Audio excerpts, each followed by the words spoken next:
Very good. Thank you. Welcome back to this afternoon session of the Joint Revenue Committee. Okay, as we left, we had a little discussion about this state assessed property. I'd like to, without objection, just kind of, we asked the Assessor Association and the Director of Department of Revenue maybe work together. Maybe I'd like to, without objection, committee, I'd like to appoint just a little working group as maybe Representative Jennings. I was thinking Representative Jennings, Case, and Sweeney, kind of different parts of the state to kind of work with those folks and kind of maybe work on a little potential bill draft that we can consider at our next meeting. Would that be all right, committee?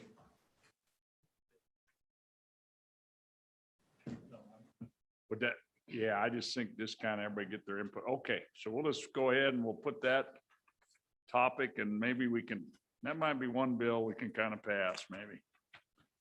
I say that in all. I say that in all. Okay, so as I shuffle some papers, the next item on our agenda now is local revenue options. And what's our next step? Who's our presenter on this? Come on forward and introduce yourself. Sorry.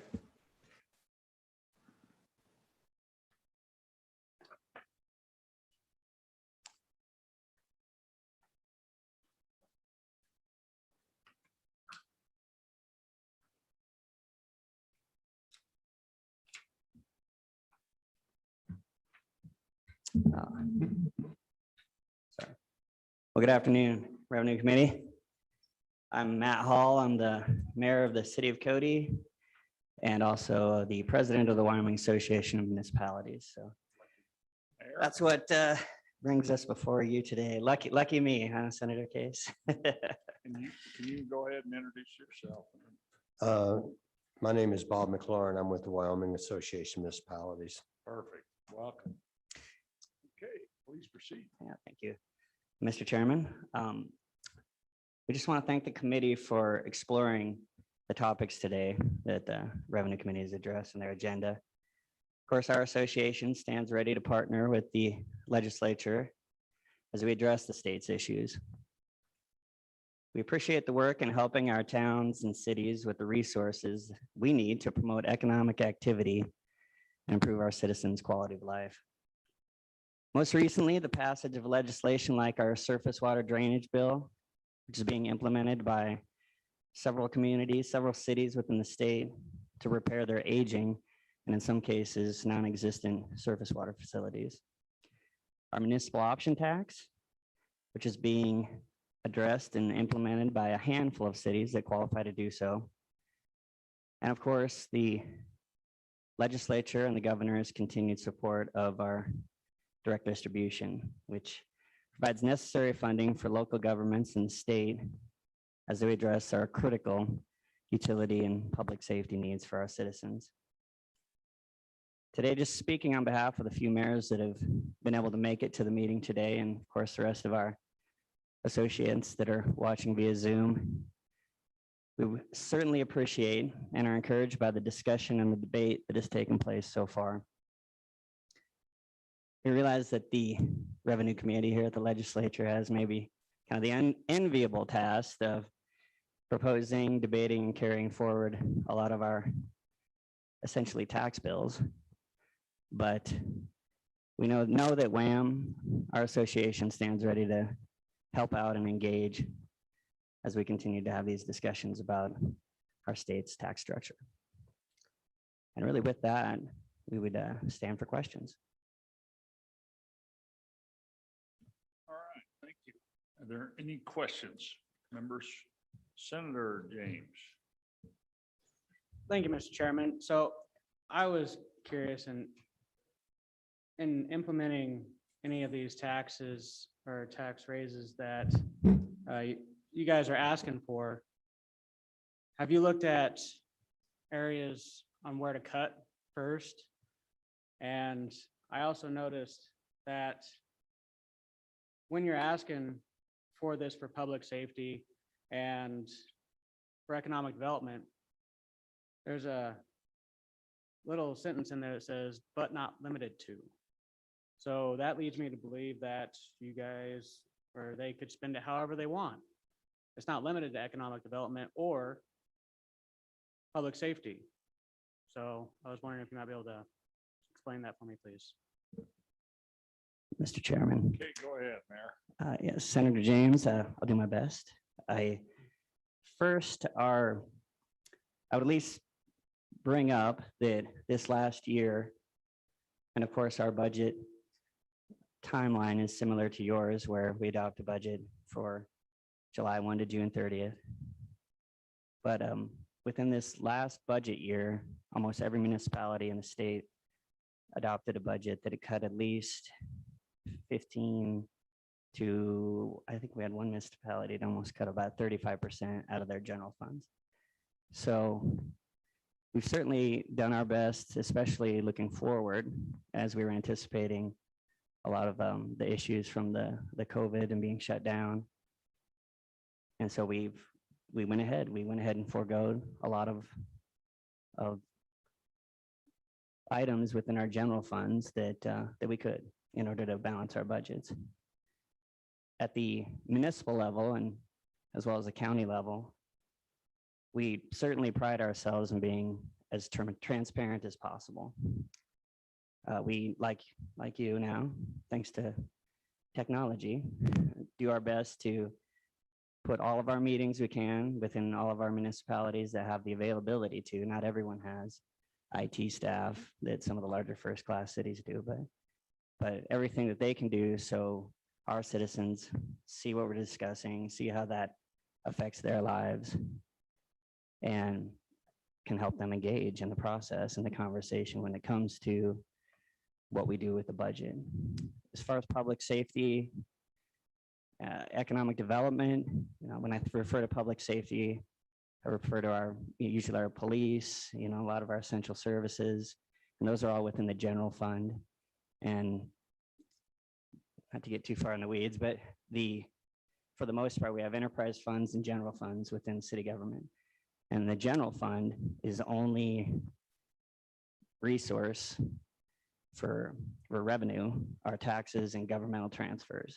So especially a lot of times in our state, that becomes the real limiting factor on what we can do with either paying our police officers, obviously whether or not we have rec centers, parks, admin, and streets, which also is kind of, I've always felt interesting. Streets ended up being something that isn't any kind of enterprise funds fund directly out of the general fund. So all those different department entities kind of vie for the same funds. And so we really try our best. And like I said, we try and pride ourselves on being as transparent as possible with our citizens. Locally within the city of Cody, we have started a few online, in fact, something called Clearly Cody, where a citizen can get online. They can look at our complete list of budget and where the money's going, what we've cut, how many people work where. And then there's even an app where they can say, okay, we have 24 officers within the city of Cody. What would it look like if we went to 20? And the budget will reconfigure and show what that looks like. So I'm sorry if it's a little long-winded answer, but I think at least on behalf of most of the mayors and councils within the state of Wyoming, we do our very best to oversee all of our citizens' treasure as best as possible.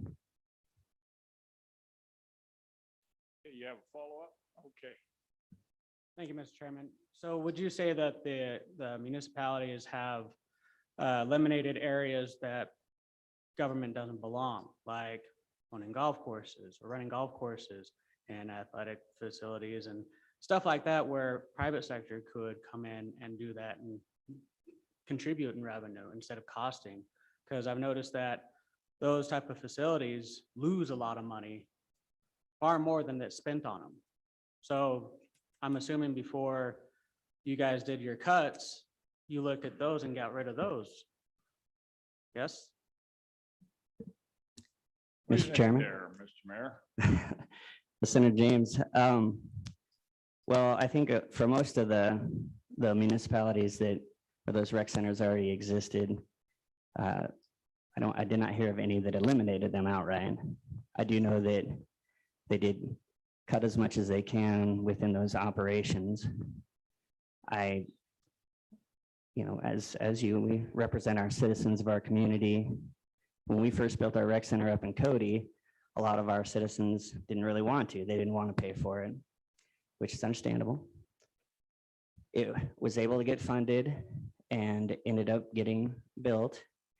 And since 2005 has been an excellent place for families, particularly kids in the evenings, to go before parents get off work. And so it's become a real asset to the community. And I bring that up because a lot of the people that were against it, once they saw the benefits of what that was doing for the community, are some of my biggest proponents of it.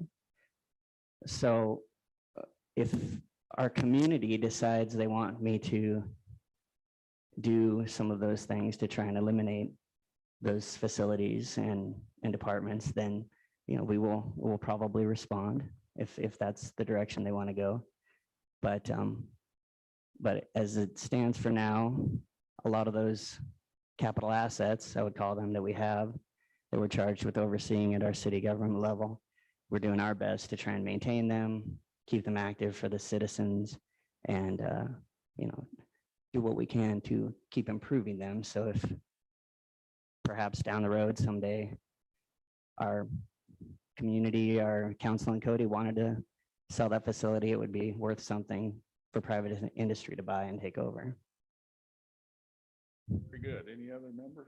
Okay, I'm gonna start down here. Senator Schuler, go ahead. Thank you, Mr. Chairman. Just a couple of quick questions. We heard yesterday from one of the mayors from Shoshone, and I had asked him again about the cuts, how it had affected their community. And it sounds like they took advantage of some of the CARES money. I just wondered how many of the cities, maybe you don't know, but how many of them may have taken advantage of that? It sounds like it was mostly one-time expenditures that they used it for.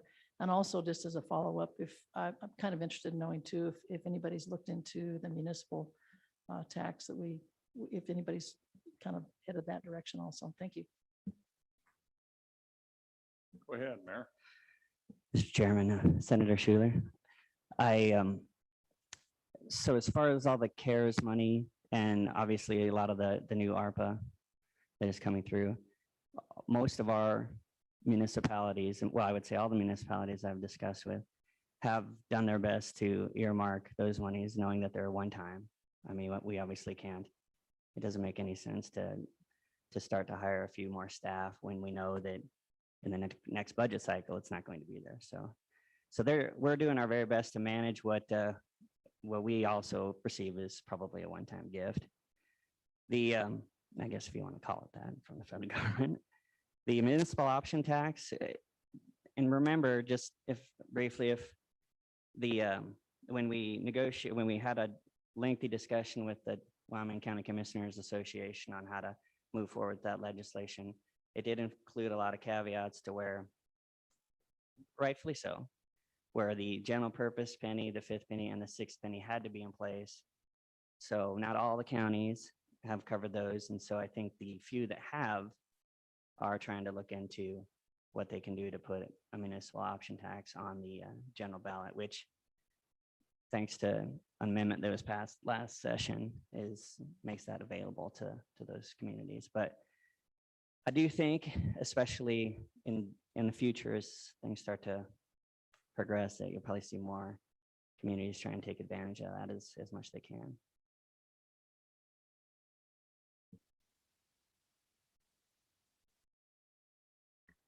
Thank you, Mr. Chairman. Mr. Mayor, appreciate you coming to join us.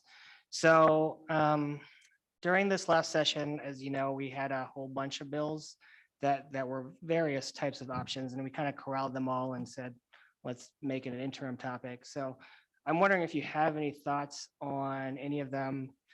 For example, the county option real estate transfer tax was one that was presented, and that was to help get a hold of some of the housing issues, at least in my county. And so I'm curious to hear if other municipalities have issues around housing. And I'm also interested to hear if you have time on whether there what are the current issues around the types of funding options that you could currently exercise? To maybe give us some context on why we may or may not need new options for you. Thank you, Mr. Chairman. Mr. Chairman, Representative Bien. First, I would like to just say something as far as the housing goes. I've talked with just about every mayor within the community, and we had our conference this summer. They're all being affected in one shape or another by housing issues within the state. For the city of Cody, it's a bear. We're trying to figure it out. We're trying to do what we can to, and really our biggest problem, I've talked with some people at the WCDA, I think Mr. Howersland, Scott, about trying to, what's available at least from their perspective. And there are options, I think, for low income. There's certainly those tax credits that a lot of companies will come in and build low income housing for. There's even some homelessness that is previously not really kind of appeared that way in a lot of places in Wyoming that is starting to become a problem.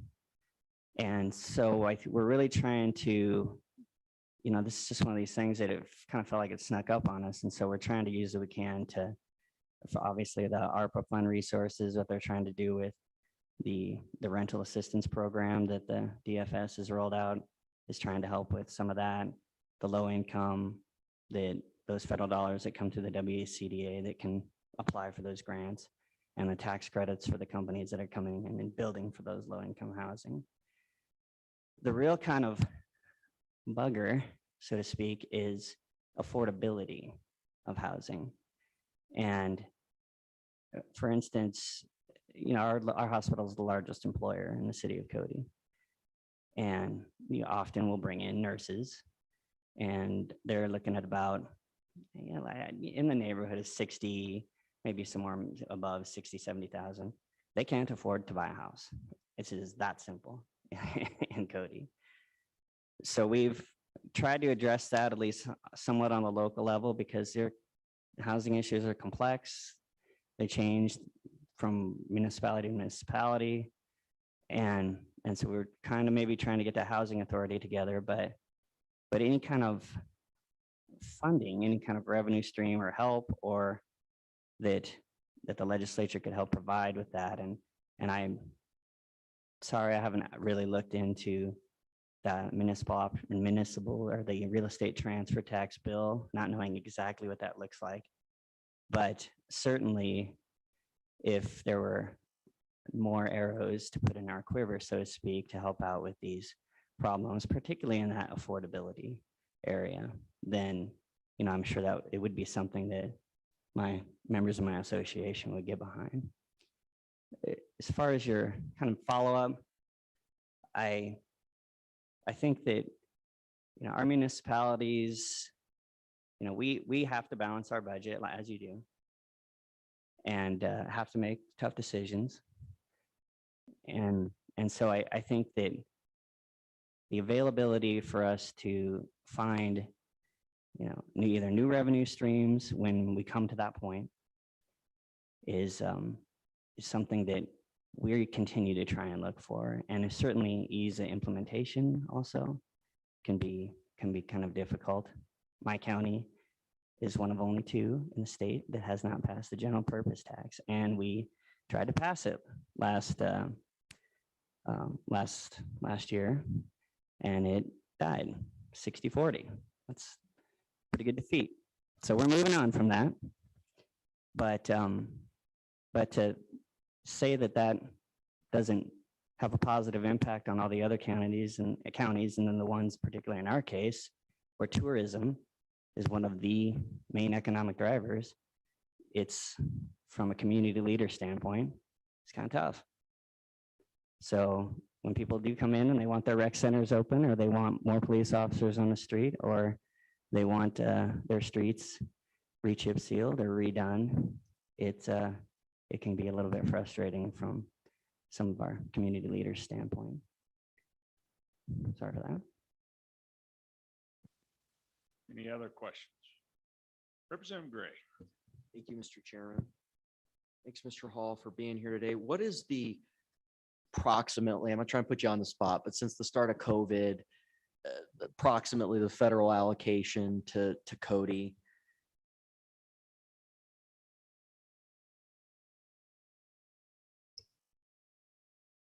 Go ahead. Mr. Chairman, Representative Gray. I think for the ARPA, we're due to get 1.4 million over the course of the two payments. So we've got half of that, the whatever that ends up being, 730. I do not remember exactly how much CARES we got, but I mean, it was less than that, but I don't really know how much less, but probably not a lot less. I mean, it was somewhere in that, probably cruising close to that $1 million allocation, I think. Yeah. I have one Go follow-up. ahead. Thanks, Mr. Chairman. Thanks, Mr. Hall, for, I understand. I'm trying to put you on the spot, just trying to get a range. So that's really helpful. The challenge, I think that my frustration in the 5 years I've been in the legislature is there have been many of the asks from both the counties and the municipalities. Some of them have been adopted. I understand it's not all of them, but one of them was this seventh option, or and I know there's a lot of iterations and whatever we're going to call it. That was one of them. And one of the frustrations I had in there was that there was no reduction in the direct distribution there. I mean, there was no commitment that we were going to do it. We tried to amend it in an explanation. So it just feels like this moving target where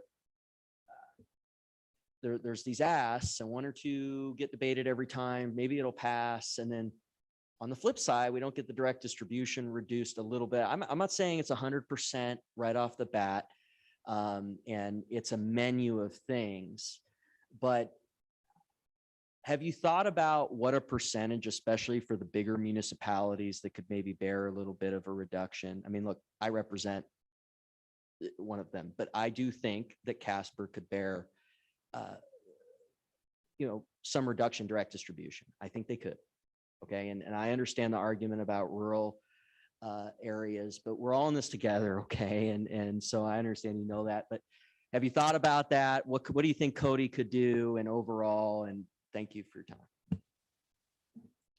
Mr. Mayor. Mr. Chairman, Representative Gray, I would first say that, we're eye to eye when it comes to a lot of these, almost literally, but when it comes to at least kind of thinking about, a sustainable approach to a lot of our, revenue needs within the state.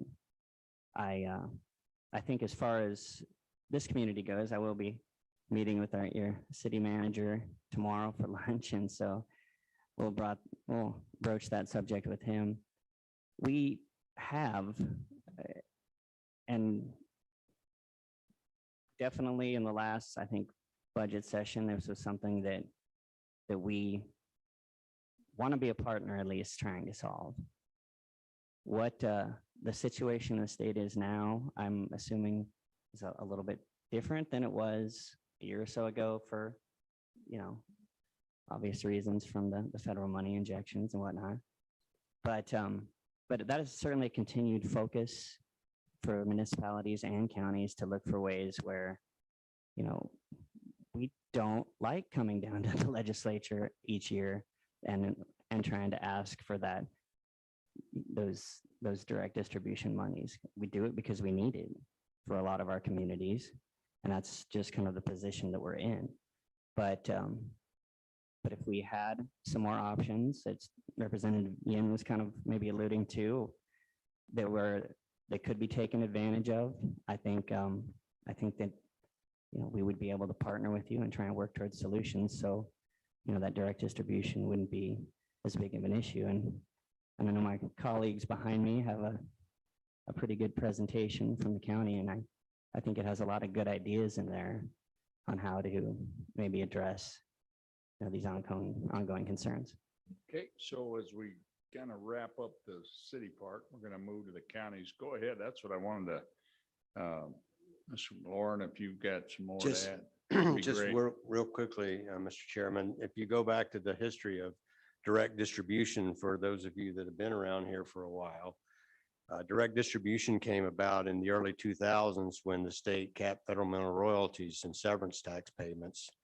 Because up to that point, cities and towns and counties shared that on a percentage basis. And then when that was capped, during the Geringer administration, I believe, following that, sales tax on food was removed, which also further reduced revenues to cities, towns, and counties. So when the state recovered from the early 2000s, that's when the direct distribution came about. So just a little bit of history on that. Thank you, Mr. Chairman. And Okay, Mr. Chair, if I Mayor. may, just one more thing. We do have some individuals representing Kimmerer, and so when the commissioners get done speaking, another possible solution to our problems. Thank you. Why don't we go with the county commissioners next, and then we'll come back with, I think these gentlemen aren't leaving, so we'll come back to this topic, but we got to keep this thing moving or we'll be here till midnight. So we got to keep moving and the county commissioners, and then we got a presentation, I think, from the town of Kimmer, and then it's all comers, all questions on this, so. Welcome. If you'll bear with me just a second while I load the slides for those online. Isn't this the famous author of Bike Trails of Wyoming?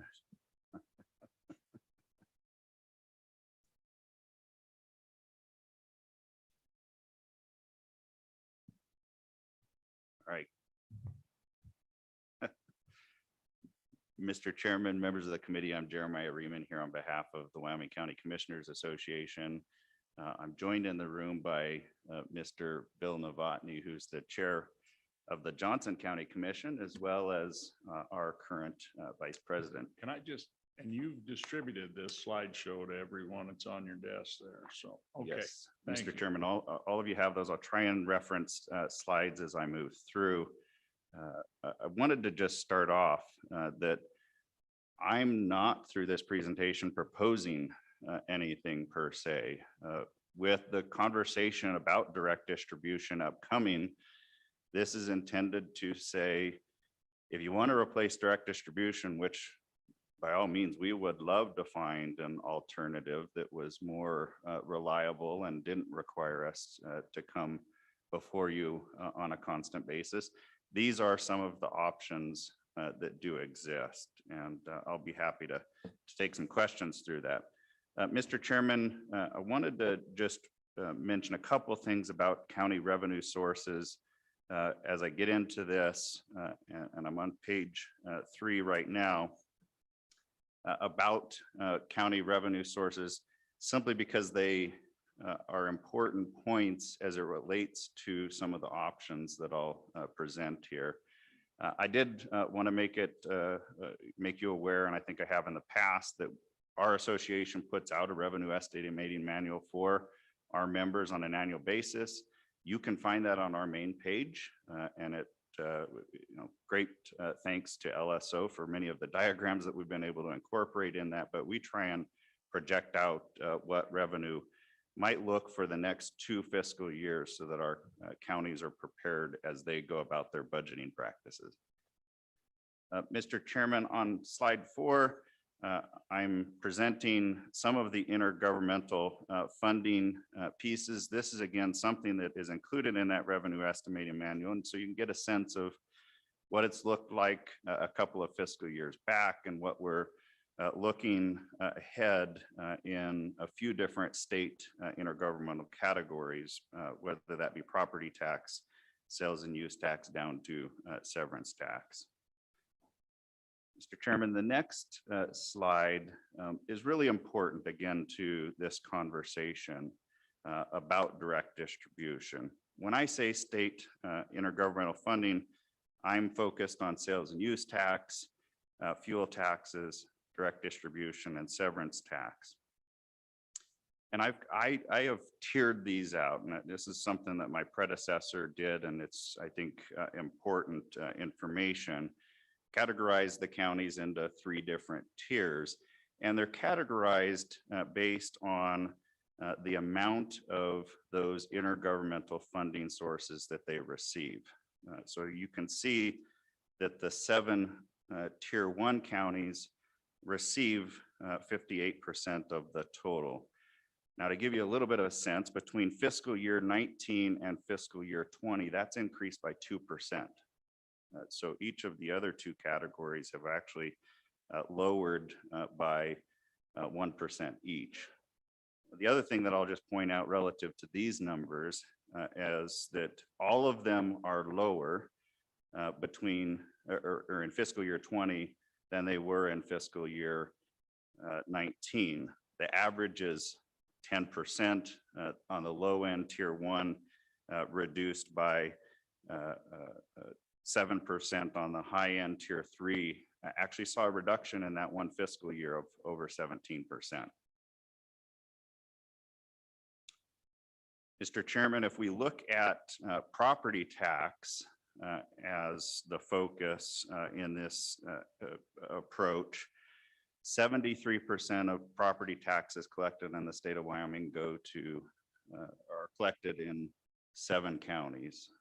And of course, those are in some ways redistributed to other communities through recapture, but as I said, 73% to those 7 counties. Now, there is a switch between these 2 slides. You'll see that Sublette County actually comes up into tier 1.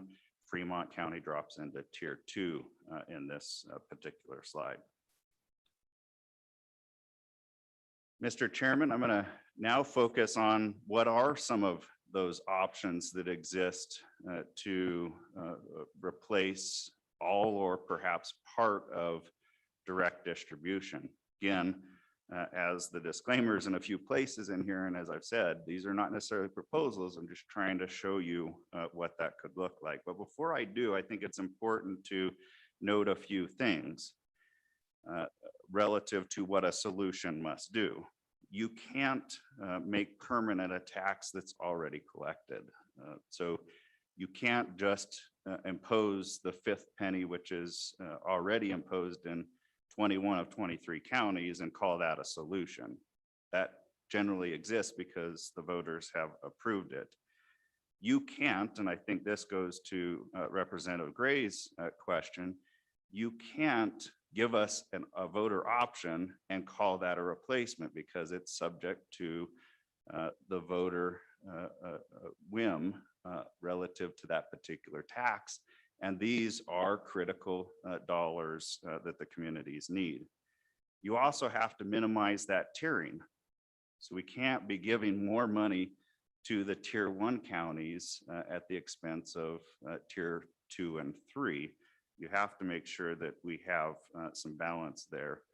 You have to minimize the incentive for voters to reject local option taxes. To give you some sense, as I did in May, no county has ever approved more than 6 pennies. There have been attempts, most recently Teton County proposed a 7th penny, and that was rejected by voters. So we've never seen a county go above that 6% threshold. And then of course you have to maintain the critical balance between cities, towns, and counties. And that's what we tried to accomplish through the optional municipal tax and ensuring that there were some safeguards there. Mr. Chairman, I'm going to dive into these options. There are ways that you can do this, that the shoulder, or that the state shoulders all of the burden. That would require that at least 46% of state sales and use tax go to local governments. I don't know that that's necessarily an agreeable approach. Maybe those locals could shoulder all the burden.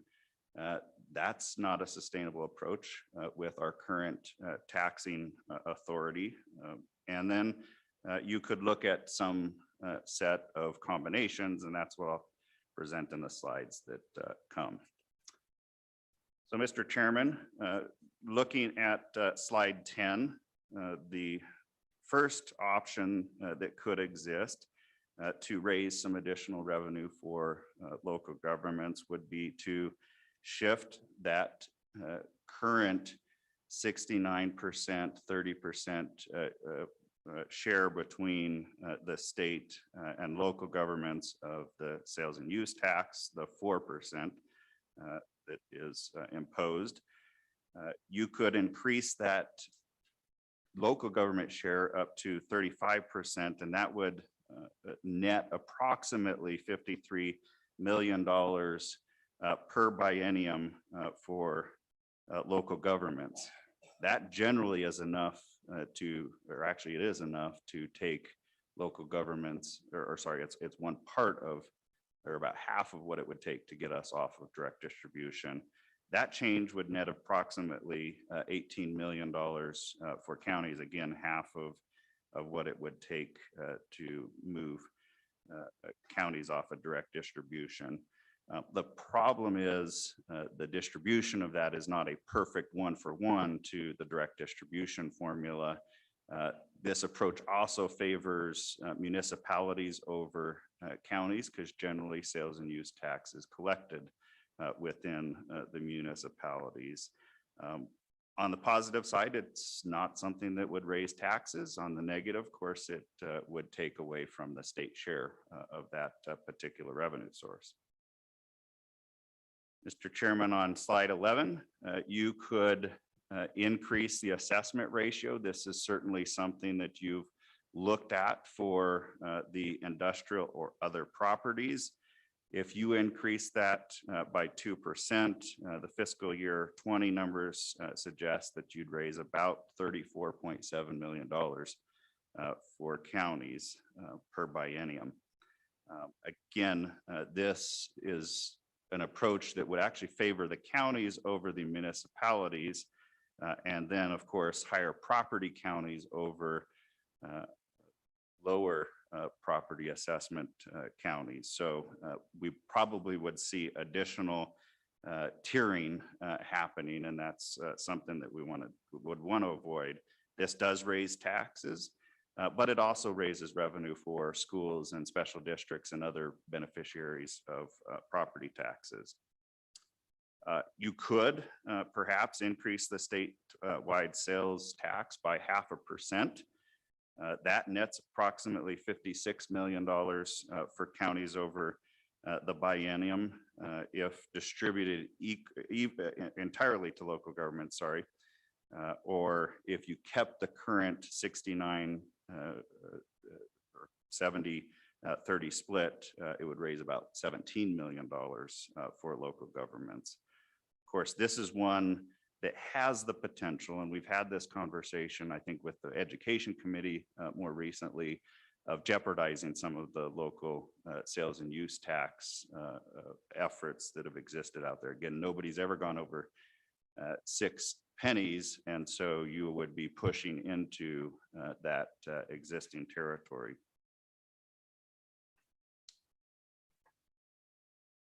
Mr. Chairman, another option would be to allow for new local options that, if passed, and maybe this is an approach that would be agreeable, Representative Gray, to your question, where if that new local option is passed, that would have some measurable impact on reducing their direct distribution receipt.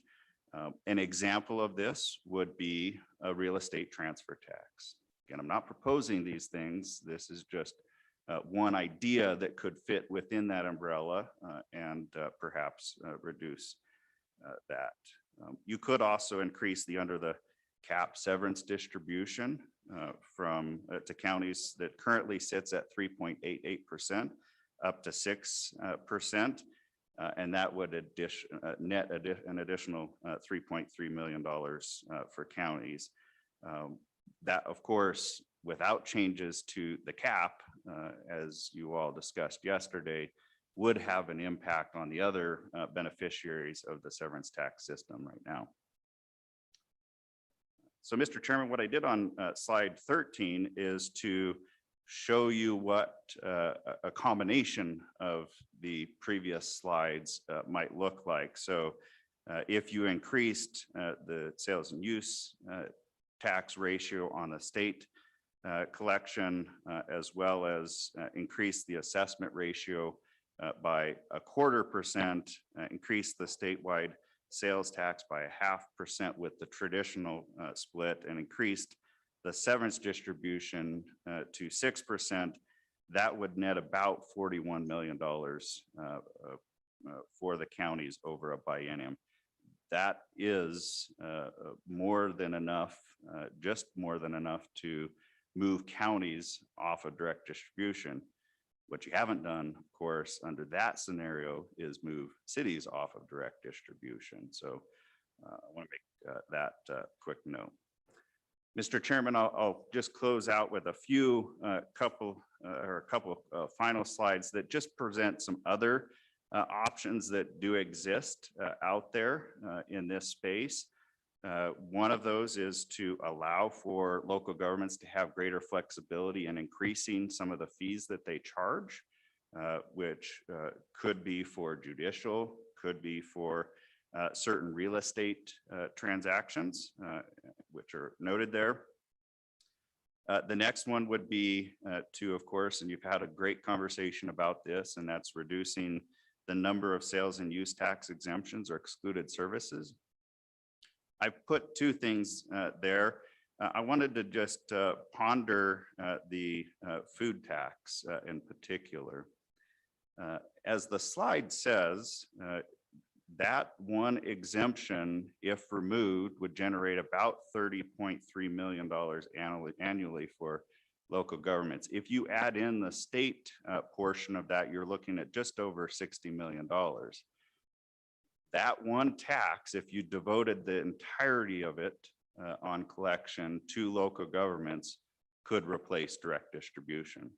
I know some have said, well, we're going to hurt those that need food and would be hurt by that tax. You could strip off $5 to $10 million of that collection and put it into additional food insecurity programs, and you would still have enough in order to replace direct distribution. Just an idea, a concept that could exist and would save the general fund, and take by taking counties and local governments off of direct distribution, but something to consider. Mr. Chairman, lastly, you could memorialize the 5th or 6th pennies and provide counties to the discretion to allocate that within either general or specific purposes. So provide a little bit more flexibility as it relates to those. You could, in the 4th option there, authorize the Wyoming Lottery to offer scratch tickets.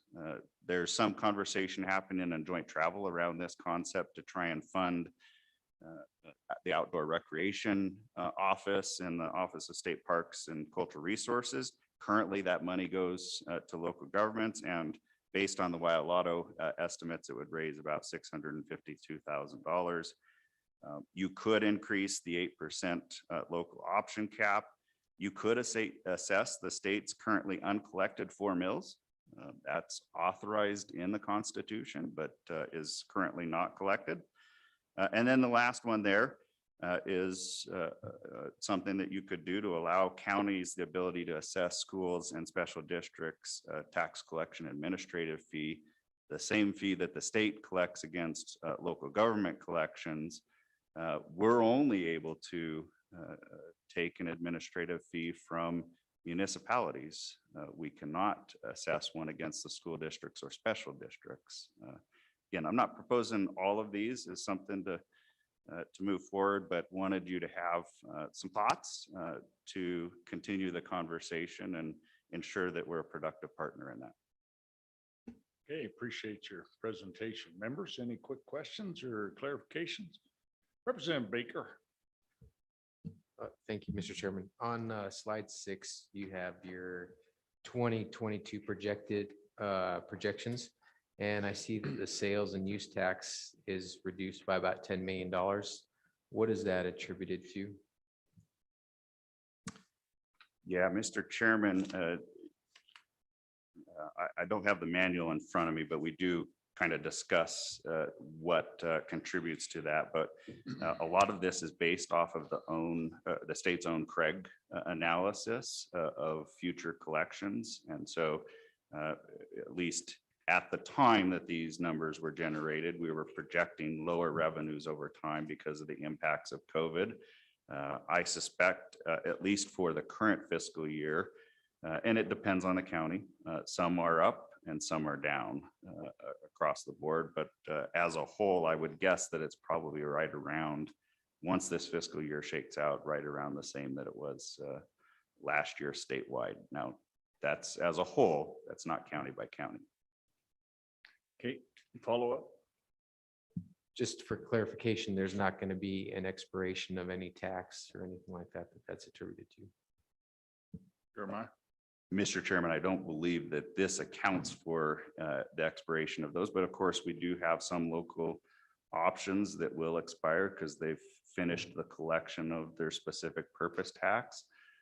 And then in some other instances, new taxes were authorized. One example, Fremont County just authorized a 0.5-cent economic development tax, which is new for their community.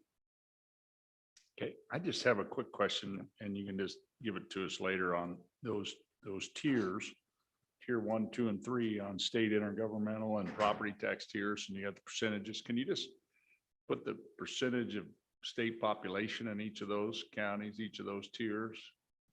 Obviously, it's going to change dramatically with Fremont going out and sublet coming in on the property tax. And now, you know, it's natural gas got going, but okay, I just kind of like to see how that shakes out. Representative Yin has a question. Thank you, Mr. Chairman. I wonder if I could ask a question of LSO on one of these options that they presented to us. if that's okay. Yeah, go ahead. Mr. Chairman, so LSO, you know, for some of the bills that we have tried to draft, that I've tried to draft, and I know Representative Schwartz has tried to draft, is the idea that you could have a local option tax that we could divert some of the revenue to the state, and LSO has always come back to us saying that there are issues with that. This option of offsetting an approved direct distribution using a local option, do you think that would be feasible under the type of objections that LSO has presented before, or you think that would still have concerns with that type of option? Mr. Chairman. Go ahead, Josh. Mr. Chairman, and I guess I don't think I was necessarily directly involved in some of those discussions, but I am aware of that. And I think that the concern, if I recall, was, you know, having one county impose a tax and then having the state share in that. Yeah, I think, you know, I could see a difference in taking this route where if you impose an optional tax, you have a different amount of revenue that would come from the state reduced. With just off the cuff, Mr. Chairman, if we went that route, I'd look deeper into that, but that's my initial impression. Okay, Thanks, Mr. Chairman. thank you. Okay, I'm gonna go Representative Sweeney and then Senator Schuler. Thank you, and Mr. Chairman. Senator James. So Jeremiah, great presentation as always, and a lot of information, things to contemplate. One of my problems with the total elimination of direct distribution is in my district is the little town of Edgerton. And I mean, they really have no real taxing business left. They have one bar left. The cafe has recently reopened, where Midwest, just a stone's throw away, still has a couple of businesses left. But those small communities in our counties, I'm still very concerned about when they don't have, you know, any business there that they can truly collect off of. Do you have thoughts around that? I meant to ask this while William was up, but they're contained within our counties, so I'm concerned about that. Yeah, Mr. Chairman, Representative Sweeney, I share that concern. And so I think in my head, the solution is that you do the collection statewide on some of these, and you continue to use a formula like we have in the Madden formula for direct distribution, so that we don't leave a community like that high and dry. Because again, if we just went with the traditional methods of collection and distribution under some of these scenarios, you're going to leave counties to a lower dollar collection than the municipalities are going to see. And in some of them, you're going to see the exact opposite. So, you know, the food tax option that I presented, my suggestion, if you went that route, would not be to use the traditional formula. You dedicate it all to local government, and you use a Madden formula in order to distribute it, in order to keep some parity and to ensure that we're supporting those second and third tiers in this presentation. Okay, Senator Schuler. Thank you, Mr. Chairman. I think a lot of these options are very intriguing to me. I've often wondered why we didn't take a look at the ratio of, and I know it was different some years ago, and I'm not sure exactly when it changed, but I know the years that I was in city government, it just seemed like our direct distribution got less and less. And so I really think that changing to 35%, I think really makes a lot of sense. I wondered, has there anybody that has ever tried to change that ratio? Has there been a bill? Has the legislation ever tried? I don't know. I don't know the history behind it. But I think I like that, because I think the state basically has done this to the cities and towns when they took away the sales tax on food. And, you know, that's a tough sell to try to do something with that. But I think, you know, basically that's the reason cities and towns are in the situation they're in. Thank you. Mr. Chairman, go ahead. I Don't think you you probably agree? have a better answer. Yes, it has changed over time. Yeah. And in fact, I believe, somebody can correct me if I'm wrong, the initial collection of these, the statewide sales and use tax went to local governments. And over time, we've seen erosions and changes in that distribution. It's a long and storied history. So.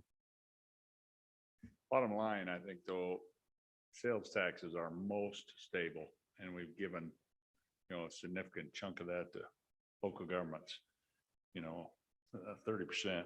But okay, Senator James. Thank you, Mr. Chairman. So I was just curious if you guys have looked at any other options instead of taxes or fees. You know, that doesn't pose a financial burden on the people, which outside of the scratch it tickets, all your ideas have some sort of financial burden on the people. And, you know, just like this, I would suggest this committee do, it should look at other options because it seems kind of lazy. Thank you. Okay, now I think what we're trying to do is exchange information. So appreciate the work you put into this deal. And really there's, you know, it's how since we're not getting together and building each other's houses and little country schools anymore, we've kind of come together for the common good. And how do we pay our bills? That's what conservative people do. And I just want to be really careful about how we say that kind of thing to a person testifying for a committee. And so with that, I'm going to shut the question down because we're going to keep this moving. We got folks traveled from one of my favorite little towns. Excuse me, in Mr. Wyoming. Chairman. No, excuse me. No, hold on. believe that a was minute. a question in No, there on I- how he's looked at other options. No, And Hey. I would like an answer to that. hold please. on there, Senator. You're not recognized right now. Just hold on. We're going to move on the agenda. We'll have more time to ask questions. We got folks drove here from Kimmer. Again, come on up. We want to hear their presentation. They've worked with the chairman to get on this agenda, and we want to hear this. It's one of my favorite little towns, home of the Rangers. And you got some significant issues in your big industry in town. So we appreciate you driving all the way over here to Casper to be with us. Thank you. Go ahead and introduce yourself. Thank you. I'm Brian Muir, the city administrator of Kemmer, Wyoming for the last 2.5 years. And I appreciate the opportunity to speak before this body and explain some of the dilemmas that we have in our community. Some of you may know a little bit about our history. We have the dubious distinction of being the first plant or Naughton plant number 3 was converted from coal to gas, to natural gas, to a peaker, and it's already affected our economy. And so I've grown to enjoy this community. It's a coal-fire powered based community. We get a lot of our revenue and jobs from that industry. Neighboring towns and cities as well benefit from our energy industry, including Green River and also Rock Springs from the Exxon plant, which is not too far from Kemmer. And we also have, obviously, Evanston is one of our neighbors, and Randolph, Utah also benefits from Kemmer from some jobs. So we have a lot of good things going on, but we have a lot of challenges, as all of you know. The coal industry is in decline, and it's already affecting us. And so we're trying to navigate through this. Obviously, we empathize with all of the coal-fired powered communities in this state, including Glen Rock and the Wyodak plant up in Gillette, as well as the folks in Green River and Rock Springs who have the Jim Bridger plant. And I think we're kind of like an experimental place right now, just seeing what's going to happen to our tax base. And so I do think, and I do appreciate the discussions about sales tax and everything. Yeah, we are definitely in need of sales tax revenues to get our services, not just I'm going to be talking a lot about roads today, but our police protection we have one of the safest communities in the state. And that's because we have good police protection and we have I think a pretty good funded. Right now though, we're having a hard time finding police officers to apply because there's a lot of attacks on the police force, of course, in some communities, mostly outside of Wyoming. But we want to make sure we have the revenue to protect ourselves and also to pave our streets. And the street paving is a direct correlation to our economy. People who want to move to a place, they look at the streets, they look at the housing, and if they hit a chuck hole, they're kind of upset and they just ruin their car. They give me a call. I get those calls. Hey, you owe me some money. You just ruined my car.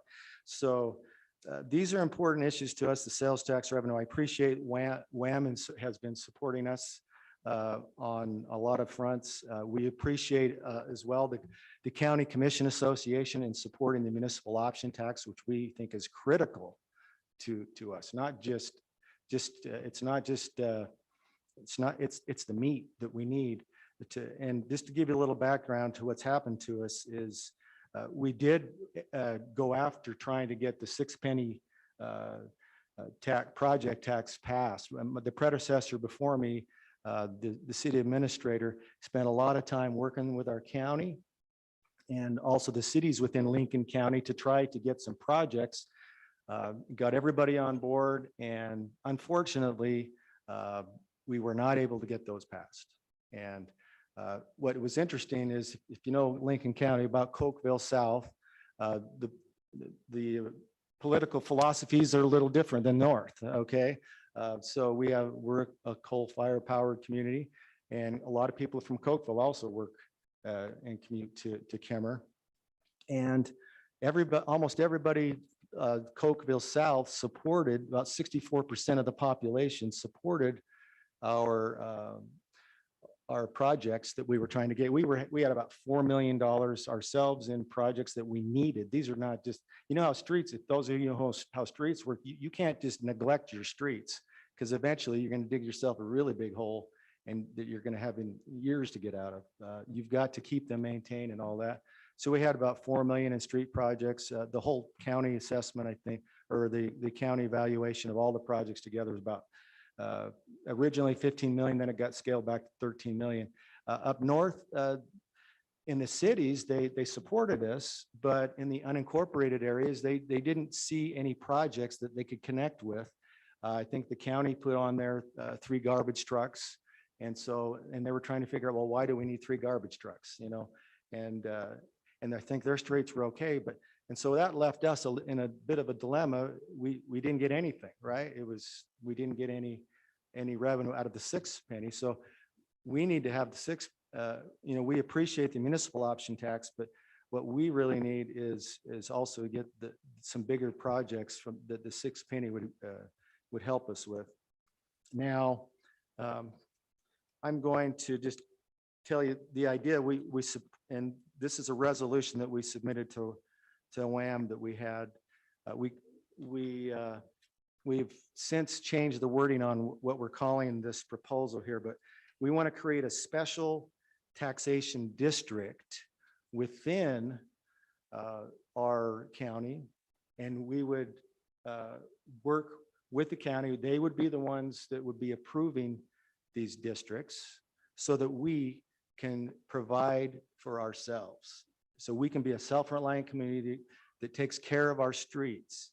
We have people who are willing to tax themselves for the streets. So this would allow us to have perhaps use, I'll just give an example here.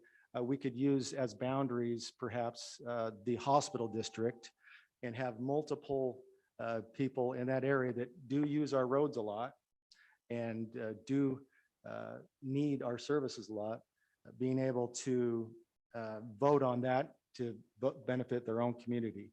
Now, the unincorporated areas of this, by the way, those folks would also be able to get their money in the unincorporated areas for whatever portion of their population it would be. That's kind of the idea behind it. And so we're calling it a special taxation district. I actually have some wording that we've put together that I can submit to you all to kind of look at it, but it's really simple. It looks at the language in, apologize. I know it's paragraph I. It basically says, if a county has not imposed taxes under Wyoming statute 39-15-204 AI and 39-15-204 AII, as provided in subparagraph B of this paragraph, the Board of County Commissioners may adopt a resolution, and this is where we are proposing a change to the language, to authorize special taxation districts within the county to propose a tax under this paragraph. And this goes on to the normal wording that's already there. The resolution shall establish the maximum tax rate in increments of 1/4% or 20.25%, not to exceed a rate of 1%. So the idea, and then we have the language, we would put it as a definition of terms in the statute, just to make it really easy and simple. So there's not a lot of language changes, but it's a huge impact to us. Now, the reason that we feel this is not just a local control issue, but it's also the ability to sustain your own community and your community pride and your streets. And people are frustrated. They are tired of not being able to fix these streets. And so what we ended up doing, we can't keep putting Band-Aids on these streets. I mean, you can only, a street, if you talk to a city engineer, they'll tell you, once you get below a certain level and you stop doing the under part of the street, it's a big expense. Then it balloons on you. So we've already felt the impact of retiring coal communities. Of course, just like the other 3 communities, we really hope we get the nuclear plant. That would be great. That would create some sustainability in our economy. But no matter what happens, we're still going to have some challenges to deal with in Cameron. And now we feel the reason we feel justified in such a wide swath is that we do have a lot of energy workers that come to our community, work in our streets, a lot of construction workers. On this last Exxon project that we had in our town, we had over 600 people from Texas, a lot of them from Texas and other states, coming to our community, driving our streets. And then we don't have the best restaurants yet. We have good restaurants, but a lot of people, they go shop in Green River, they go shop in Evanston and other places. And then we have a lot of tax leakage, sales tax leakage, because we don't have that core thing. We don't have a Home Depot. We don't have a Walmart. We don't have anything like that. So a lot of those folks, we have a lot of leakage in our community. And so, and honestly, we lose a lot of leakage to sales tax leakage to Utah. And so we've got to figure out a way, how are we going to pave these streets? How are we going to, which also indirectly helps us to be able to provide our police protection. So anyway. Okay, let me, I really appreciate it. I'd like to introduce, have Representative Heiner introduce himself and then kind of follow up. And then you've already introduced yourself, Ms. Lauren, and then the committee will have some questions for you. And maybe, so really as I understand your story, you failed the countywide election and you just want to have the ability for the people in Kimmer to take care of themselves on this deal in their own election. I mean, that's long and the short of it. So Representative Heiner, why don't you introduce yourself? Thank you, Thanks for Mr. being Chairman. Representative Scott Heiner, House District 18, which encompasses Uinta, Sweetwater, and Lincoln counties. And Chairman, you're exactly right. What we want to do is tweak one of the statutes that was passed back in 2020. It's House Bill 47, which allowed the municipalities to vote on a tax, a municipal tax, if the special use tax does not pass. It's kind of a safety valve for these kind of situations where the municipality needs a little revenue help. But right now, the way it's worded is it has to be a municipal tax, which limits it to the city boundary, city limits. And similar to Representative Sweeney, if you have a small community that doesn't have the tax base for this, it's limited to 2 years is all you can impose this tax on. And if you have a small community such as that, after 2 years, they may only collect enough money to buy 2 cans of spray paint. So what we're trying to do is replace the municipal word with special tax district, such that some of these communities, the tax base is just outside the city limits. And so if we can replace that municipal word with special tax district, still allowing the county commissioners to govern how large of a district that is.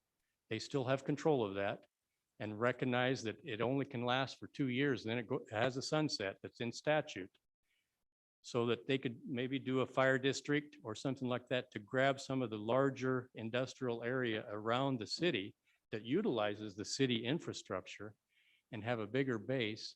Then maybe they can do some of these critical infrastructure maintenance projects like paving a city road. And you know, this is not just a Kemmer problem. A lot of our small communities have this issue that the revenues are actually declining. And as we've heard from YDOT, the cost of paving is going up astronomically. So, you know, Kemmer has reduced their police force by 1. They're trying to, they've used up all of their reserve trying to maintain these streets. Now they've just got potholes. They're trying to pave. They don't have money for pavement, so they're just filling a pothole, and sometimes those last for a couple of weeks or a couple of months before you have to do it again. So you just got pothole to pothole now on the city streets. So they're recognizing that the coal revenue may be going away, and they've got citizens that want to invest in their community. They're proud of their communities. They want to invest in that. But right now, the state statutes is standing in the way. So we want to tweak that House Bill 47, which most of you all were involved in that a couple of years ago, so that they can expand that taxing district just a little bit and get some more revenue from the local industries.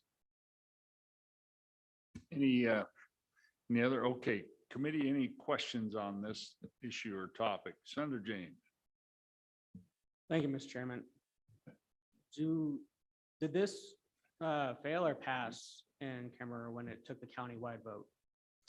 So we got a bunch of 6-penny projects, including streets and other things for them, other communities. They put it on the ballot. And the county-wide, okay, so the north part of Lincoln County, which is like Afton and Star Valley, that area, those folks, the folks in the city, I think, were mostly in support, but in the unincorporated areas, they weren't connecting with any of the projects. So when they decided there wasn't anything honestly in it for them, probably in their perception, then our projects just went out. We didn't have a chance to use the 6 pennies. So I think.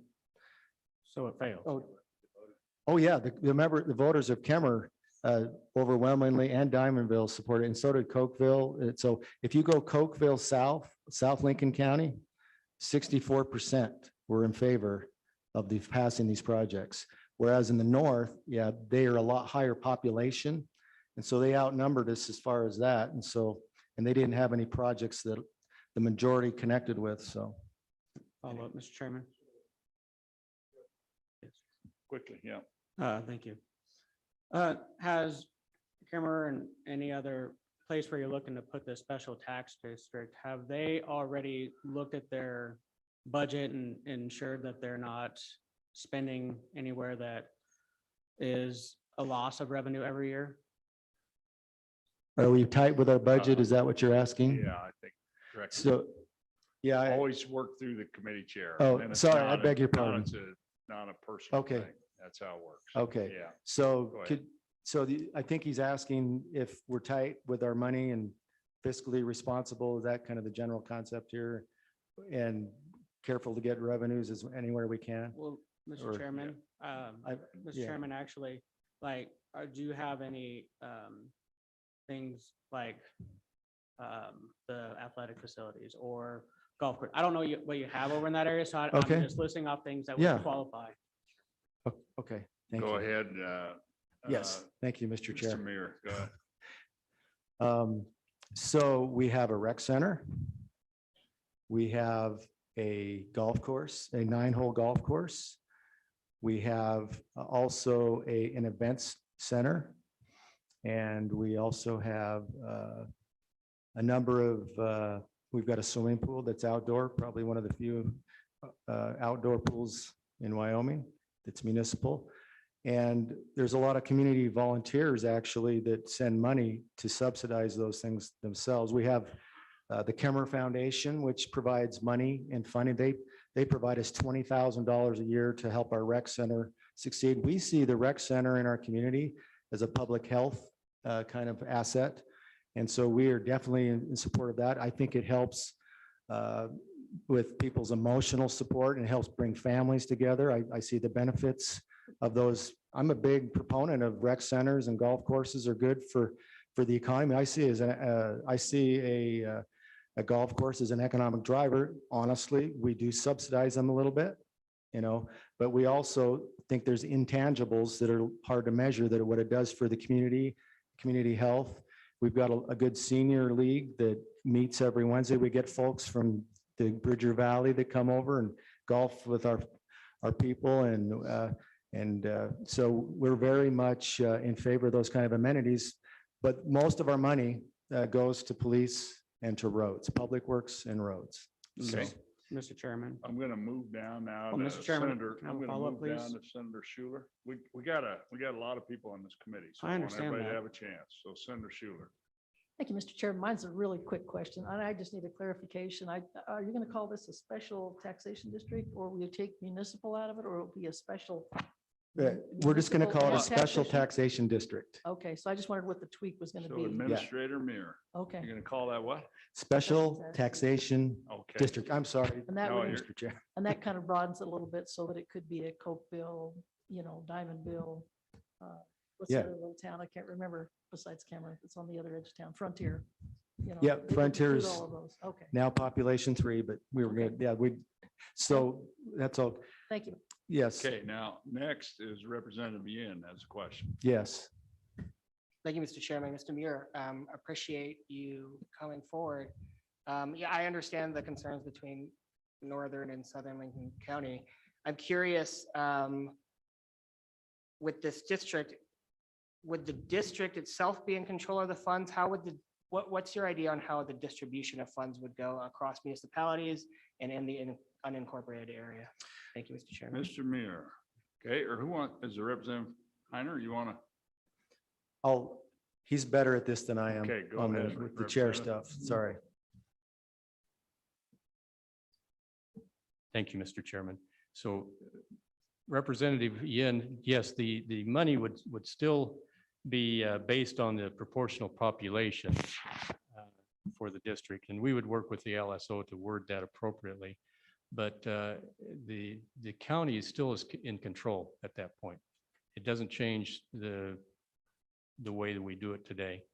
The money will then come to the county, and the county will allocate it to the area within the district according to their population. So in unincorporated area would get some money as well within that special taxation district. Okay, thank you. And I think Representative Sweeney, good question. Just thank you, Mr. Chairman, just to follow up to that through the chair. So would that district basically incorporate south of Cokeville? Is that kind of your vision in the district? And then I like the idea, love it actually, and appreciate your comments about what Kemmer has been through and what you're doing on preservation of your budget. You still need amenities at the end of the day for quality of life issues. And if you're going to have anybody move, hopefully you do get the nuclear plant to move there and attract people.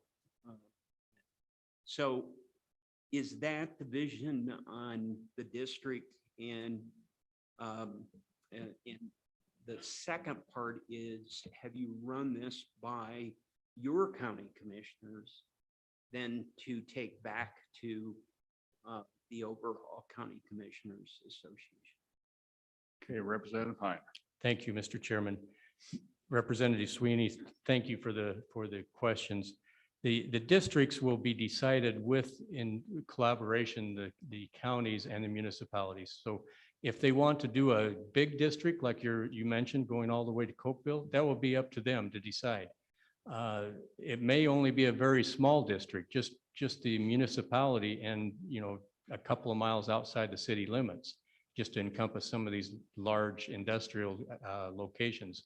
So it could be large or small, depending on the county commissioners. They still would have control. We're not taking any control from the county commissioners.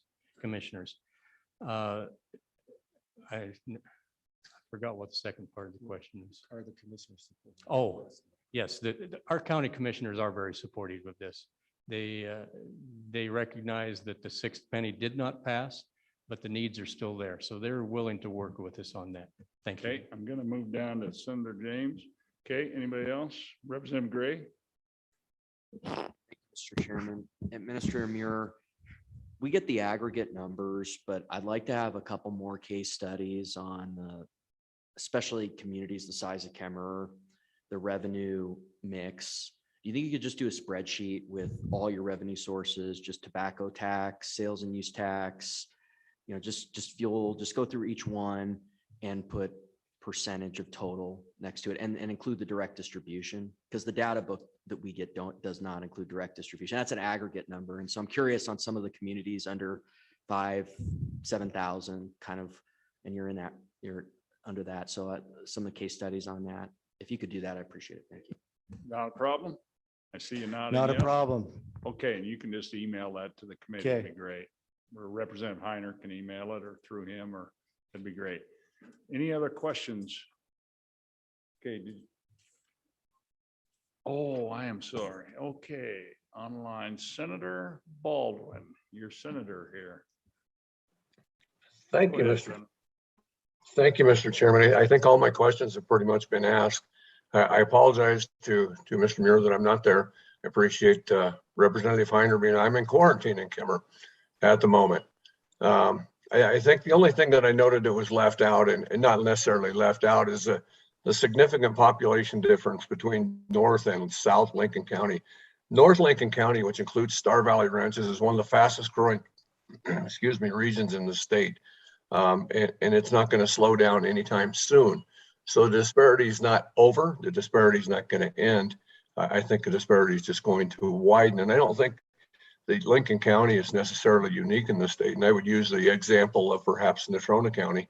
If Midwest had a number of projects that they needed done, but it had to go to a countywide vote, it would be a very difficult thing, as Mr. Chairman knows, as the population is much further south. And I think a number of counties in the state have a similar problem. But again, I think all my questions have been asked, and I appreciate these folks showing up today all the way from Kemmer. I wish I was there, but I'm holding the streets down in Kemmer. Wouldn't you agree? Yeah. Okay, thanks, Senator, and appreciate you joining us. Stay well. Okay, any other questions? I think, okay, so appreciate, and you're going to stick around here, and we're going to open this up for public comment on this whole issue of local government revenues, and then we'll go to committee directives after that. So are there any members of the public, folks who've traveled to talk about this issue? Local revenue options. Okay, not seeing any, is there anyone online? I think we.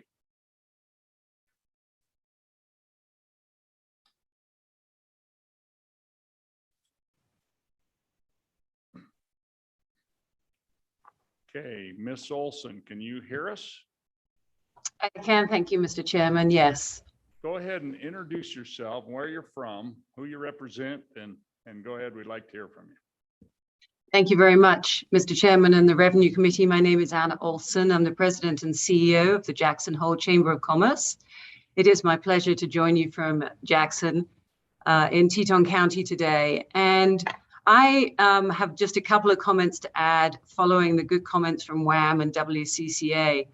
You may not be expecting to hear from a Chamber of Commerce, but we do strongly encourage further consideration of local options, and actually more than consideration, action.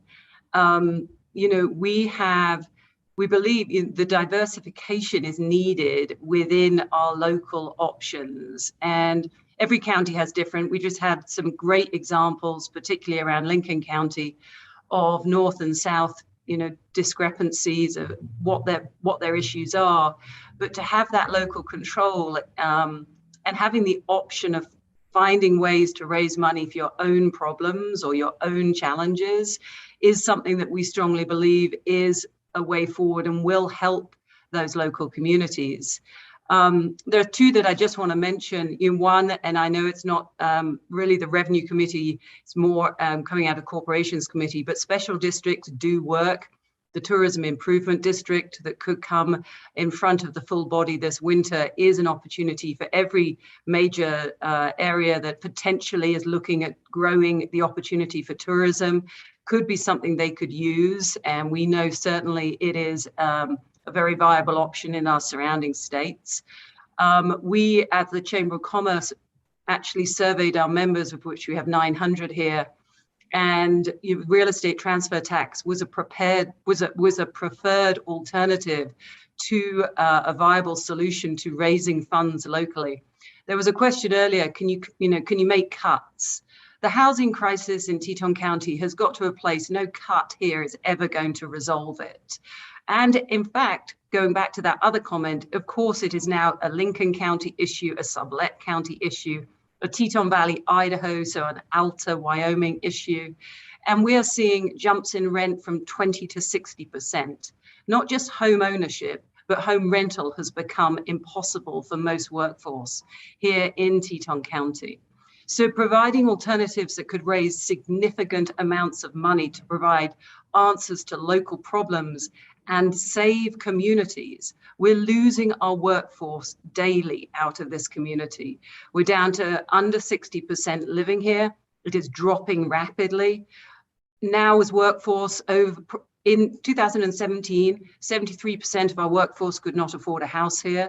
Post-COVID, that number has absolutely raised to around 90%. So this is not small chump change we need. And so we do have a solution here that we could use. So we just strongly encourage you to look at this work in front of you, local revenue options, and really put some up for debate. And I will leave it at there. Thank you for your time. Okay, thank you. Any questions, Ms. Olson? Okay, thank you for joining us. Appreciate it. You're welcome. Okay, any other?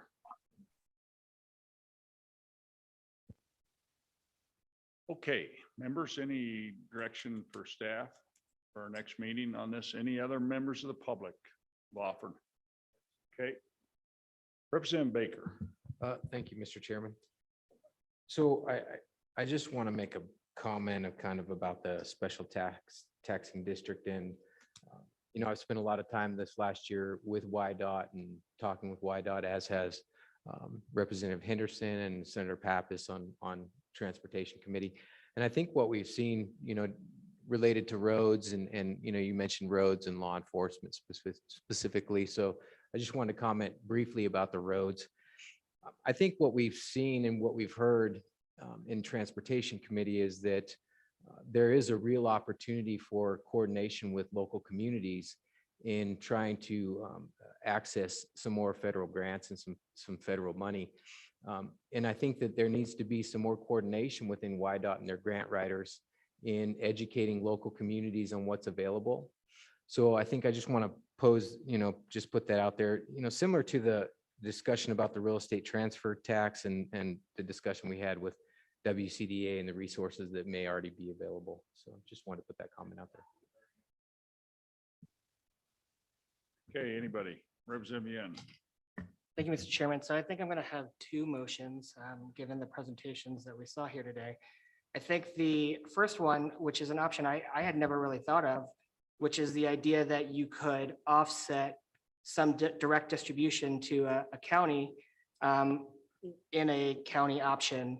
So I'll make a motion for a similar bill to House Bill 128, which was the county option real estate transfer tax, as a draft, and then have 50% of the revenue from that county option offset a direct distribution from the state. So it would make sure that a county really thinks hard on whether it is worthwhile to implement this tax in the community, as well as still having it be on the ballot. So voters would still also have to approve it. And then this way, for example, if Teton County implemented it, it would allow some of the direct distribution to be a weight lifted off the state that could be helpful towards the state. So Okay, is I'll there draft a for that. second on that motion? Okay, seconded by Representative Roscoe. Any now discussion? Okay, Representative Baker. Well, Mr. Chairman, I just want to just revert back to the comments that I made just briefly, in that I think that there are a lot of resources that are available that we're just underutilizing. And I know that Teton County is in a crunch, and I really think that there's a possibility that we could just utilize some of the things that we have in place and try to start to assist these communities. So I would say that I would resist the motion. Okay, Representative Yen. Thank you, Mr. Chairman. Just to speak on that, the county and town have a housing authority that does work with WCDA very often. In fact, one of our projects, we tried to work through WCDA, and frankly, WCDA thought that their funds were best directed towards other communities because our project was so large. The need is so large in Teton County that WCDA alone, if they direct all of those funds towards Teton County, they could do that, but then it would hurt all the other communities around the state that also need those first-time home buying mortgages, options like that. Thank you, Mr. Chair. Okay, any further discussion? The members, Representative Roscoe. Thank you, Mr. Chairman. Just a point, I don't really think that these two things necessarily need to be exclusive of each other. That if some of these things that Representative mentioned earlier don't come through, then we would have a fallback option. But if they did, then we wouldn't need Representative Yin's proposal. So I think they could both move forward. Thank you, Mr. Chairman. Okay, any members online? Any comments? Okay. Okay, members, any other discussion? Okay, all those, and now members of the public, this is just a motion to have a bill draft for our next meeting. Doesn't mean you support the bill. It's just that it'd be a discussion item in our next meeting. Actually have a bill that staff could get ready for us. So that's what we're voting on right now. All those in favor of the motion, please raise your hand. Okay, so I got 1, 2, 3, 4, counting online, 5, 6, 7, 8. I believe that. Okay, all those opposed, raise your hand. 1, 2, 3, 4, 5. Okay, so that motion has passed. We'll have that bill draft. Staff will work on. Okay, are there any other motions then on this. Representative Yen. Thank you, Mr. Chairman. I would move to have a bill draft where LSO works with Representative Heiner to come up with the wording for a special taxation district that they are looking for to help Southern Lincoln County. Thank you, Mr. Chairman. Second that, Mr. Chairman. Second, Mr. Chairman. Seconded by good Senator and Senator Baldwin. So, okay, discussion on this motion. Representative Baker. Well, thank you, Mr. Chairman. Not to go back too far, but I just want to remind the committee that we are coming into a budget session and all these bills are going to require a 2/3 vote. So how much time do we really want to spend on these issues in the next meeting when we know that we have a 2/3 threshold for any issue that's going to proceed forward? So I would caution us on this one. I don't think that there's going to be an appetite really in either body to hear this discussion this session. So please oppose. Okay, and then I think Representative Henderson, did you have your hand up? Yes, thank you, Mr. Chairman. I listened carefully to the testimony and maybe I'm a little slow, but I like the idea of keeping this conversation open through the next meeting to be sure that we don't lose the opportunity to clarify what may be broken inadvertently or unintended, way with what we did a couple of years ago or a year or so ago. So the one part of that I'm confused about is the source of the revenue in terms of how you define the district and, how you value that out in concert or in conjunction with all the other possibilities that we've got on the books or we're contemplating, if that makes sense. Thank you. Okay, thank you. Any other discussion on this motion? Mr. Chairman. Representative Sweeney. Thank you, Mr. Chairman. So I think we have to explore this. And I would hope that both bodies would see this as clarity and nothing more. We have to respect our small communities. Yes, they're cutting. Yes, they're working as efficiently as they possibly can, but yet we're expecting them to eliminate everything. So I would urge your positive vote on this so that we can further flesh this out. And my other comment is that hopefully, besides Representative Heiner, which will obviously do a great job, but also County Commissioners Association and WAM in concert with everybody, I think will be invaluable on this issue. So thank you, Mr. Chairman. Any further discussion? Okay, and just a side note on that 2/3, just folks who are here, 2/3 supermajority was not in the original state constitution that our founders drafted. That came in the 70s, and we're one of only 2 states that has most Western governments don't have supermajorities. I won't go into the wholly undemocratic unholiness of it, but anyway, it is, Representative Baker is absolutely right. And every bill have to pass 2/3 going into the budget session.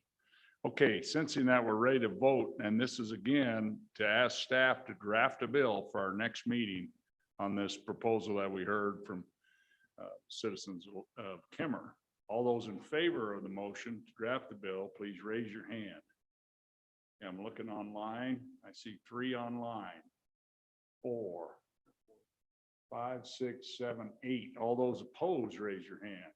1, 2, 3, 4, 5. That motion is passed. So we'll have that bill draft. Okay. Any other motions for directions to staff? I think that clears the deck on this issue. Appreciate everyone traveling here. You guys had a long trip over here. Safe travels home. Our next item, which I think is going to be rather quick, and then we're going to take a break, and then we've got we're actually going to get We're going to get back on time. And it's this implementation of this monthly ad valorem. We really have a technical cleanup that we're going to have to draft a bill to take care of. And it's, this committee was asked to do that here in the last couple of weeks, Mr. Chairman. And so the Director of the Department of Revenue is going to explain the issue. And I don't think we're going to solve it today, but I think we can get some of you together to work on the fix in a working group and bring us the bill. So Director, Department of Revenue, Director Henson, please proceed. Good afternoon, and as stated, Mr. Chairman, members of the committee, my plan originally was to bring you a summary of where we're at on the implementation of monthly ad valorem collection for mineral taxation that will begin next January. But due to time constraints, what I'd like to do today is limit the discussion to some cleanup language that in the implementation process we felt would benefit both the producers, counties, and certainly the Department of Revenue as we start to implement this. I've asked LSO to hand out a proposed amendment. Basically, when we started looking at this process, it became very clear to us that under the current law that was passed, that House Bill 159, it required that no later than the 25th of the second month following production, that producers in the state of Wyoming would be required to report and pay the ad valorem tax. Now, ad valorem taxes are not as easily calculated as severance tax. It isn't just a flat percent that is applied to that valuation. We have to do that by tax district. Each tax district has different mill levies based on the taxing authorities that levy taxes wherever the boundaries are of where that production is made.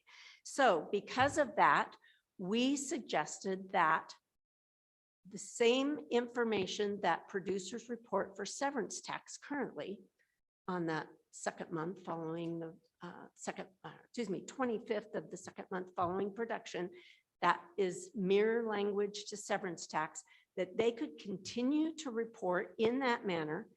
Then the Department of Revenue would take on the responsibility of determining the tax district for the valuation based on the group ID. We already have that information within our records, and we felt that that would take that burden off of the taxpayers. Now, in order to do that, it's going to affect our timeline a little bit. And so what the amendment that you have before you proposes is in that 3913.113B, it asks that the producer, again, they're reporting by that the 25th of the second month following production. And then we would take that information, review it, generate an invoice that we will send to the producer that will identify the valuation, the mill levy, and the tax amount due. And then they would have 15 days from the time that they receive that to remit payment. So bottom line, what would happen is the reporting piece is the 25th of the second month following production. The payment piece would be the 25th of the third month following production. So it clarifies a couple of things. First of all, they don't have to wonder what that estimated tax is because we're applying the prior year's mill levy. And then as long as they pay that in a timely manner, there's no interest that's owed. If they pay it after that time period, there would be interest owed, and it clarifies that as well. The second paragraph of the amendment is regarding annual filers. So there's a provision within the statute that states if an operator is responsible for less than $30,000 in severance taxes on an annual basis, they have the opportunity to forego doing the monthly filing, but they're considered annual filers. And so this second paragraph talks to annual filers. So for example, 2021 production, annual filers will be responsible for reporting to the Department of Revenue no later than the 25th day of February. Again, we will apply the mill levies per tax district based on the group ID. They will pay that invoice no later than the 25th of the third month following production. And again, we distribute that out to the county treasurers. We would appreciate the passage of this amendment to the language of 159 because we really feel it is going to benefit for clarity. And we've also shared this amendment with the members of the Petroleum Association of Wyoming, county commissioners, county treasurers, and thus far they're in support of this language. I will add that there has been a working group with the county commissioners and treasurers and other county elected officials and the Petroleum Association of Wyoming to address two other issues related to the delayed payment. This would be language that was contained in Senate File 60 last year, where the legislature enabled taxpayers to delay payment of the second half of 2021 property taxes, which would be 2020 production, and also the entire year of 2022 property taxes, which would be 2021 production. There were some questions on the administrative aspects of that. First and foremost, current law would require that, let's say in 2030, they're delinquent on the payment of that delayed payment. The question arose, what's the legislative intent as far as interest owed? When does that interest begin? So I believe the county treasurers have an amendment to address that. The other concern that their organizations had related to companies that either transfer their assets or they cease operation, but yet there's this debt out there that is owed to counties for these delayed payments. And I believe that the County Commissioners Association has some language. So what I'm asking today is perhaps the committee entertain sponsoring an amendment to those bills, or a draft bill that would include the language that I've provided today, and perhaps enable or approve for the Commissioners Association and the Treasurers Association to submit their suggested language to be also included in this amendment for your consideration in your November meeting. Thank you. Is there any questions of the director on this issue? Really appreciate you bringing this up. And as we make this big shift, you know, there was a big shift with severance at one time, and this is an important piece. We want to make sure we get this right. So, okay, I want to open this now to members of the public. And I don't think you have to go too far yet, but if there are members, actually just stay there, and we have two more chairs. Members of the public, if you would like to provide some comment on this. Welcome, introduce yourself. Good afternoon again, Mr. Chairman, members of the committee. Jeremiah Reeman here on behalf of the County Commissioners Association. We are working very collaboratively across all of the parties that are involved in this particular issue and do support the development of the bill as proposed. We're continuing to look at the language that the department has put together. I think right now we're in agreement on that. As it relates to the other two issues, we're currently working with Representative Crago, Barry Crago, as he works with LSO to draft that language such that we can circulate it amongst this collaborative group and make sure that we all agree with what that package looks like. Because it's our ultimate intent that we present to you something that we are agreeable to, and we can kind of streamline the process moving forward. As the director said, this, in addition to the issues that she presented, the interest and penalty revision is something that we need to get right. We are confused a little bit about what that language actually says. And if it says what we think it might say, it seems rather punitive and not necessarily what we're trying to go for here. We really just want to transition the system and ensure that those payments are made. The other issue that Representative Crago in particular is working to get us some language around is what happens in the instance of a transfer of operations between companies during that 13-year transition period here. So hopefully we'll have something there. The other big thing for my members, of course, is the county loan provision. You'll remember that you appropriated out of the Legislative Stabilization Reserve account just over $16 million for counties on behalf of themselves or special districts to approach the state treasurer's office for a loan. We've been working very diligently to understand, is that enough? The short answer is it's not. The positive thing about it is we don't need that much more. When I went out to members, turns out a number of them aren't going to approach a loan, some of the big counties in particular, but some might need to access that. And the figure that we ultimately determined is just under $3 million. Now, remember, that's not money that just goes up in smoke. We actually have to pay it back with the revenues that will be generated through this. So you'll be paid back on that. I've been working with Don Richards on a memo that he is going to be submitting to the Appropriations Committee here shortly, and that will contain all of the data that I put together. And I'd be happy to present that to you all at any point in time, but just under $3 million will be the ask there. Mr. Obermuller?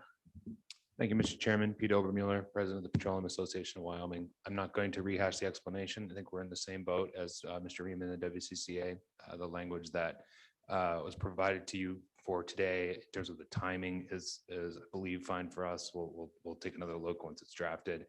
But we also have the similar issue on the reach back on penalty and interest that we would like to clarify, and some administrative hiccups there that we need to continue to talk about within the work group, as well as the sale and transfer. And I just wanted to make sure I was here to answer any questions. This is a very, very big shift for how these taxes are collected and distributed in Wyoming.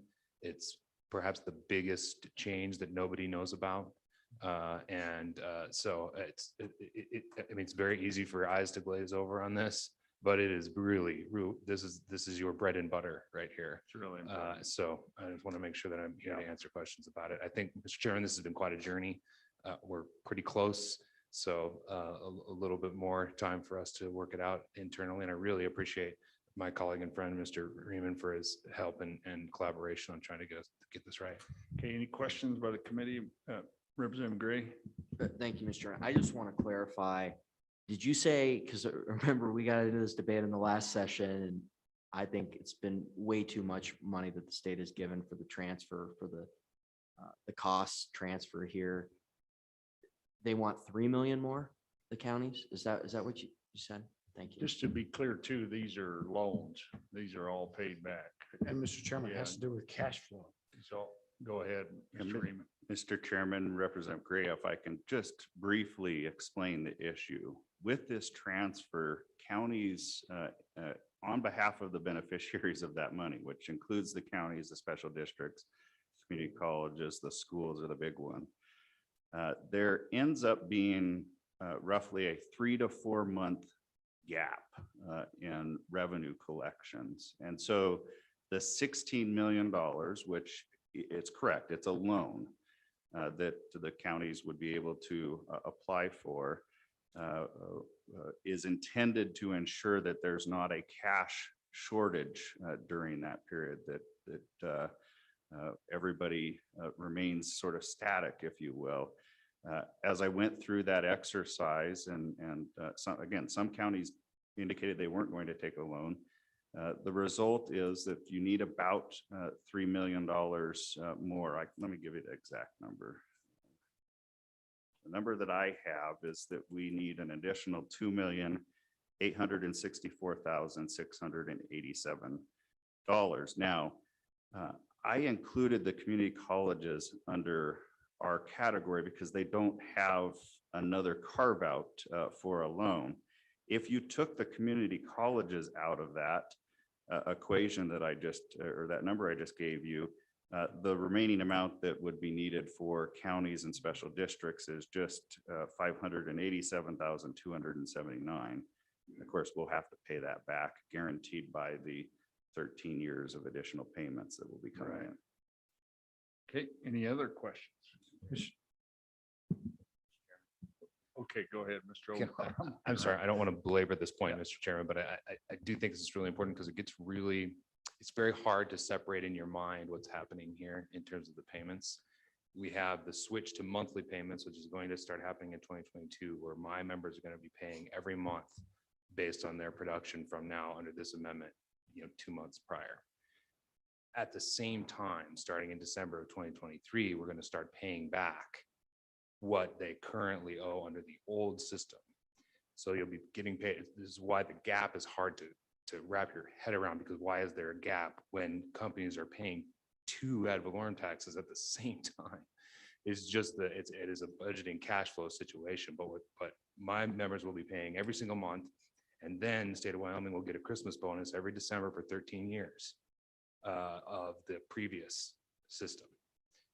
It's just that that doesn't kick in fast enough for actually how the cash flow works at the county level. Because this is a state policy shift, that we believe that it is the state's obligation to help. It is a loan. Yeah, perfect. Okay, any other questions? Mr. Chairman, Go ahead, Mr. Co-Chair. are we envisioning that the additional loan amount would be within this bill as an authorization, or are you handling that separate with the Appropriations Committee? Mr. Reaman? Mr. Chairman, Senator Case, I think we're looking for some guidance. We have been presenting this information to the Appropriations Committee. I do think because the program already exists, perhaps it's just an amendment to the existing budget and would not have to be a part of this. But again, we'll defer to you all on your expertise of where to put this. Mr. Chairman, Okay, go ahead. it's always a little back and forth on this issue, but we'll work together and get it done. I suggest we include it in the bill, and if we don't need it because appropriations does it, we could do that. I do want to point out one thing. This is a giant step forward, and it's just it's peanuts about the cash flow because we're going to get it back, and our returns are not that great in any way. So when they went from annual severance to monthly severance, they forgave an entire year. There was millions and millions and millions of dollars that actually disappeared. We're going to get all our money, and it takes a little while to do it. This is actually amazing. There was a lot of rumbling about how messed up this was, and we couldn't figure it out. And I'm just seeing people at the table, and we haven't heard from the treasurers yet and all that, but this is really close and coming a long way. And I commend all the folks at the table. I think, Mr. Chairman, we should have a bill draft to do this. And then as the parts come about on this, between now and the next meeting, we could add that to the bill draft and have a decent bill to get it in next time. And we should include the money. If appropriations does it too, that'll solve that problem. Okay. Thank you, Mr. Chairman. Any other questions? One, Okay, Representative Sweeney has a question. thank you, Mr. Chairman. So, Pete, you mentioned, will the amendment contain clarity on penalties and interest? In your mind? Mr. Chairman, the amendment as offered by the Department of Revenue does not. We're going to work on that for your November meeting. Essentially, what the current legislation does right now is the way that we read it is it attaches penalty and interest all the way back to January 1st of 2020. So in year 10, if by the third generation of the accounting person by human error misses a payment, penalties and interest will reach all the way back to January 1 of 2020. I don't think that was really the intent, and we think that's punitive, but we're still working out some kind of just very administrative issues about invoicing and stuff I don't need to bore you with, but we're going to get there, and then we'll come to you with that in November is my hope. Okay, any other questions?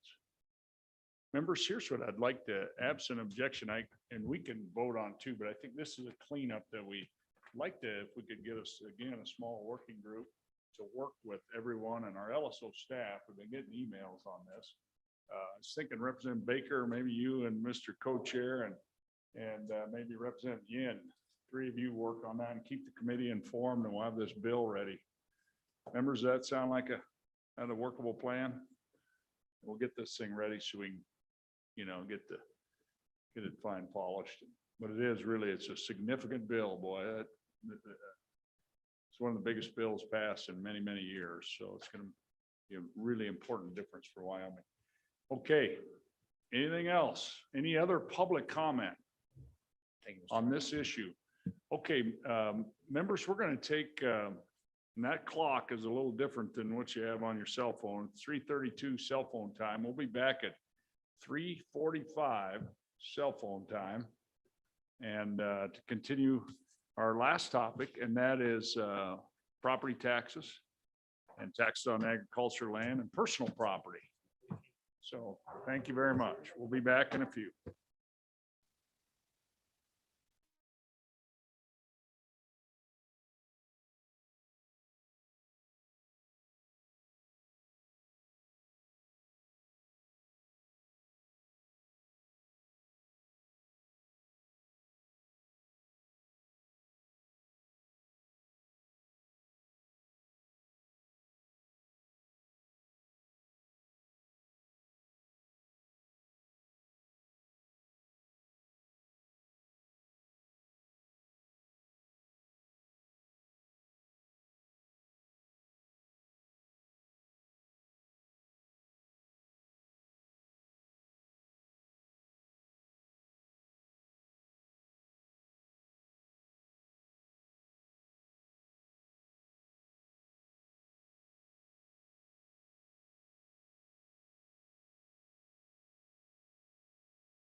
has property taxes, then taxes on agriculture land. We're going to talk about that $500 requirement to get the ag exemption. That'll be the second topic. And then personal property. Well, in this topic of property taxes, then we're going to just get a little history from the Department of Revenue, and then also some kind of history of exemptions in our property tax code, and kind of go through those, see if any committee has any questions. And then the county assessors will speak. We'll have them come up and talk about their work. And then we're going to open it up to public comment. And then a lot of folks right here from beautiful Casper, and we want to make sure we hear from all of you. And then as we think about, and I'll probably ask for a show of hands, I will just right now, how many folks are here to talk about property taxes, not ag land or personal property? Just raise your hand if you're here to talk about property taxes, so I get an idea. So there's probably 15. Okay, and so you think about it, if you each take 3 minutes, that's 45 minutes. So please don't be that one person who does 45 minutes, right? And so we want to be respectful of everybody's time. The next thing I was told by our staff to make sure, Ms. Talbot, so everybody who speaks is entered into the minutes, and we want to make sure we have your name right in the minutes of the meeting. So if you walk by that sign-up sheet today, if you are going to speak to the committee, please make sure you signed in on that, so Ms. Talbot can get your name and everything correct, so we get the minutes correct for the meeting. Okay, so with that, we're going to start with the Department of Revenue. Director Henson, go ahead. Thank you for joining us, and we look forward to your presentation. Thank you, Mr. Chairman, members of the committee. Brenda Henson, Director of the Department of Revenue. I was asked to give a brief overview of the history of property taxation in Wyoming. So what I have done is I've skipped quite a few years. I'm going to start with 1869. And I did not have a handout. I'm just going to go over this briefly. 1869 was the first property tax levied in the territory of Wyoming. So this isn't a new tax. In 1890, statehood and the creation of the constitutional amendment providing for a uniform assessment of taxation. Now in 1903, assessors were created and the county became the chief taxing authority. Now I'm going to jump to 1984, which means I've skipped a bunch of pages, but there were a lot of events that happened in the state of Wyoming that brought us to 2021. But in 1984, given the many lawsuits and the 1979 revaluation paralysis, a host of critical studies, and a newly equalized school finance reform, the legislature dictated a statewide mass reappraisal program. Again, 1984. And they hired an independent mass appraisal firm to do that reappraisal. Several years passed, and ultimately that reappraisal firm went bankrupt and left the state of Wyoming trying to figure out how to address this. Well, the way they addressed it was to turn to our locally elected county assessors and ask them to take care of identifying properties and listing characteristics. So in 1986, the legislature funded computer terminals for all the staff within each of the county assessors' offices. They also directed that all county assessors must use that computer system, the computer-assisted mass appraisal system in their counties. It also enacted legislation to allow assessors to correct property values, correct data, and it asked that the state of Wyoming pay for their work. In 1988 is when we saw our Constitution amended to require that all property be valued at fair market value. And it also created the 3-tier system of taxation, that being minerals, industrial, and the all other category where commercial, residential, agricultural property are all in the same classification. And it also stated that the legislature could not create new classes of property. We were limited by Constitution to those 3. Now, in 1989, the legislature funded a mass appraisal system for all 23 counties to use. Now, at that timeline, picture back technology back in 1989, this was a mainframe system. And the mainframe was located in Cheyenne, Wyoming. And all the assessor's offices, all of their computers that they had in their office fed back to the mainframe that was located in Cheyenne. There were two different systems. Why? Because one of the systems just could not process the massive amounts of information. There were counties that were just too large for that system to take on that calculation. So we had two systems, and you may recall them. They were called WISE and CLT. And 11 counties were on WISE and 12 counties were on CLT. The other thing that is important to note is that system valued real property only. Now, there are a lot of other things that go on in the assessor's office, and we'll talk about that. But this computer-assisted mass appraisal at that time in 1989 only valued real property. And so all of the administrative aspects of the assessor's office, meaning, the creation of a tax roll, creation of notices of value, the monitoring of department assessed properties and how those got added to the tax roll, personal property and the valuation, the tracking of exemptions, all of that was done at each county with their own administrative system. So as we go further with that, prior to this mass appraisal system being put in place, the way property structures were valued prior to this 1989 change in legislation, county assessors would go out and sketch structures, get all the pertinent information, and they would send that information to the Department of Revenue. The Department of Revenue had manuals that had 1967 replacement costs. And the Department of Revenue would take all that information that the county assessor sent them, go to those manuals and calculate out what would it cost to replace this structure in 1967. And then the assessed value ended up being 25% of that 1967. And the only time that value changed is if the legislature said, we're going to up that value by 3%. And then you just applied 3% to that 25% of 1967 replacement cost. But what's the important piece there? Replacement cost is not impacted by sales or current fair market value.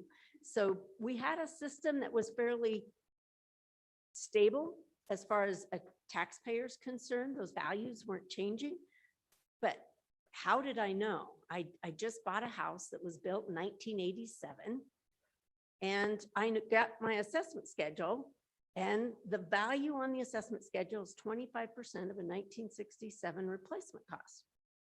How do I know if that's right? So while it was a system that was in place, but it didn't give a voice to property owners. We didn't know if we were being treated fairly or not. So in 1990, our statutes and constitution required that all county assessors value property at full value, that fair market value criteria.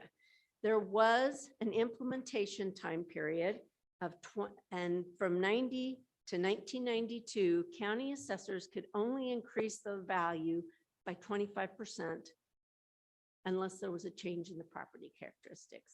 So in 1992, it didn't matter if those values went up 100%. County assessors were required to be at fair market value in 1992, and that has sustained throughout time. In 1991 is when the county assessors were required to implement a program by which they reviewed all taxable property once every 4 years. That was later changed in 2009 to be a 6-year rotation. But prior to that, the assessor would go out, list that building one time, send it to the Department of Revenue, we'd get a value, and then the assessor was not required to go back out to that property ever. So that's where when these requirements came into place, we got more accurate information.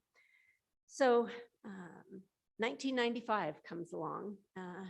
Some of you may recall that at one time the structure was the State Board of Equalization and the Department of Revenue was actually under the State Board of Equalization. In 1995, that changed. Our statutes separated the two, and rightfully so, because you basically had the Department of Revenue that was valuing Department assessed properties, minerals, these types of properties, and the State Board of Equalization was acting as their supervisor, if you will, and hearing cases of appeals on those properties. So it was an important move in 1995. 1996, now I just mentioned that we went to fair market value in 1990. It was not until 1996, and it was because of county assessors going to the legislature and saying, there's a confidentiality statute out there that you've required us to appraise properties at fair market value. But until 1996, county assessors couldn't share those sale prices with the property owners. All they could do is say, we looked at sales information and we believe that this fair market value is accurate. But in 96, the legislature opened up that confidentiality and said, okay, property owners have the right to see the sales that were utilized by the county assessor in the determination of the value of their property. And we've had that in place. Now, there have been several bills throughout time that have looked at making Wyoming a public disclosure state where there's no limitation on that. But right now, at least county assessors can defend their value and share that information with property owners that are contesting their values. Fast forward 2005. There was another study that was done, keeping in mind we're still, prior to that, we're on a mainframe application that only values real property. In 2005, all 23 counties began implementing the same exact CAMA system. It was a PC-based system. All 23 counties started using it, and here are the tools that came along with this CAMA system that is still in place today. It's PC-based, so it's no longer mainframe.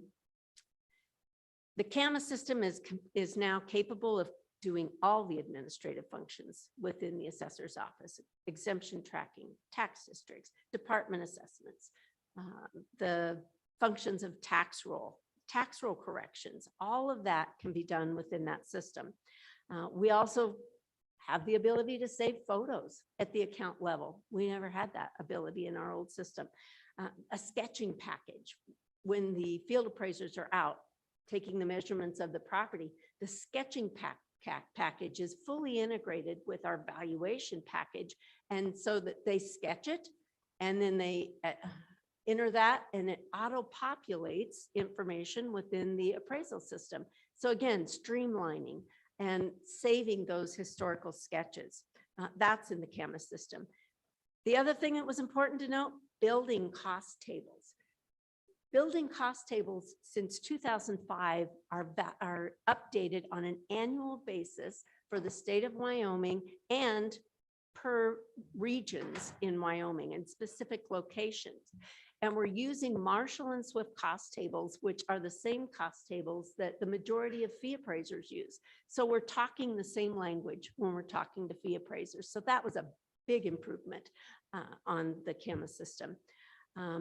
Prior to 2005, the CLT system had not had cost tables updated for several years.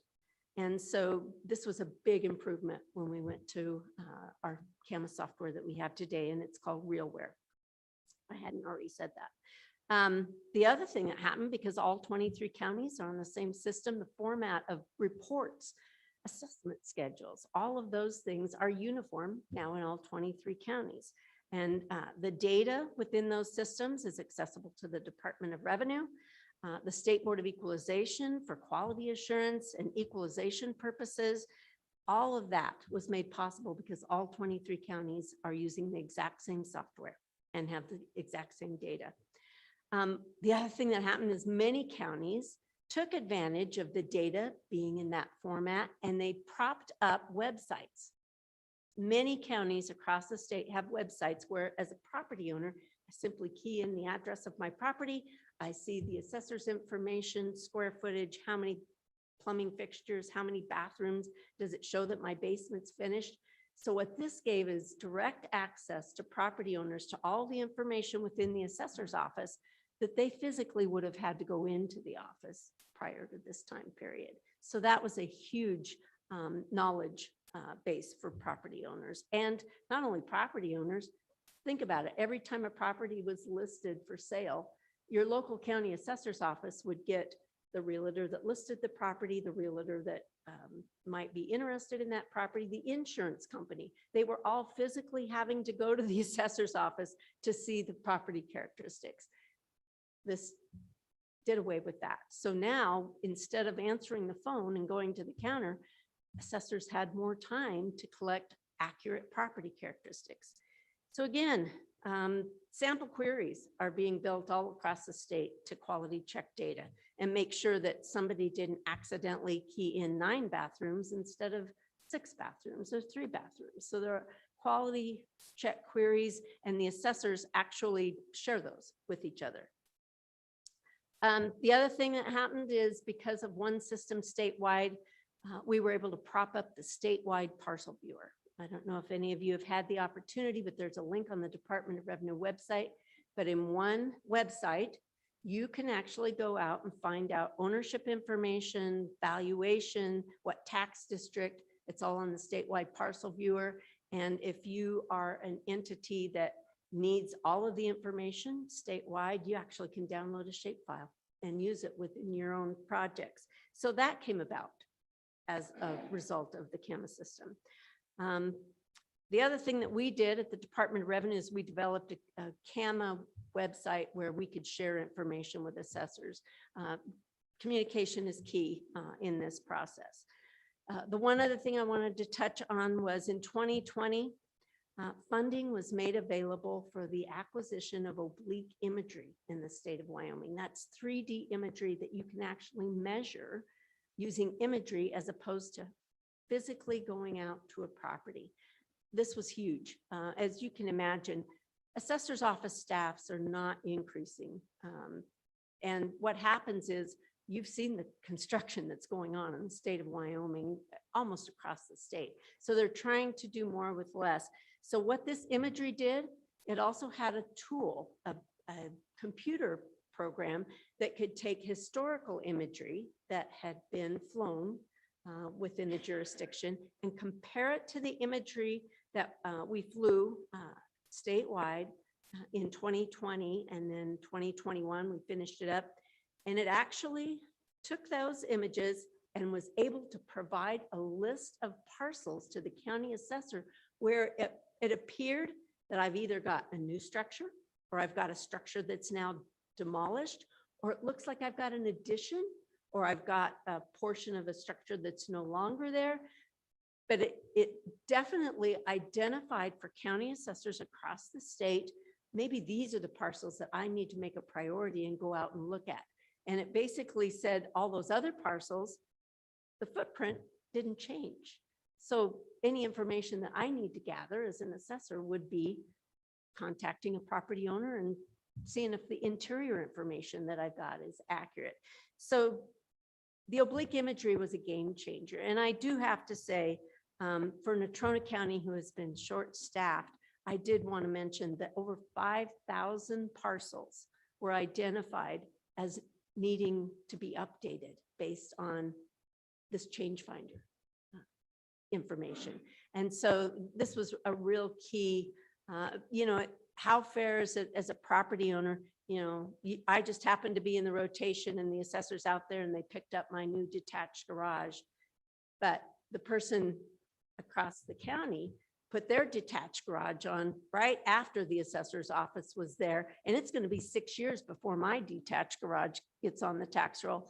This imagery enables the assessor to know and go ahead and get it on in a timely manner. Assessors across the state, and they can certainly speak for themselves on how important that oblique imagery was. And I'm not going to get into how it's being used by other state agencies, and I'm not going to get on my soapbox because it is a part of my budget request. So I won't go there, but certainly as a state, we know that it's always best to pool our resources and buy it once, as opposed to 23 counties going out and getting their own contracts. So with that, I'd be happy to answer any questions related to, where we used to be and where we are today. And I'm anxious to see where we are 10 years from now when technology continues to create efficiencies. So thank you, Mr. Chairman. And the next part of your presentation really is on the exemptions. Yes, Mr. You want Chairman. to just head right into that, and then we'll hold questions till you're all. Sure. Mr. Chairman, I have with me today Brian Judkins. He's the Property Tax Administrator for the Department of Revenue. And his background is serving for the Department of Revenue, and he also worked in the Fremont County Assessor's Office. Mr. Okay. Judkins. Thank you, Mr. Chairman, members of the committee. We put together some educational material for property tax exemption that's more or less a summary, pretty much of 3911-105. This information was presented to the Revenue Committee back in 2015. And what we did is we identified these exemptions as either providing a governmental service, social or economic incentive, or if it's tied back to the Wyoming Constitution, we identified that as well. With the property tax exemptions that we have, there's approximately 43 exemptions. I can make this real quick where I can kind of go through page by page, or we can discuss each individual exemption. Looks like we're kind of running on time, so a lot of people want to speak after me. So let's go page by page, and if you guys have any questions, please feel free. The second page we have on here, two exemptions that start off with 3911-105, which I find is interesting, is the federal exemption and a state exemption where it says property owned by the United States, the majority of which is used primarily for a governmental purpose. I think that's been in many discussions in the past, what is a governmental purpose? But what I find interesting is these two exemptions explain what is not exempt. And if you go through the rest of the exemptions, it explains what is exempt, if it's either county owned or municipality or privately owned. So with that being said, page 3,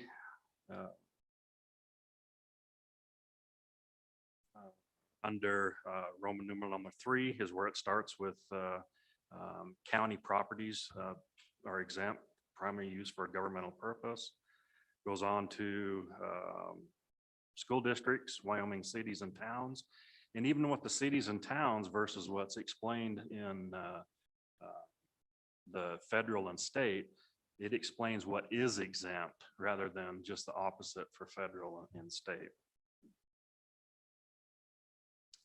Moving along, we do have a few exemptions that we have to report values on a yearly basis.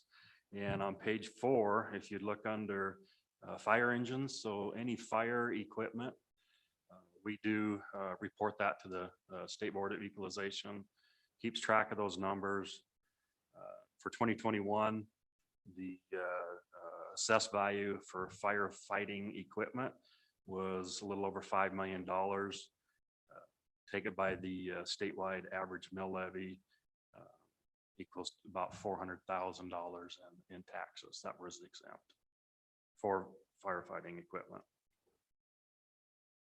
Kind of interesting note, I always thought that snowmobiles, why is snowmobiles exempted? But that's just my own personal, if they're owned by privately anyway, they would be exempt to begin with. So page 5, the next exemption that we keep track of is a pollution control. And for 2021, there was a little over $20 million of assessed value in pollution control equipment. Take that by the statewide average mill levy is $1.3 million exempted for pollution control. The next big exemption that we keep track of, that the state funds back to the local government, is the veterans exemption. This year, there were a little over 32,000 veterans that claim this exemption, and totaling $6.1 million in what the state has to pay back or fund the local government for that exemption.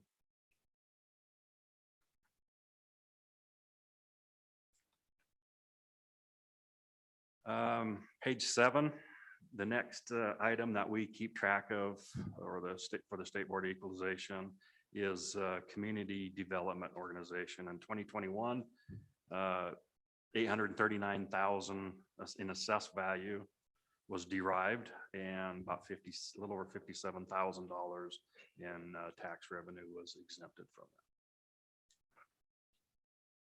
And the last part of the exemptions was implemented back in 2006 for intangible properties, such as monies, notes, goodwill, so on and so forth. With that, I'll stand for any questions. Okay, members, any question of our Department of Revenue? Any questions? Senator, Representative Jennings, you're not that old yet. No, thank you, Mr. Chairman. And just one quick question on page 7. And I don't know how far back you went with this 2021, but when you're going through these organizations and stuff like that, that nonprofits, and it's 57,000 at this point.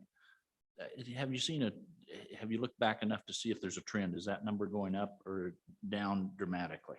Thank you, Mr. Chairman. Mr. Chairman, thank you. Representative Jennings.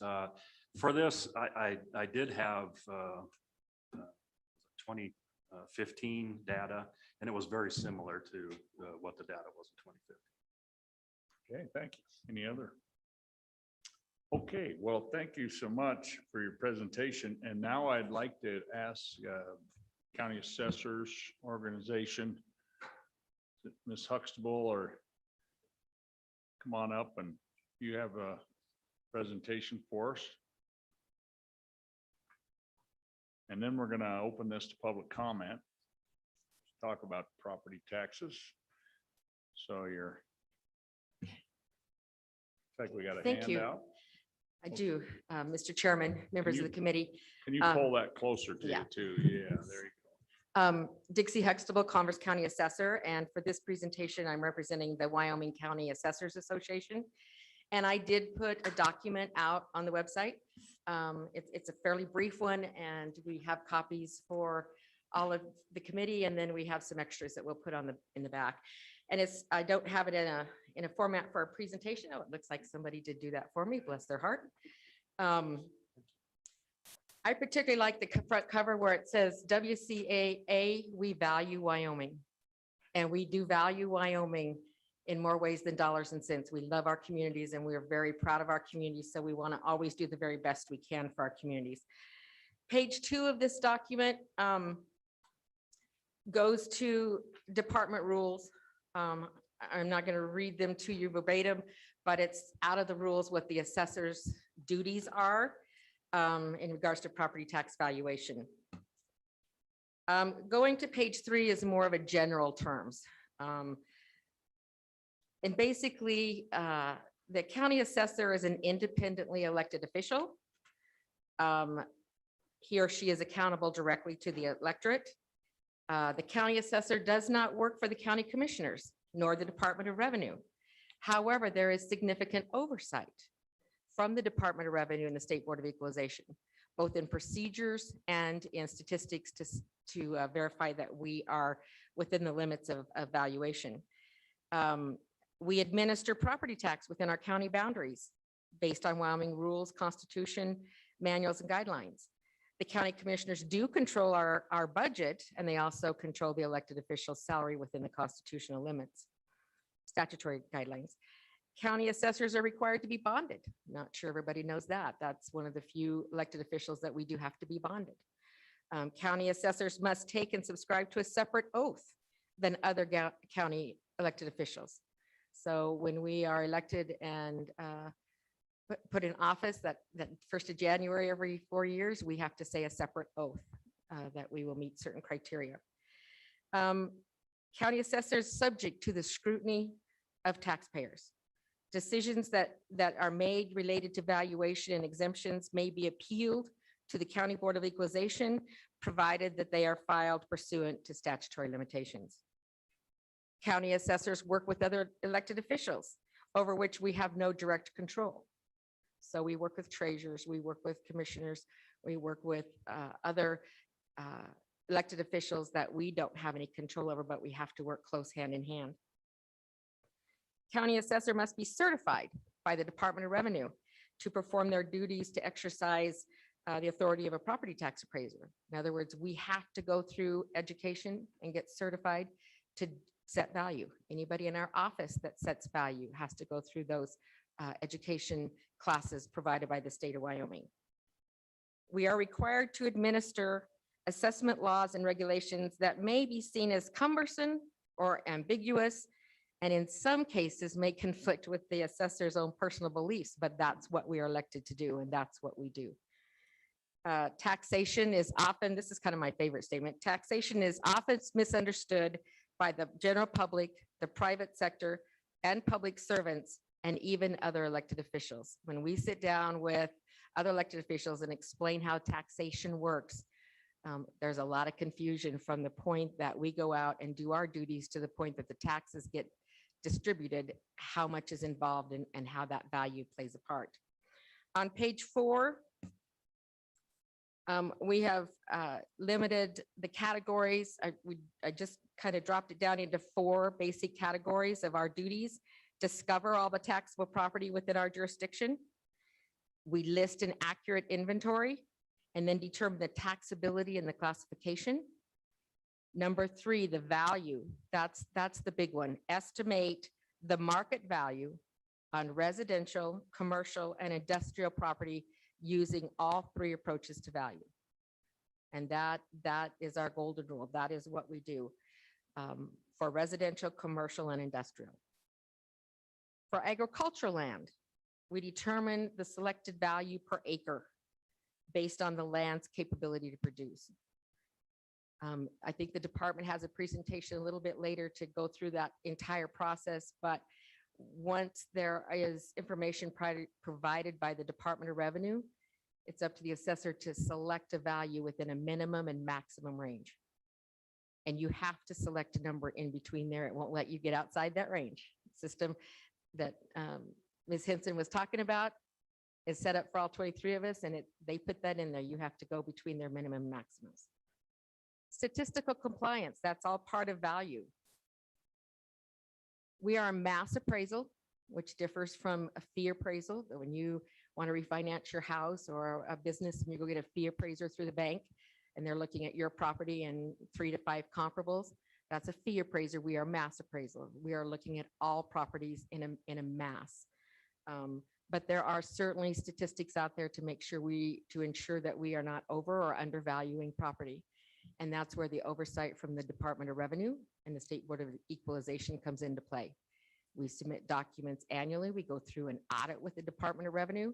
We submit an abstract to the state of Wyoming, to the State Board of Equalization. They do the analysis. They have access to our data, as Brenda had stated, so they can tell if we are statistically compliant or not. And if we are not, they have the authority to give us direction. And I'll say that as politely as it is. They give you direction and work orders. So they work with the Department of Revenue to do that. But they do have that ability, and it has happened over the years, not very often, but occasionally there has been work orders come out of the State Board of Equalization. We send out the notices by the 4th Monday in April or as soon thereafter. And then there's that 30-day appeal period where we entertain all the protests from the locally assessed valuations. Some of us refer to it as the Festival of Values. There's a lot of different names for it, but it is the appeal period. After the protest period is complete, We will certify the value by June 1st to the state board or to the Department of Revenue. That's our deadline for our abstract. And then in July, we will get a state certified value back from the State Board of Equalization. That will include not only the local assessed, but state assessed. Talked a lot about state assessed. Department does that, submits those values to both the county assessors and the state board. And we get the final magic number in July that says, this is your value for your county. State board looks at the uniformity. They have their own set of statistics that they run on us. They have their own statistician. We all have hearings with them. They go through specific set of questions as well as any pertinent questions to each county. If you're a statistician, you know what some of these things are that are in this thing, a median, a COD. I'd like to just clarify, a median is the middle. I had to learn that really early on. D stands for middle. Mean is average, A is for average. So when somebody talks about a mean, it's an average. When they talk about a median, it's the middle. We're trying to get to the middle, throw out the high, throw out the low, get to the middle. The CODs is coefficient of dispersion. How close are we together? How far apart are we? Those are all statistics that are out there, and the state board watches us very closely with that. Throughout the valuation process, we all do that in-house. Last thing you want to do is send in a certified value or an abstract that doesn't meet statistics. So we all manage those, run those to make sure we're compliant. The last step is the tax roll. We have the certified value, the commissioners have the budgets. It's a mathematical equation to take the certified value and the budget and come up with the mill levy. We apply that mill levy to the valuation, come up with taxes, a tax roll, and then we submit that to the treasurer. I still have stacks of those in Converse County that were in paper form, and they're now digitally with the push of a button, or better yet, a flash drive. So times have changed, but the process and what we're required to do is still pretty similar over the years.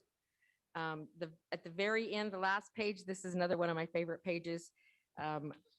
The assessor's job is to fairly and equitably list, value, and assess property under the law, to ensure that each taxpayer is paying their fair share of the overall tax burden, no more and no less, to ensure that each taxing entity is collecting the appropriate amount of tax dollars that are allowed by law, and to administer property tax policy as set forth in the Constitution, statute, and rules. What our job is not. Our job is not to protect the tax base. Our job is not to lower people's taxes. And our job is not to formulate tax policy. That onus is on all of you. We just administer it. There was some discussion. Did anybody have any questions about this? I have a couple comments about Senate File 85, if that's appropriate now. That's a business personal property. Yeah, we want to hold off on that for a little bit till the end. Yeah. Because we want to stay with property taxes. Did you want to add anything in the presentation or? Mr. Chairman, not on this presentation, Okay. but I would like to, Mr. Chairman, reiterate what Director Henson said on the oblique photography that we took. It has been used very heavily in Laramie County, not only by the assessor, but by Public Works, by our 911 partners, our police, our sheriffs, our fire departments. So definitely, I would hope you consider that in the future. Okay, any questions for Ms. Huxtable? And I'll start down here, Representative Gray. Thank you, and Mr. Chairman. Senator Schuler. Ms. Huxtable, one of the areas that I think we need to look at for reforms off the Natrona County experience, I would say, is, and it has been challenging in terms of looking at this legislatively, because many of the issues, I think, could happen in any county. So it's applicable to the entire state, this fixing the state statute. But I think Natrona has brought some of these issues to the forefront, and we often are not talking to the assessor from Natrona. But anyway, the appeals argument, the appeals statement you make on page 5, that it's 30 days from the date of the notice or mail date, whichever is later. I look at the statute. I'm not sure the statute says that. And from what I understand in Natrona County, the assessor has been interpreting it as the date of the statement. So, I mean, some people are getting things on day 20 and it's dated 20 days before, and they got 10 days to file an appeal. If they don't check their mail in that period, I mean, I had one person tell me that they hadn't checked their mail in that period. And it wasn't that they hadn't checked it for 30 days. They hadn't checked it for like 10 or whatever. And that, so it's not clear in the statute, I don't think. And I don't think this is the way it's going in some counties. Are you aware of that? Is that in practice going differently? Is it some counties, maybe the date of the statement? Is that maybe the way this is in Converse County that it's worked and the statute's just unclear and we need to fix it so that it's the date of the postmark? Mr. Chairman, Representative Gray, I can't speak for other counties. I'll speak for Converse County, and I'll speak to some of the cases that the State Board of Equalization has responded to, that they followed this rule. If I mail your tax notice and it's dated the 28th, but it doesn't get out of the mail service till the 29th, okay? Happened to me this year, Converse County. My notices were dated the 28th. The mailing service didn't get them sent out until the 29th, so the date stamp said the 29th. By state board rules, they told me that the 29th is the official 30-day period and day one starts the next day. Now, I'm not a lawyer. I'm not legal. All I'm going by what the State Board of Equalization has told us. Those situations have happened. There's been a couple of them this year. So I can't speak to any other county but my own and the few that I do know about. But the belief is that it's the notice date or the date that they are postmarked, whichever is later. So would it be a problem to extend that? I mean, just to make that 60 days or 45 days or, I mean, I heard the same thing in the audience. I talked to some folks from Casper. That's the first thing I heard, actually. Mr. Chairman, whatever you decide, we'll certainly administer. There are some time constraints when you have a larger county. My county is fairly small with the number of parcels. We have about 10,000 parcels that we send out, which other counties, AKA Laramie County and Natrona, have in excess of 40,000 parcels. So when you're talking about scheduling County Board of Equalization hearings, and the time frame it takes from the time you send the notice out, you grant the appeal period, then you can schedule the hearings and you have a 30-day window prior to the date of the hearing to exchange evidence. And then after that, to get the County Board of Equalization to have a finding of facts and make a decision before the 2nd of October, there could be some time constraints in there for some of those bigger counties. I would certainly let Mr. Gill from Laramie County address that, but it certainly could be changed. I'd like to share with you a situation I had in my county yesterday when you're talking about the delay in not opening your mail or getting your mail. I had somebody that was questioning, they never got the notice. Okay, that was the question. They never got the notice. They got the bill 2 days ago. They went to the exact same address. We confirmed that. Was the address the same? Because we always keep a duplicate of what we send out for notices. Did we have the correct address? We did. Well, I just don't even look at my mail at that time of year because I'm really busy. I apologize for that, and that's your personal choice. But how do you create law that accommodates every one of those scenarios that could happen? I don't have the solution, but could you extend it longer than 30 days? Certainly could. We just have to back up some of those other dates. And that can. From a large county? What? Yeah, Mr. Chairman, excuse me for before I didn't introduce myself.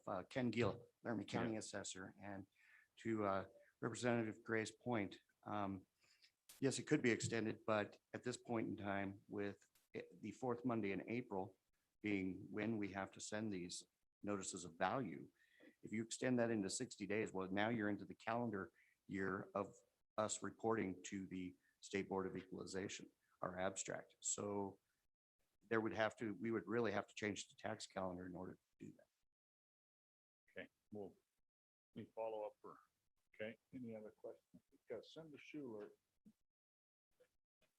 And then Representative Sweeney. Okay. Thank you, Mr. Chairman. Yeah, I think we both put our hands at the same time, but anyway, thank you for that. I just had a question on page 4, when you talked about mass appraisals.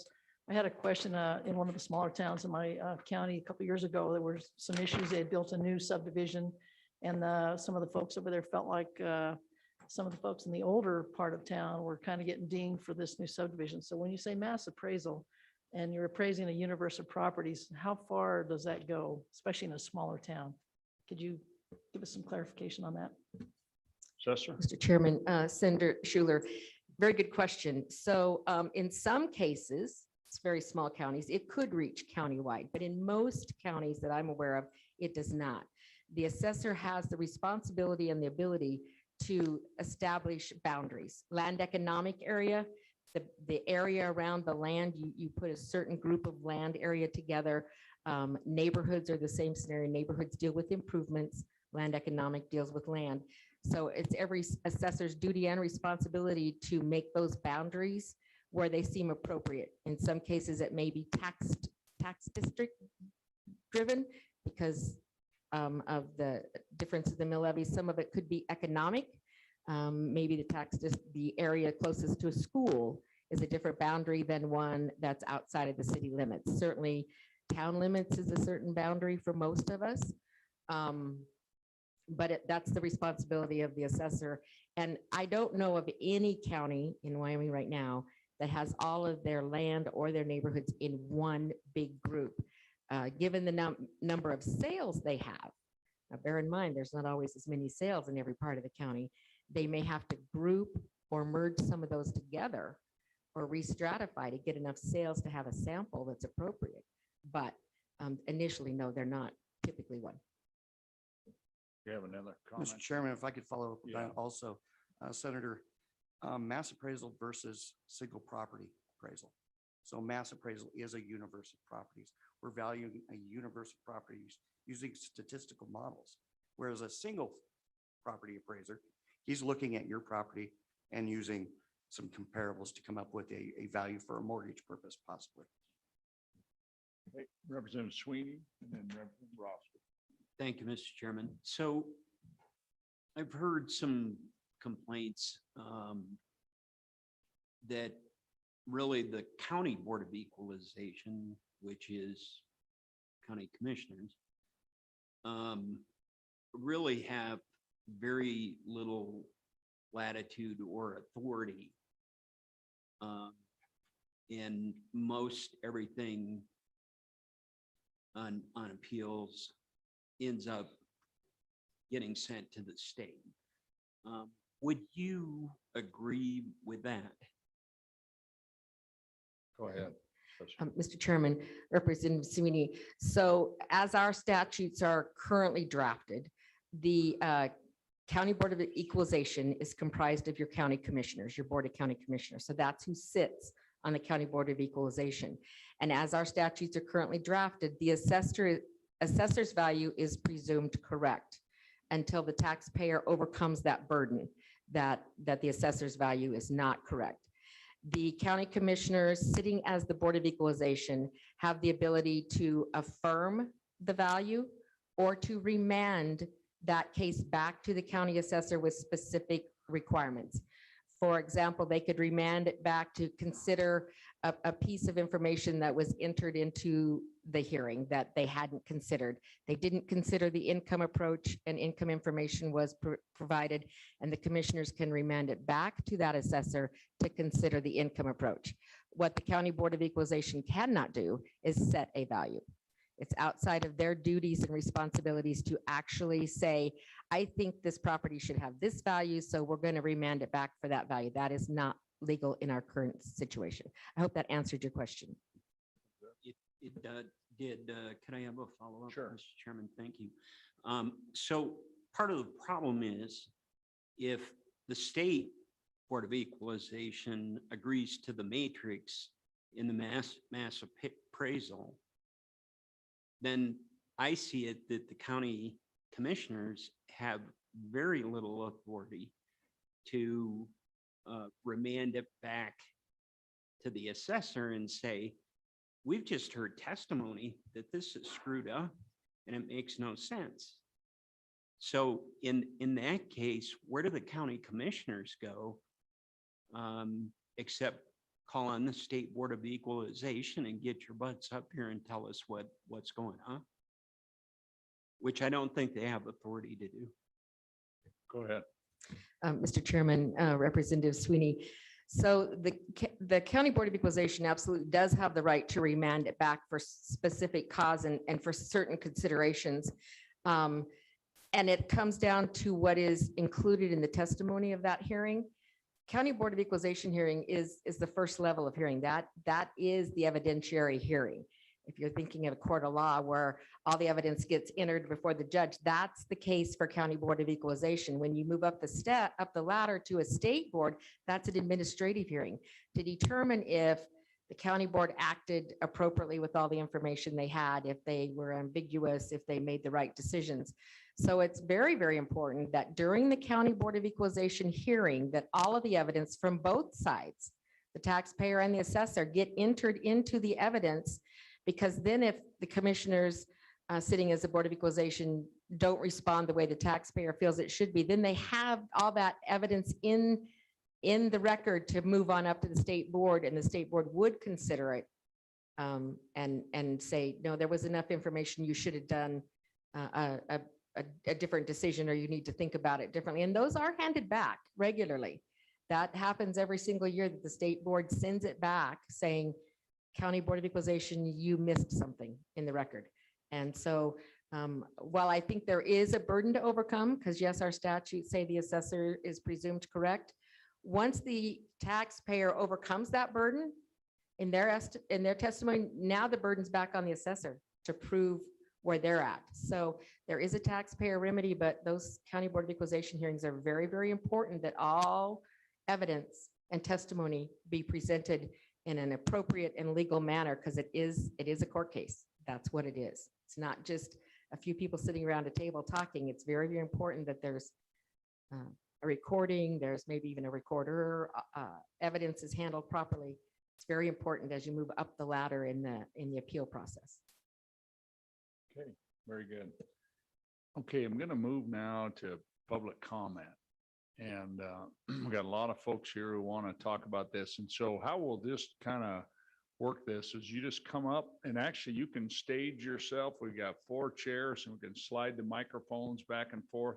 Just introduce yourself, where you're from, and come on up. Just be the first if you want, Commissioner. And then, boy, if folks who want to speak, don't be shy. Just come up and line up in the chairs and we'll just start working. And when you're finished, somebody can take your chair. And we'll keep moving. I'll start with our good county commissioner. Welcome. And then just introduce yourself to the committee again, where you're from, and make sure you sign that sheet so we get the minutes right with your name. Thank you very much. Go ahead, Commissioner. Good afternoon, Mr. Chairman, members of the committee. Paul Bertolio. I am the chairman of the Natrona County Board of County Commissioners. You're going to hear some horror stories behind me of what transpired in the last year, but I think I'd like to give you, as quick as I can, a little perspective on what actually has happened in Natrona County. Approximately about 4 years ago, our then assessor had cancer. Her number 2 stepped in and took over for a while. When the assessor passed, we put her number 2 in for about 6 months. In that process, staff had a huge turmoil, a lot of turnover.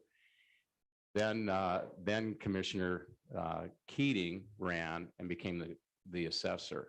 There was additional staff turnover.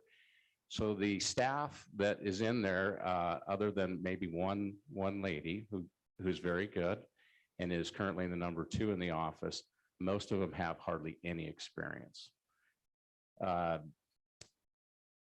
There were some changes on how the assessor addressed land values in 2020, and it caused a tremendous backlash. Typical number of BOE hearings is probably 10. We had 3,200. We spent almost 4 months hearing from these good folks that are behind me. It was a challenge to get through. In March, I went down personally and visited with the State Board of Equalization, as well as then Director Noble and some of his staff, to truly understand what was going on. And what we didn't know, partially because we weren't that educated, just how bad Natrona County was. We were not meeting any of the criteria, the 4 criteria that the State Board of Equalization put forth. And it wasn't just in the last year. This had probably been going on for about 7 years to some degree. So it transcended the current assessor. So we have a very inexperienced staff, but we took from my conversations with the director and his staff, a whole list of recommendations. We have beefed up the staff. We're trying to meet the 6-year rotation. There were some other things such as website, the 30-day has been talked about. We're trying to get that word out. The real challenge, and all of these individuals behind me are going to tell you, it's very difficult to fight the assessor.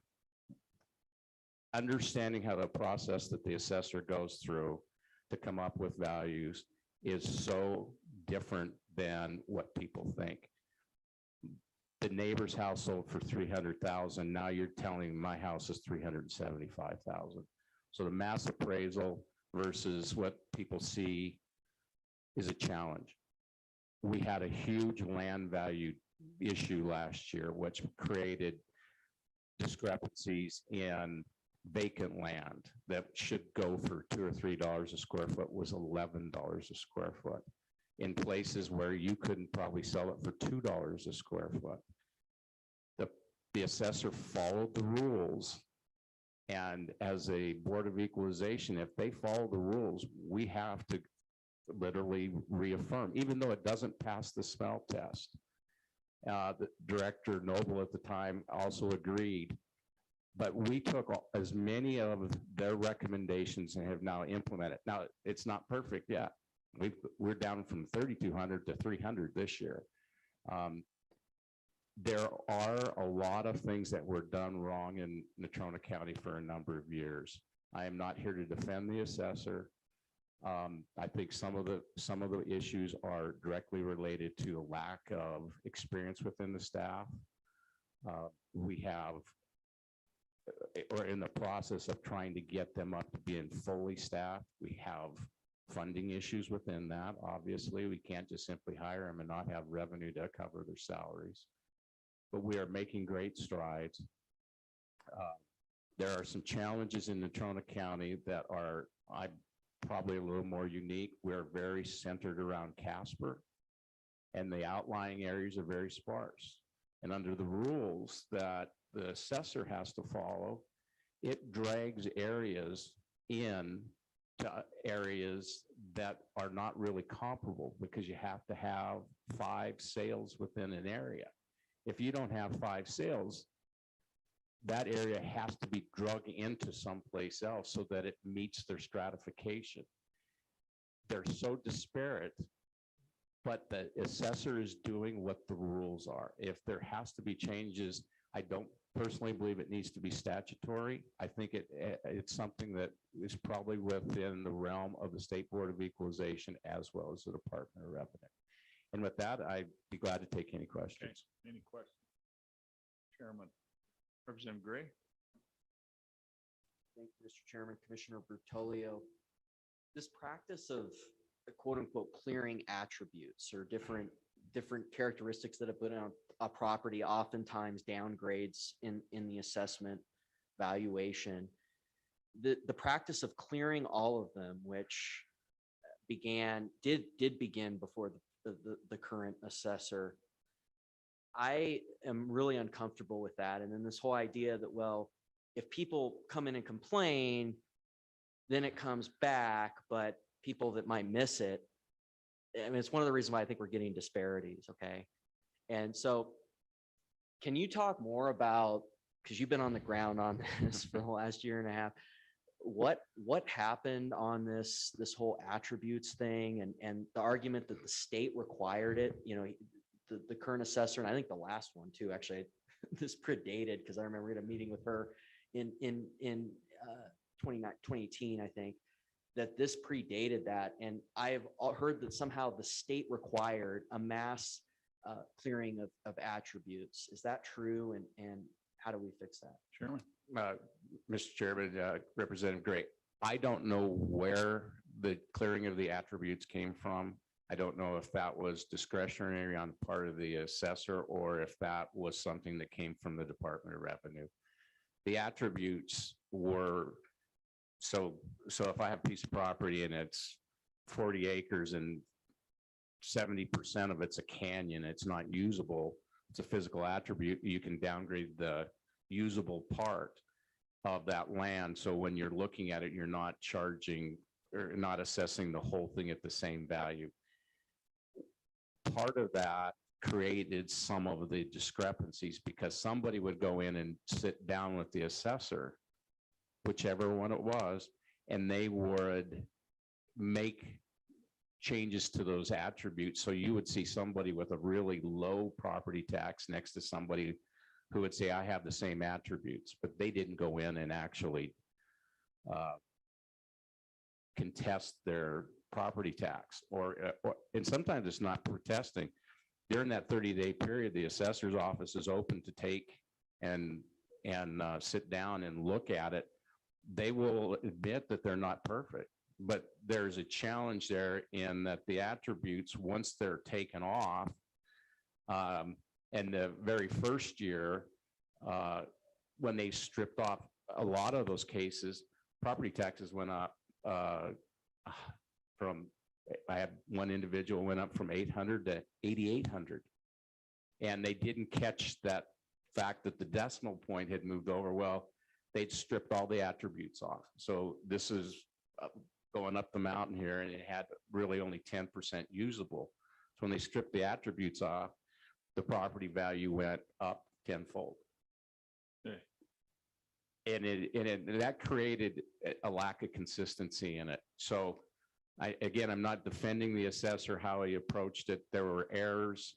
He'll admit those, but the consistency, so you're not, as we got to do in the Board of Equalization, not being arbitrary and capricious is a challenge. And it, you will hear that from some of the other speakers. Okay, and so we're gonna keep moving. Now, I just would tell folks here that was 15 minutes with our first witness. So you see where I'm going. We just won't make it. And Yeah. so then we'll be down to about 3 or 4 of you giving us your story. So if we can keep this really concise, and we just really want to hear the stories because we're not going to solve it tonight, but we want to hear the story and the problem, and then we can get to work on this hopefully over the next few months. And Chairman, really appreciate lifetime of service. Mayor Casper, County Commissioner, really appreciate all your service. So You're keep most up the welcome, good work. Mr. Chairman. And again, I apologize if I ran over, No, but you're I think great. I will set the No. table for what you're about to I hear. think you So- did too. All I right, think it was thank you. beautiful. Thank you. Okay, next, go ahead. Okay, my name is Ron Catalier. I've lived in Casper since 1977. I have a house in Eastgate, and I have some land on Casper Mountain. And my problem is with the valuation of the land on Casper Mountain. And the only reason why I'm looking at just the land is because I don't have anything built on my property up there. So I wanted to compare each lot to see what's happened. And this down and dirty, we've got 55 lots in the Aspens subdivision. And the value of the land, the assessed value of the land went up $847,541 from 20 to 21. Now, a little bit of history on that. In 2018, my property was valued at $46,000. 2019, it went up to $96,000. I have 8 acres. And I missed a 30-day period. I went in and talked to the county assessor, and he says, well, you can tell me your story, but there's nothing I can do and nothing you can do about it. And I asked him, I said, well, why did it go up? And this is what he told me verbatim. He says, it's my opinion that every acre on Casper Mountain is worth $12,000. And I told him I thought he was nuts, you know, and I really didn't care what his opinion was. But that, from what I saw on my 2019 taxes, it looked like that's what he had done. In 20, they had a meeting, they invited, because of COVID, we could only have 80 people come to this meeting. I went to the meeting and they sat down and they explained exactly how they went through all this and came up with these numbers. And in 20, my property went back down to $47,000. So I got up when it was turn for us to talk and I said, now, you're telling me that what you did in 2020 is accurate? And he said, yes. And every person that was up there with him said, yes, we did it correctly. So I told him, I said, well, then you owe me some money because you overtaxed me last year. And he was able to refund some of the money that I overpaid. But then again, in 2021, it went back up. And I don't understand. I did get the LEA and I looked at the LEA that he gave me and I compared those properties, and 8 of those properties were sold between 2015 and 2018, and 9 were sold between 2019 and 2021 or 2022. And I'm assuming that with the average, they weight the average heavier on the newer sales versus the older sales. There was a lot in the Aspens that sold for quite a bit less than what they were appraising our lots at. And I asked him why that one wasn't on the LEA. I was told it's because it was a abnormal sale and they couldn't include it. So, you know, it doesn't make sense to me that my neighbor, who is,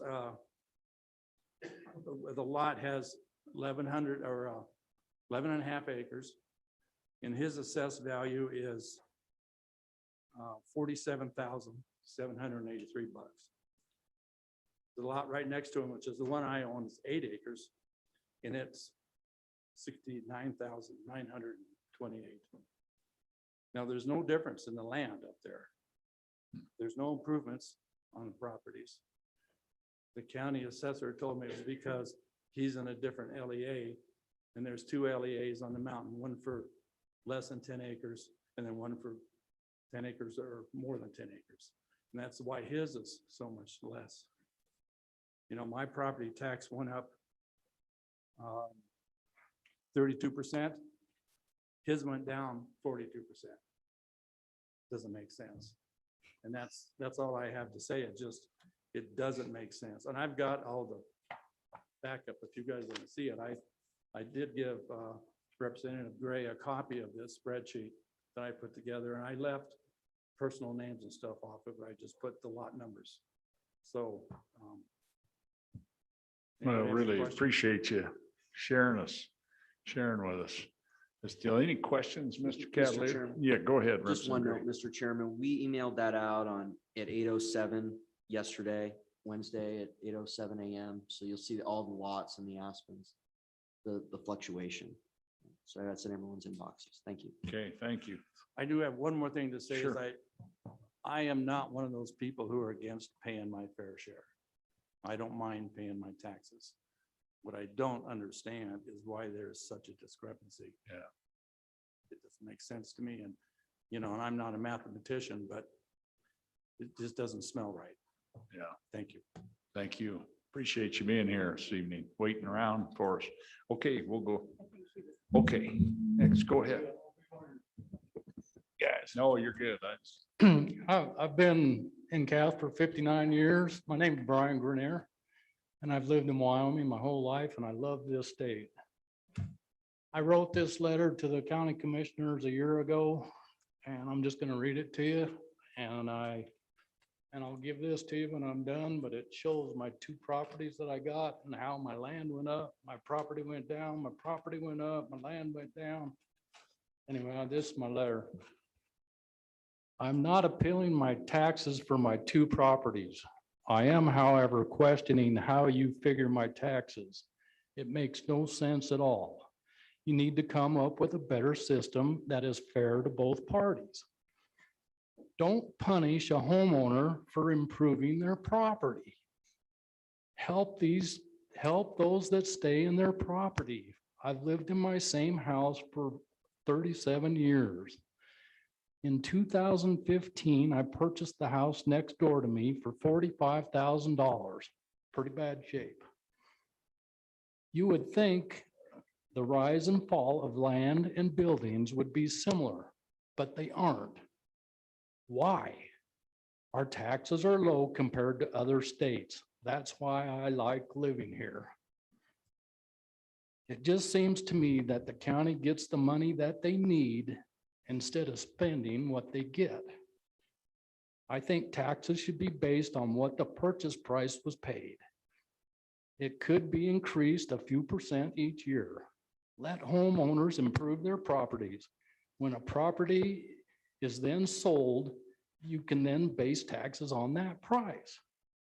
Matt told me that I need to talk to the state because they make the rules. But I said, I think the county should do that because they represent me as an elected body. Again, I am not appealing my taxes, but rather the system being used. And just an example, 2005, my land went up 40%, my property went down 12. The next year, my property went up 47% and my building went up 90%.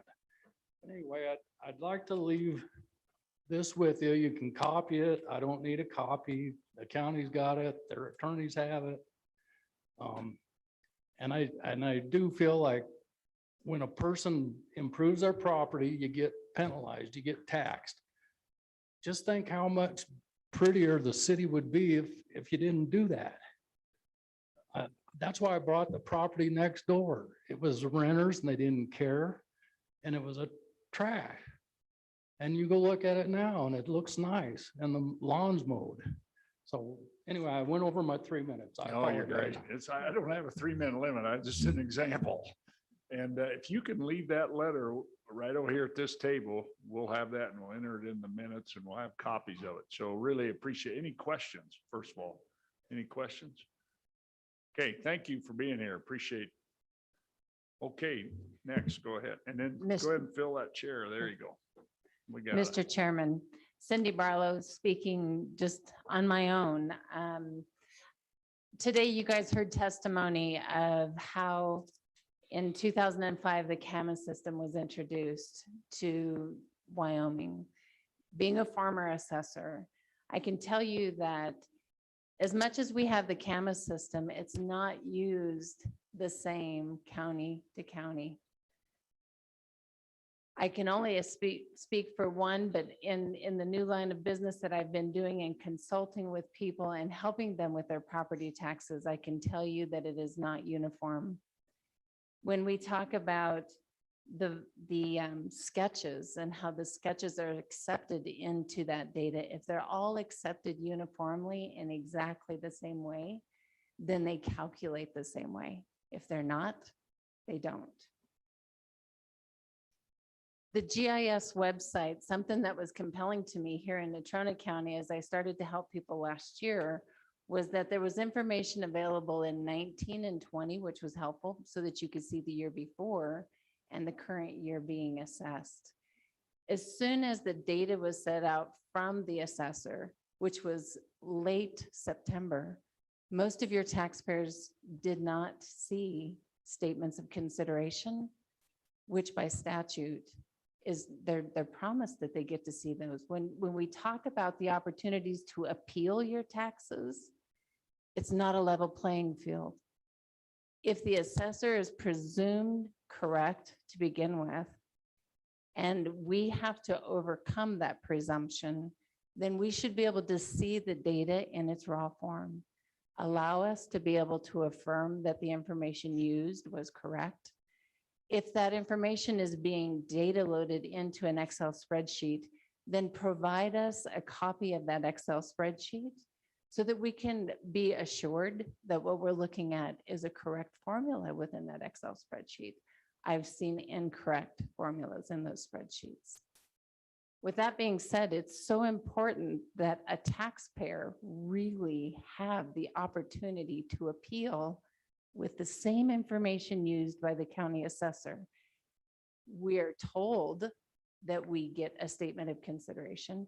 We're told that we can get the property profile, and most of those things are given by most of the assessors. Let me just say, this is not a personality thing. This is a process. And it's a process that we need more clarity within the statutes.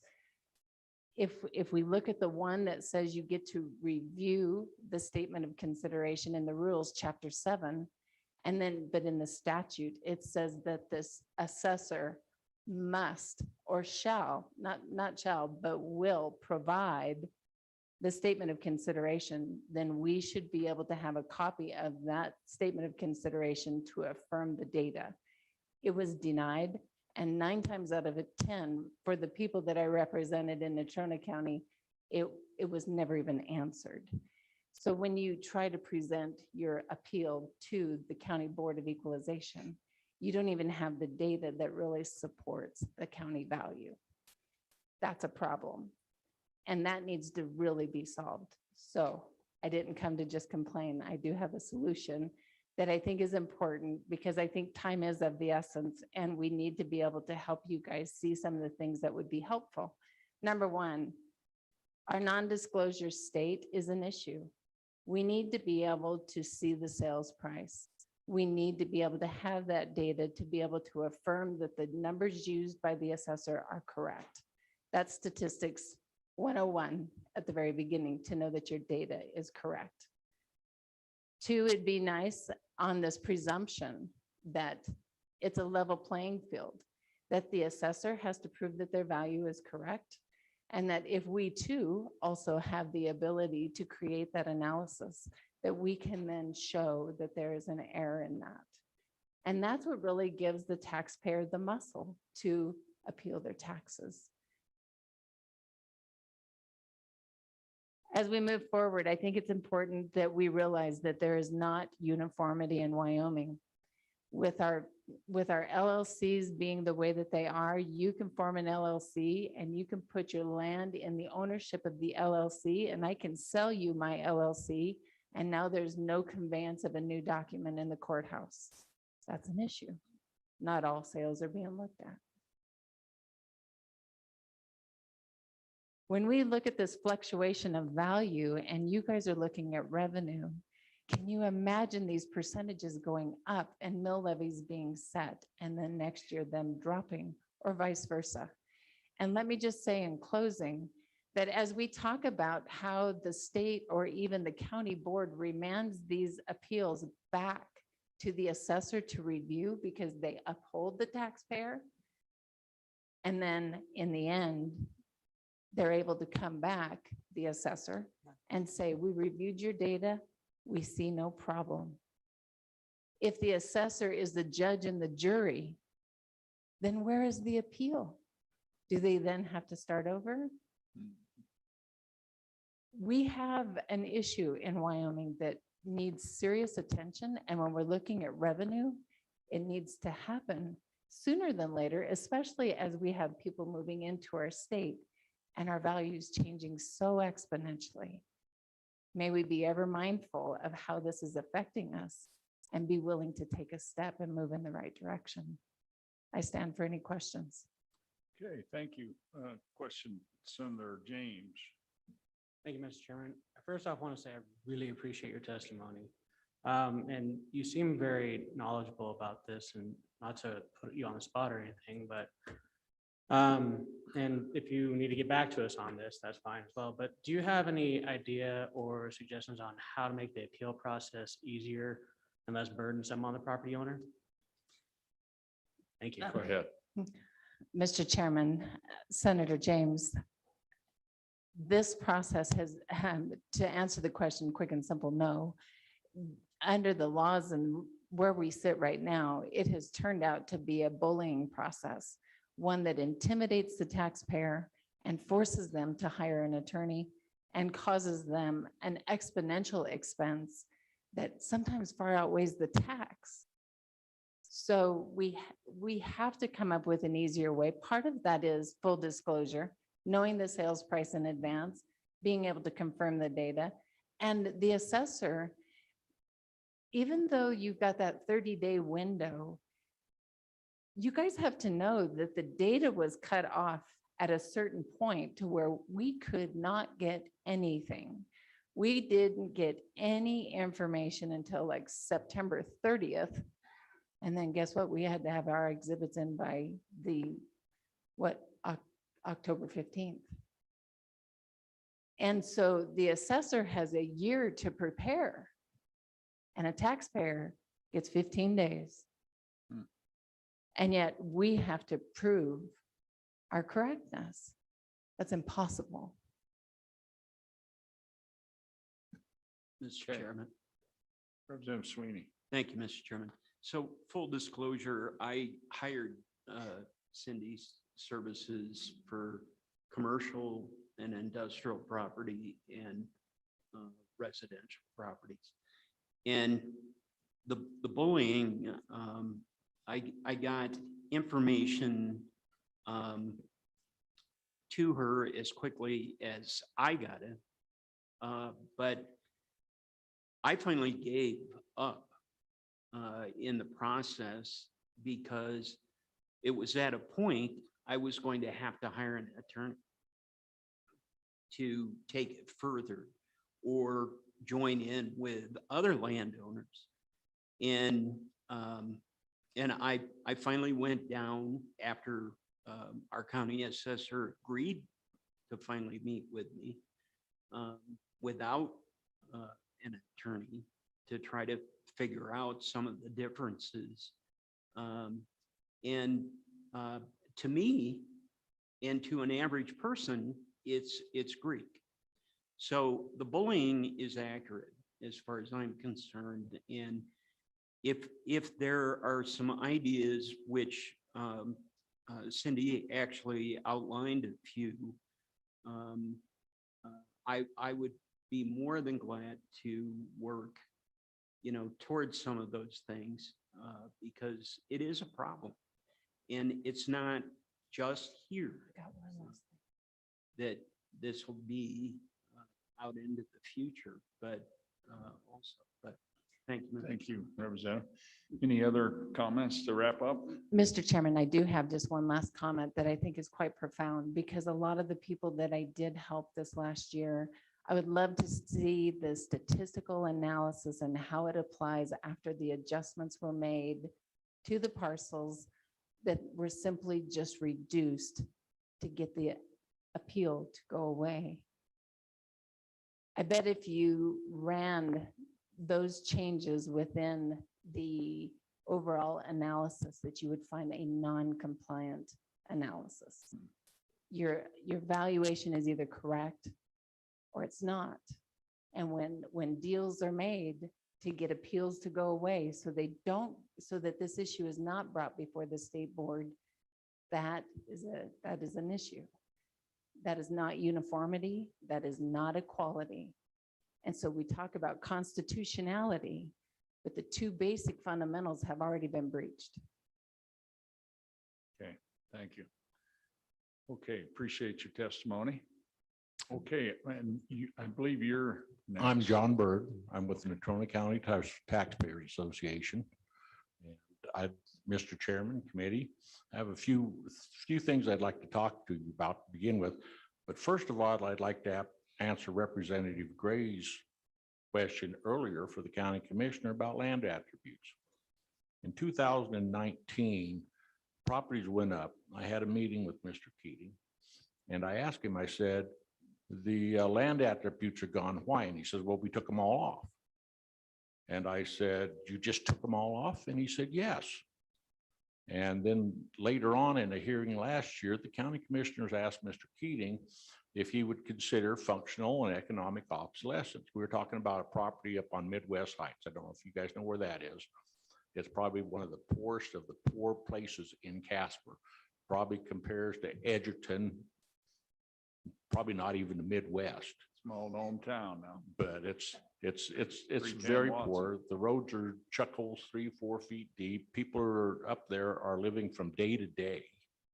And that was the property I talked to. And the county commissioners asked Matt Keating if he would consider taking a look at land aptitude adjustments, for economic and functional obsolescence. And his answer was, I will not. So that gives you a little bit of idea what happened to land attributes in Natrona County. Now going on, I'd like to give you a little bit of background on how I ended up being with the Taxpayers Association and how I ended up in this. None of my properties, but I had an employee come to me and say, I don't understand this. My property went from a valuation of 10,000 in 2019 or 2018 to a valuation of 32,426 in 2019. And this is for a 4,000 square foot empty trailer lot in Midwest Heights. So we did the discussion, we filed the appeal, and during that appeal, we went to the appeal, found out we were told that, we had 30 days, but we were told erroneously it was 30 days after the, we got the informal back. So we filed that, went back, the assessor, said, well, it's not timely filed. One of the assessors admitted, saying that, and it came, and the county commissioners wanted to hear it, but arbitrarily they had to dismiss it. Now, going through that, I'm going to go through some of the information I have. One of the problems that Cindy pointed out was we have county assessors that have no formal education in statistical analysis. I myself have a bachelor's degree in accounting and master in business organizational management. So I have tons of statistical expertise, but our assessor and employees, none of them have a background or any formal education in statistical analysis, yet they were expected to do these linear equations and these linear equations, multiple regressions, and know whether their data they put in or they're getting out is correct. And basically all they are is just doing keyboard strokes on the camera and hoping it gives them something they can use. One of the things, and the answer to this is, I think, very simple for the Revenue Committee, and it's nothing more than require that or set or create education requirements to for the county assessors and their employees. Require the assessor to have a statistical background or some education in it. Require the assessors that are doing this, the associate assessors, to have a statistical background, 1 or 2 semesters in statistics. And like Paul said earlier, then they can determine whether it passes the stink test. And looking at many of the linear regressions and multiple regressions that they've done, they don't pass the stink test, but they don't understand that it doesn't pass the stink test. Then we take a look at, in Natrona County, the assessments, they went up 300 to 400%, as I said. There's a solution to that, and it was brought up in last legislature, and that was to create a statute limited assessment increases in any 1 year. Say the assessor, you can't raise them more than 10%, 15%, 20% a year. And establish a limit on how much they can increase it, not 300, 400, 500, I've heard as much as 800%. That's not fair to the taxpayer. And as Cindy said, the taxpayer is at an extreme disadvantage in this state because all the rules are written for the revenue, the assessor, and the government, but not for the taxpayer. And the taxpayer is expected to defend this and appeal this, but he has nothing to support how he does it. He's kind of lost. And the State Board of Equalization set the appeal process up so a lay person could conduct an appeal. So you shouldn't need an attorney.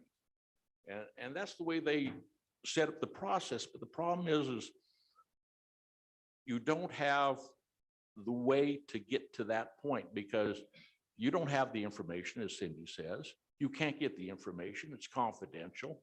You can get what they use for statements of consideration, but you can't find the other statements of consideration that may be applied to your process because statements of consideration are confidential.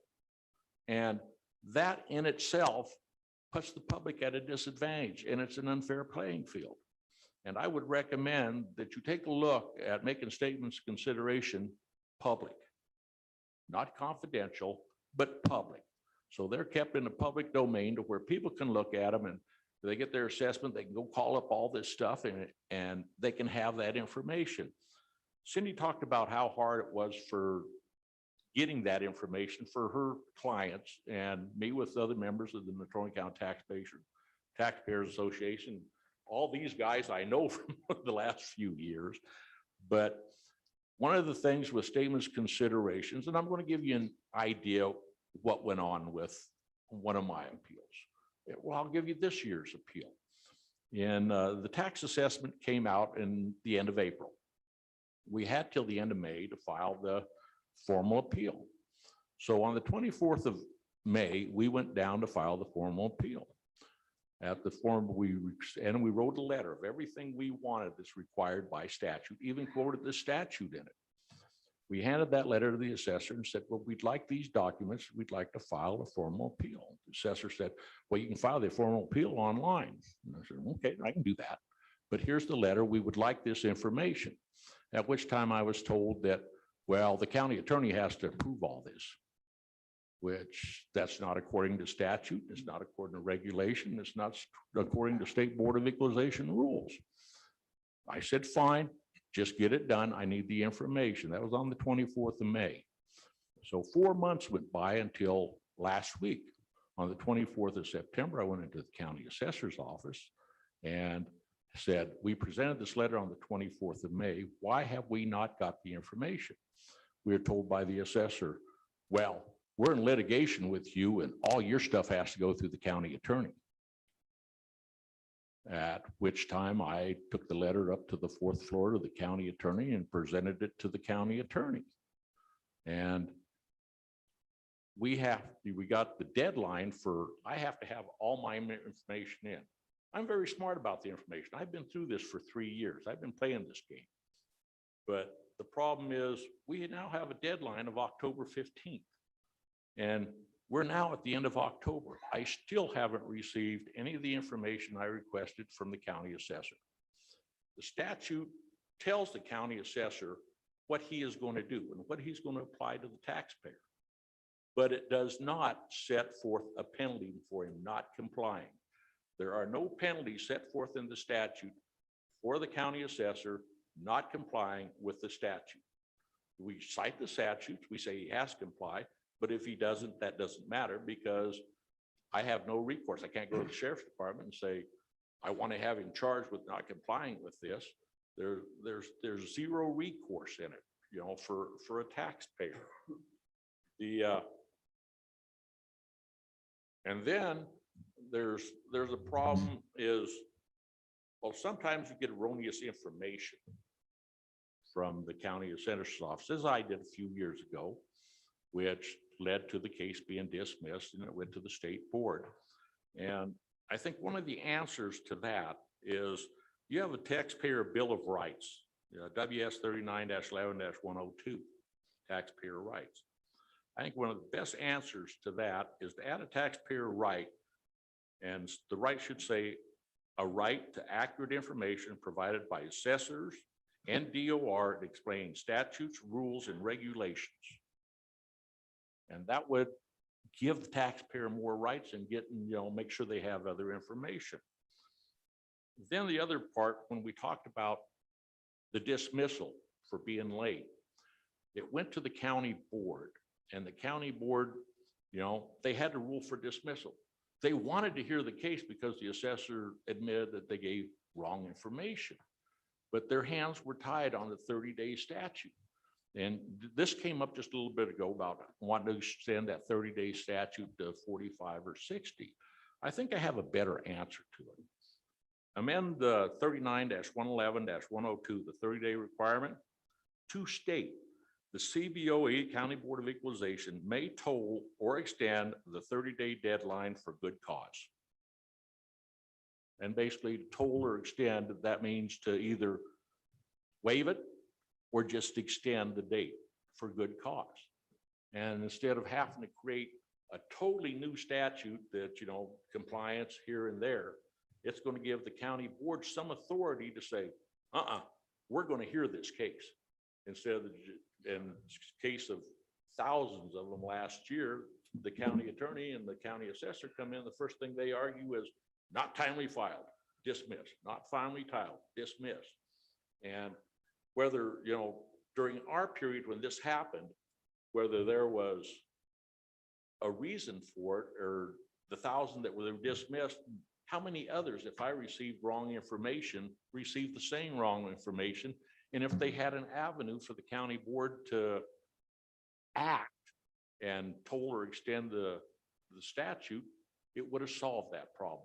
Instead of going to the county board, they dismiss, have to go to the state board, have to come to the back to the county board, have to go back to the state board. You would have deleted all that requirement.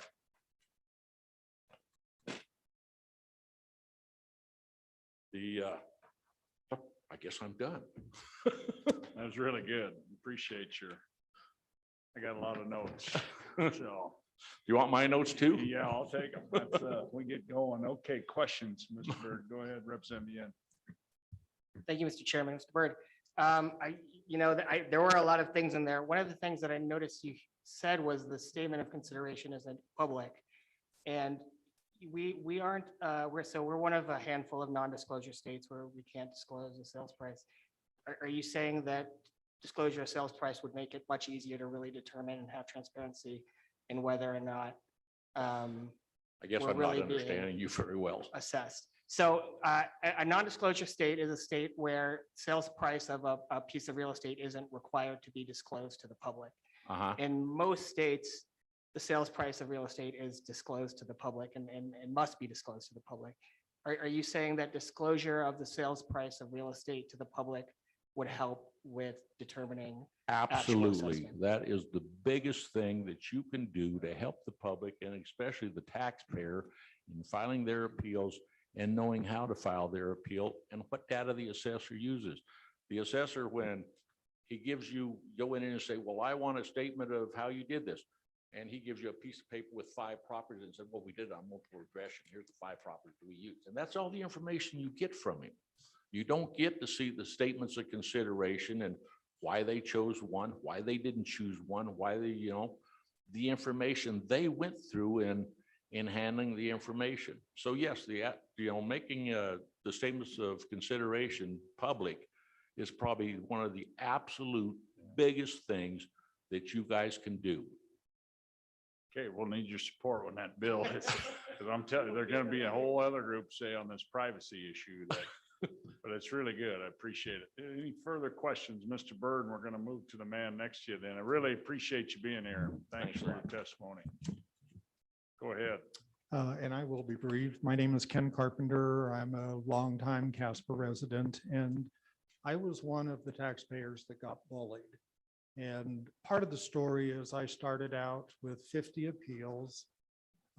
One of the first things the assessor's attorney did, and you have to remember an attorney, their job is to aggressively defend their client. That's what you want. And so you can't fault the attorney, but the first thing they did was to write a motion to have all of my appeals dismissed because I didn't answer a question on the appeal form that wasn't asked. Now that doesn't make any sense. So there are 6 questions on an appeal form. I didn't answer the 7th one that wasn't even there. And so all of these 50 appeals should be dismissed. I had to write a motion. I'm not an attorney. I had to figure out how to write a motion. I had to get this appeal to the hearing officer who ruled in my favor. And then it went back down. The attorney said, well, had she ruled in my favor, we would have used this on hundreds, if not thousands of other appeals. That's bullying. I mean, I've got an attorney that's, I never did hire an attorney. I did this by myself. Some of my appeals, like I said, I started with 50. The last 6, this was we had the hearing in February. Last Saturday, I get a letter from the from the assessor saying, yeah, these got remanded back to me. I looked at them, they looked fine, no change. There was no reason to have an appeal when the person who is responsible for fixing it is the person who made the valuation to begin with. So somewhere in there, there has to be another level. It doesn't have to go to the state. The assessor, if he does not appeal a remand, the state has nothing to say. They are not involved. I can't appeal something that was remanded. So some of the documents that I had to send to the state for my appeals went over 300 pages. And so I want to give you one. It's the State Board of Equalization docket 2021-67 in the matter of Greenberg and Associates versus Matt Keating. Just look at it. When you're down there, just look at it. See what a taxpayer has to go through to get an appeal, even in front of the board. And then follow it into the spring when they make their decisions. And see, because the state board, I've read the last 20 years of their rulings, and I can tell you they don't suffer fools, and they will take someone to task over this. But please look at that and just see what we've got to go through for no avail. Thank you. Okay, thank you. Any questions? Any questions, Mr. Carpenter? Okay, thank you for being here. Appreciate you hanging in here with us.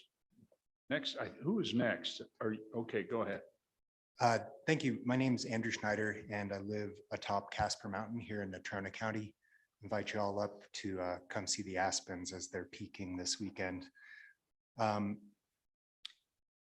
appreciated the presentations from the Association of Assessors earlier, where they pointed out that it's not the assessor's job to protect the taxpayer. So I guess I'm here tonight to ask you all to pick up that responsibility. I also just want to point out to our assessor that it's also not his job to screw the taxpayer. But I feel like we're engaged in a little bit of asymmetrical warfare here as a result of this system. Proud fourth generation Wyomingite, not here to advocate so much for myself tonight, but I've handled the appeals for my 75-year-old aunt the last 2 years. And we were a lucky member of the 3,000 2 years ago, and this year an unlucky member of the 300. Just real quickly, I'll go through a little bit of what that looked like. So I spent 2 years ago in the appeal about 40 hours to research the statutes. And by doing that, was able to show that the assessor made a technical error. Took that into the office and tried to have just an honest, open conversation. And it was really clear within about the first sentence that a collegial conversation with the assessor was not going to happen. And that's the asymmetrical part. Information goes in, information does not come out. But after some persistence and a couple of visits, I was able to get a set of maps out of the assessor's office 2 years ago that made the case, and we were able to win that appeal. I was told at the time of that appeal that the issue was fixed, that our tax records would carry through to the next year, and this year the entire scheme was changed. So what's happening is we're a mile past the end of plowed roads, so we're paying a full year's taxes for 6 months of access to the property, and it's just, it's obvious that it's not fair. It's obvious that the scheme was changed. And when you look at our subdivision, about 30 10-acre parcels, 3 of those, and including ours who appealed, our land values went way up this year. And we weren't provided the maps to show that there had been an actual technical error again this time, but it sure felt like retaliation to me, especially considering the fact that there are parcels in our subdivision and around our subdivision where the cabins and the shops that have been built on there are not even showing up in the tax records. They're not being assessed at all. So how is it fair that, we've doubled this year on the property? We happen to have 3 parcels in this subdivision, so I can see the effect of what feels like retaliation on my aunts where the appeal was versus the adjacent property, 10 acres that did not have that pricing go up and literally just share the same meadow. I mean, the same parcel, same family. And I'll leave it there. That's my experience. I would like you all to think, about that aging in place concept. It's just, my aunt's thinking about leaving the state. My mom's thinking about leaving the state. And after 4 generations, it's a real tragedy. Also want to think about public disclosure. That would have made an appeal possible this year, even though the assessor didn't give us the information we needed to follow through with our appeal. If we'd had public disclosure, we could have gone in and actually fought that. Thank you. Okay, thank you. Any questions? Any questions, Mr. Schneider? Appreciate you, your testimony and your story. Okay, next. Thank you, Mr. Chairman, members of the committee. My name is Bob Ide. I'm a local property owner, downtown owner, operator of office properties.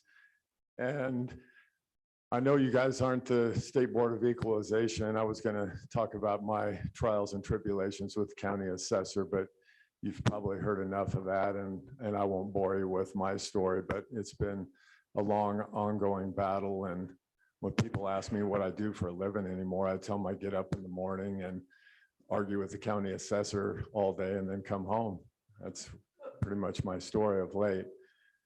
Anyway, what I would like to say, the last speaker commented on it as well. I was going to mention that, the comment that Dixie Huxtable made from Converse County, where the assessor's job isn't to protect or lower the burden on the taxpayer.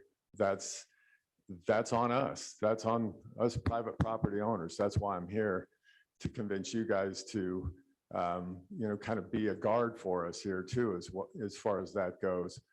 And, I think you guys maybe know the stat better than I do, but I think 40% or better goes to the schools from property taxes. And, that's a number that's in statute, and that's what we have to live with. What I'd like to say, you guys are revenue committee. You're always looking to get more revenue. It always seems like not to lower the revenue. The comment that I'd like to make is, being that our tax dollars go to the schools, we need to look at the schools. I saw a credible statistic the other day that said from 1950, the student population in K-12 has gone up 97%. The number of teachers that have increased is 200%, and the number of administrators is increased 700% since 1950 across the board. So I don't know where that stat stands in Wyoming, but when you're looking at property tax owners and where that money goes, remember that, we're the ones that are funding that, and we want to protect our livelihoods as well. That's all I have to say. Thank you. Okay, thank you. Any questions?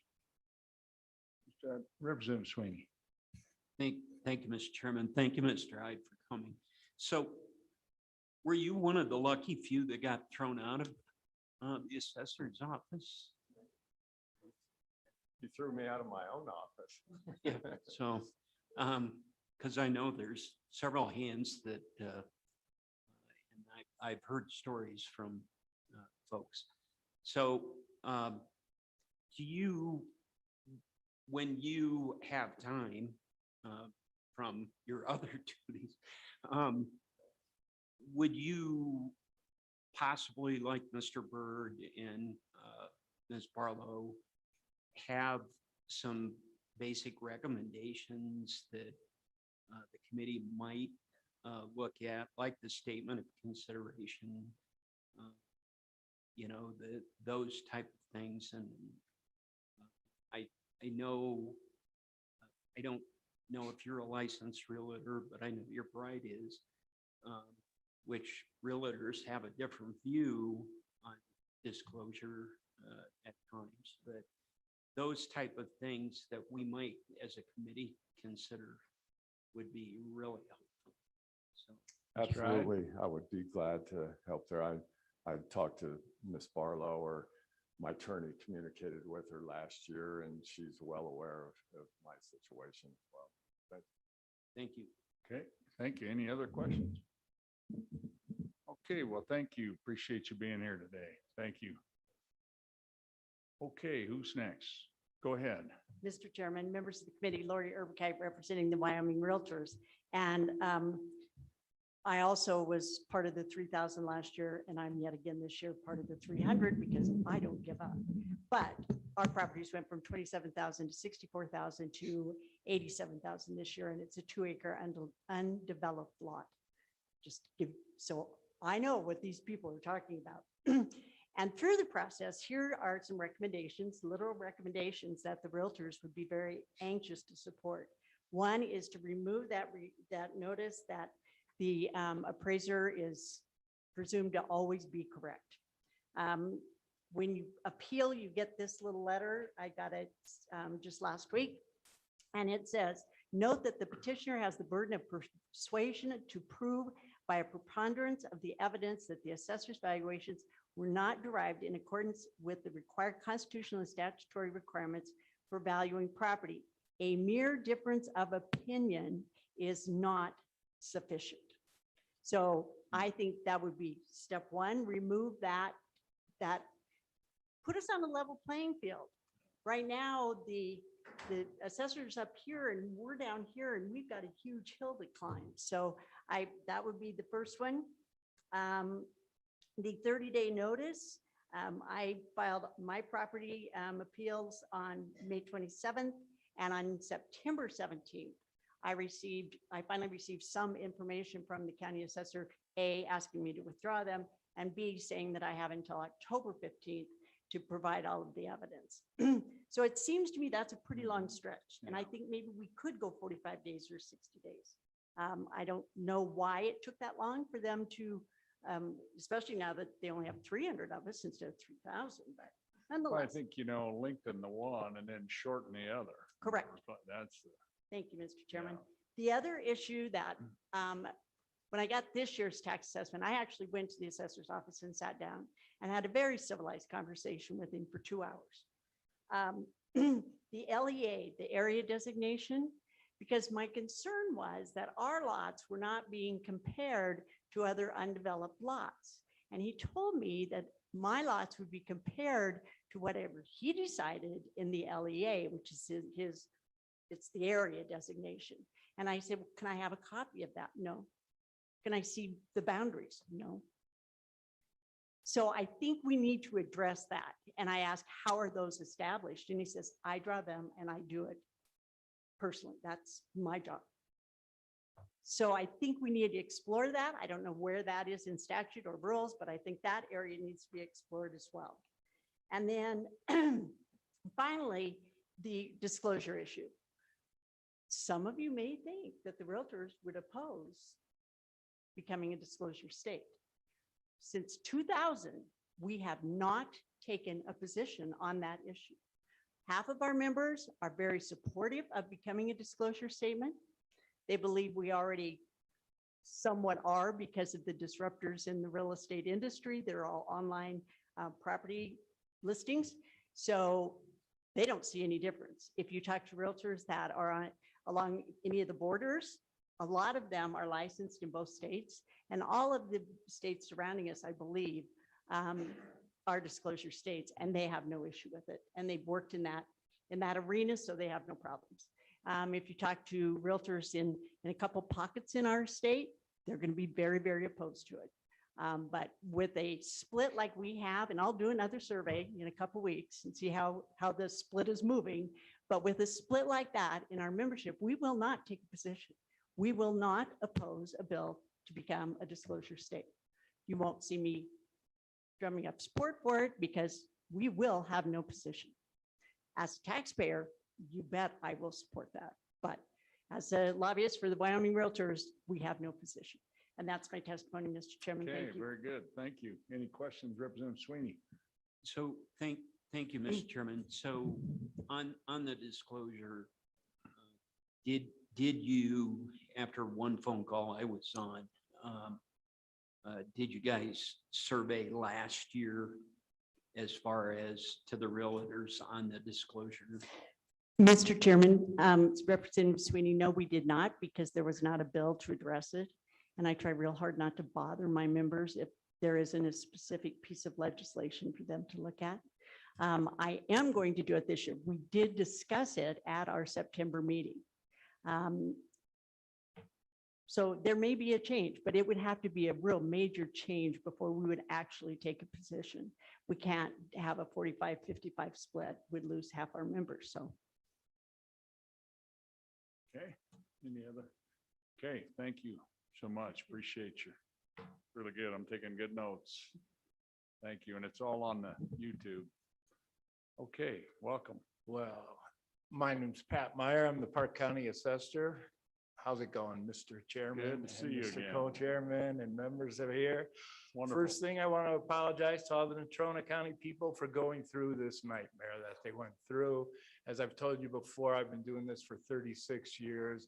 I've never heard anything like this. I've never heard of 3,000 appeals.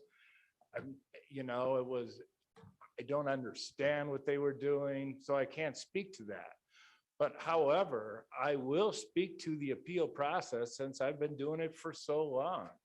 And it starts out as a real informal thing. When somebody comes in and thinks their property is overvalued, first thing we do is take down information and so forth, usually in the morning, and we're at their house in that afternoon. We are checking measurements, we are going inside and out to make sure we have everything right. If we find something wrong, really easy to get rid of that one. Whoops, your basement wasn't finished. We showed it as finished. We'll make the change. We send them an amended schedule. Now, if everything was right, we're looking at all the sales in their neighborhood, to see where we're at.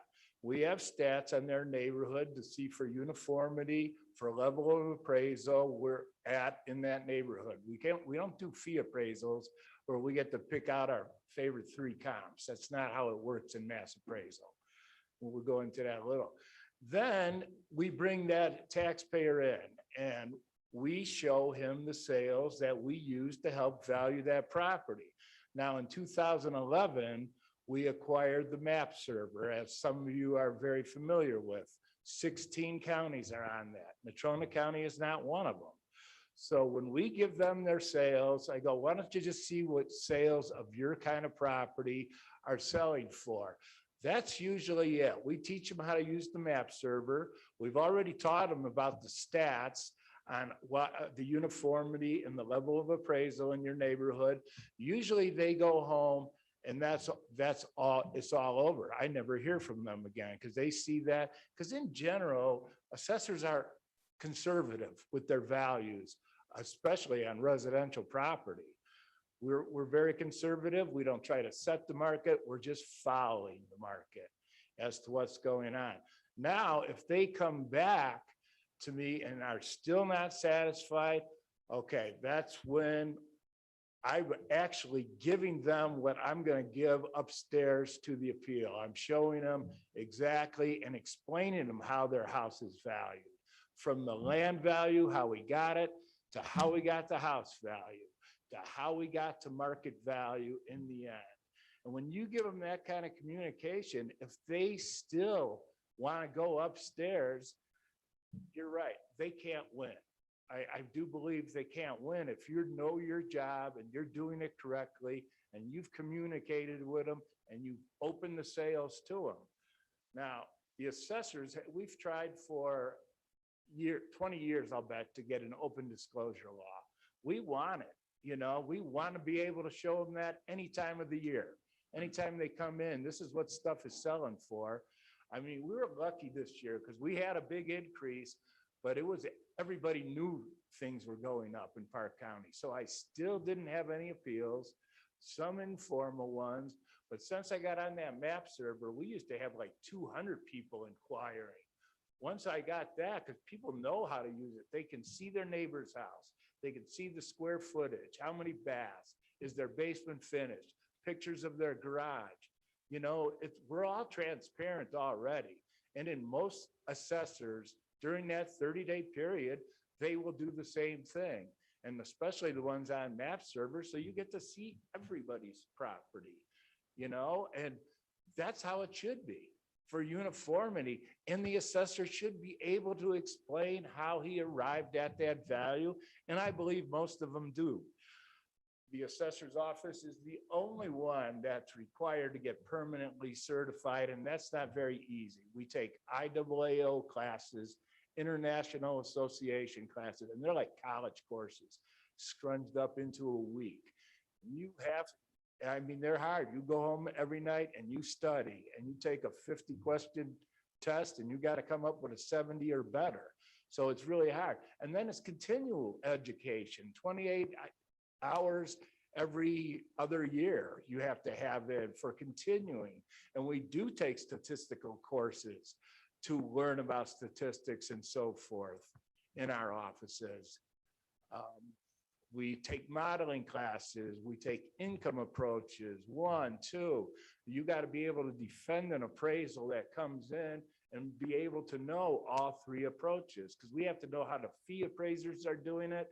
And because fee appraisers don't understand mass appraisal, we had to learn fee appraisal all along. So we understand what they're doing. So when they bring us an appraisal and say, this guy's low, we have to know why he came up with that. So forth. As far as the presumption goes that we're always correct, it's never helped me. Even when they don't have anything, my commissioners, and I've gone through a lot of commissioners in 36 years, they make me put my whole case on as if they had something. They just didn't like the value, but I had to go through just what I'm telling you now, which I've already went through with the taxpayer, right from the beginning to the end on how I arrived at that value. And as far as open disclosures, I believe Senator Case, you might be the only one left that was there in 2014 in Buffalo when we discussed it there. And again, there I testified. We'd love to have open disclosures. I have the sales right on my counter with their neighborhood, go through them, the pictures, here's what they're selling for. Why do you think yours is not worth that? So we're all for that. As far as I know, I don't know about the presumption with the other assessors. I'm speaking totally for Park County, but I just wanted to educate you that this was a different kind of thing in Natrona County. To fix it, I would have ideas, but I'd have to see the data or what they did to begin with, because the up and down, you don't want yo-yo things. You can't go up one year, then drop it down, then go back up. Nobody likes that. Of course, nobody likes increases, but sometimes the taxpayers also don't come up to say, man, you guys are way low on our property. We don't get that information. We only get the increases or you're too high. When you're too low and we finally catch up with you, yeah, that can happen. We value 25,000 parcels. Yeah, you're going to miss some. Some are going to be undervalued. Some are going to be overvalued. It's the way it is. We work in ranges. And with that, I won't take any more of your time. I just wanted to add one more thing. The assessors do have presentations on the appeal process that they'd be happy to share with you. We also have assessors. We have presentations on what assessors do in depth. We have that presentation. We'd be happy. We have presentations for the County Board of Equalization, so they know how to do their job. A lot of commissioners come in, they don't know anything about the County Board of Equalization. How are they supposed to rule on these cases? They need help on that part too. And we have presentations on all these, and I've been giving them to my commissioners for the last 20 years on what their job is as they sit as the Board of Equalization. With that, I take any questions from you. Okay, very good. Members, any questions? Representative Just Sweeney. real quickly, thank you, Mr. Chairman. So you mentioned on the LEA, is it common to have an LEA, in very low income, typically depressed neighborhood and area of town? And then for some reason included in that a whole nother area of town towards the foothills of Casper Mountain that's obviously different social economic base in buildings, housing. Is that typical? LEAs is strictly for the land value. The best way we can come up with land value is the direct comparison approach of vacant land. Once we get the land value set, we then put the house on the land. So the LEA can be in vacant and it can be in improved lands. It's the same value. We're just valuing the raw land. That's our starting point. We rebuild the house, we give it depreciation, effective age, then we analyze those sales to get them to actually what they're selling for by putting an adjustment on just the house, not the land. The land doesn't change. There can be attributes. I tend to stay away from lots of attributes. I'm more for uniformity, you know, but if you got an unbuildable lot and you can't build a house on there, that's not really worth much. So that's an attribute. Or I'm just flat valuing it for $1,000 because you can't sell it. Nobody wants a lot that you can't build on, most likely. You know, and you do that from measuring ones where people have sold them. But in answer to your question, Representative Sweeney, usually you have like an area of lots. And rural ones, for me, I have the lousy land, the average land, and the real good land. Okay, so some of it's irrigated, some's next to sagebrush. So they're going to be valued at different prices because they sell for more. It's as simple as that. If you can measure it, they sell for more. I don't have LEAs that are in town that I'm using for out of town. Usually like in the original town of Cody, it's one LEA for everybody in the original town. As you get to better areas of town, the land values go up. So you're using a different LEA. Is how most of us do this. Sure. Well, thank you so much. Okay. Appreciate your testimony, all your years of service. Wow, that's Mr. Chairman. impressive. Appreciate it. Oh, okay. Oh, no, Mr. Chairman, I waited till he was gone. Oh, okay. I just thought we wanted had to ask a question but of the okay, chairman. Representative Jennings, are you done?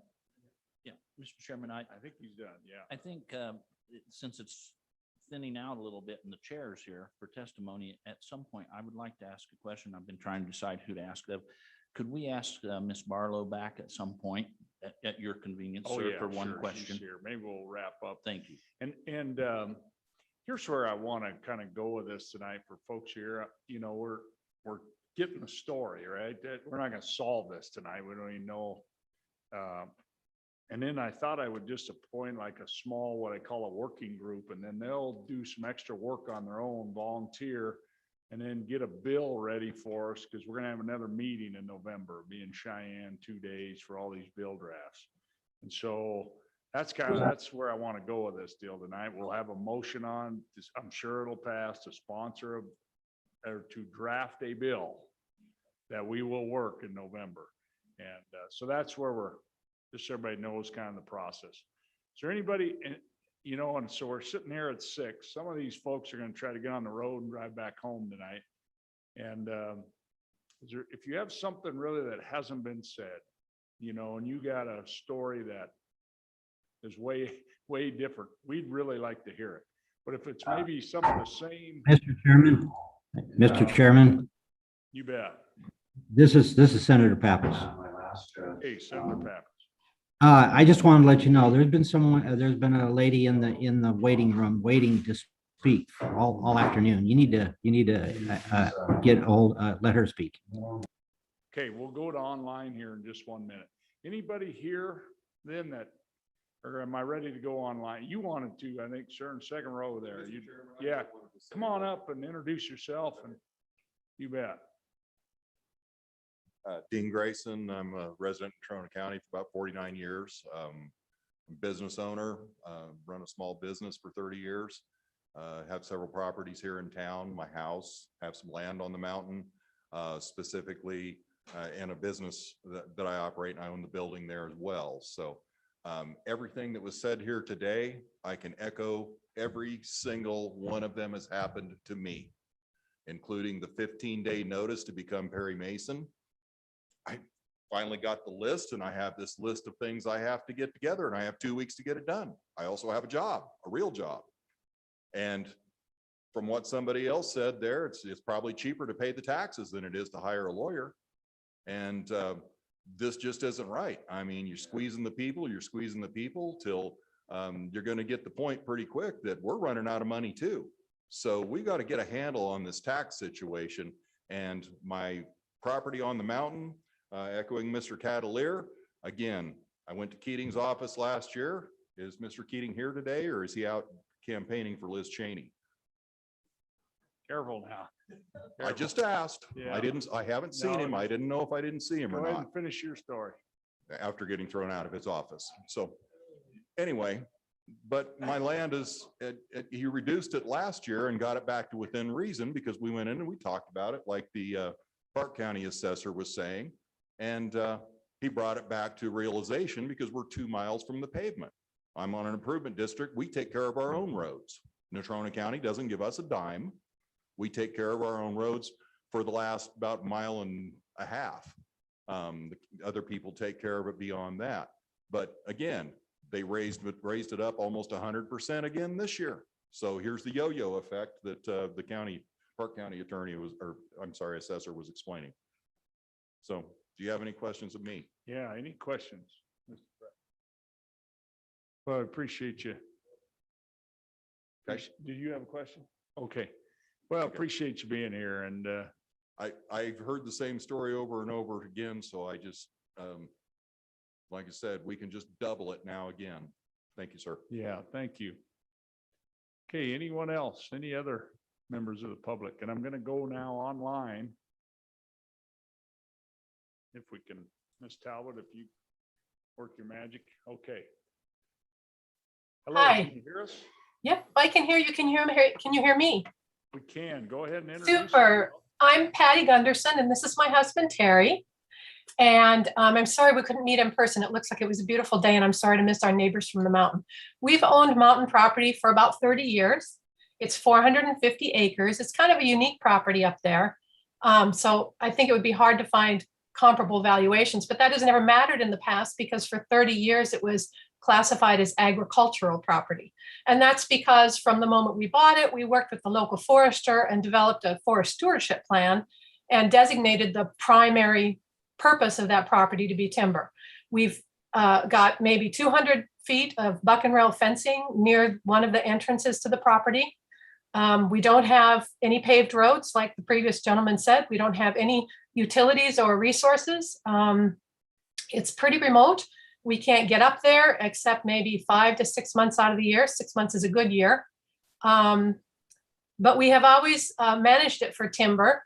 It's not, I will admit, the best timber resource up there. We have ponderosa pine, limber pine, and aspen.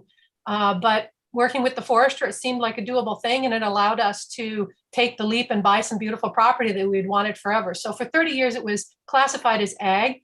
In the spring, I have a little different story than some folks. In the spring, Mr. Keating called us up and said, gosh, I think you've been misclassified for these many decades. You really should be residential vacant. And we said, well, there's no residence there. He said, yeah, that's why vacant. And that's true. But like many other discussions earlier, we have very rugged terrain, lots of ravines. There are large portions of the property that you actually can't get to except by foot. And honestly, it's just sat there for a number of years growing timber for us. And Mr. Keating said, well, you haven't clocked your $500 a year. And we said, oh, but that's average because it's timber property. You know, that's not an annual commodity crop. And he said, oh, no, that's not how I understand it.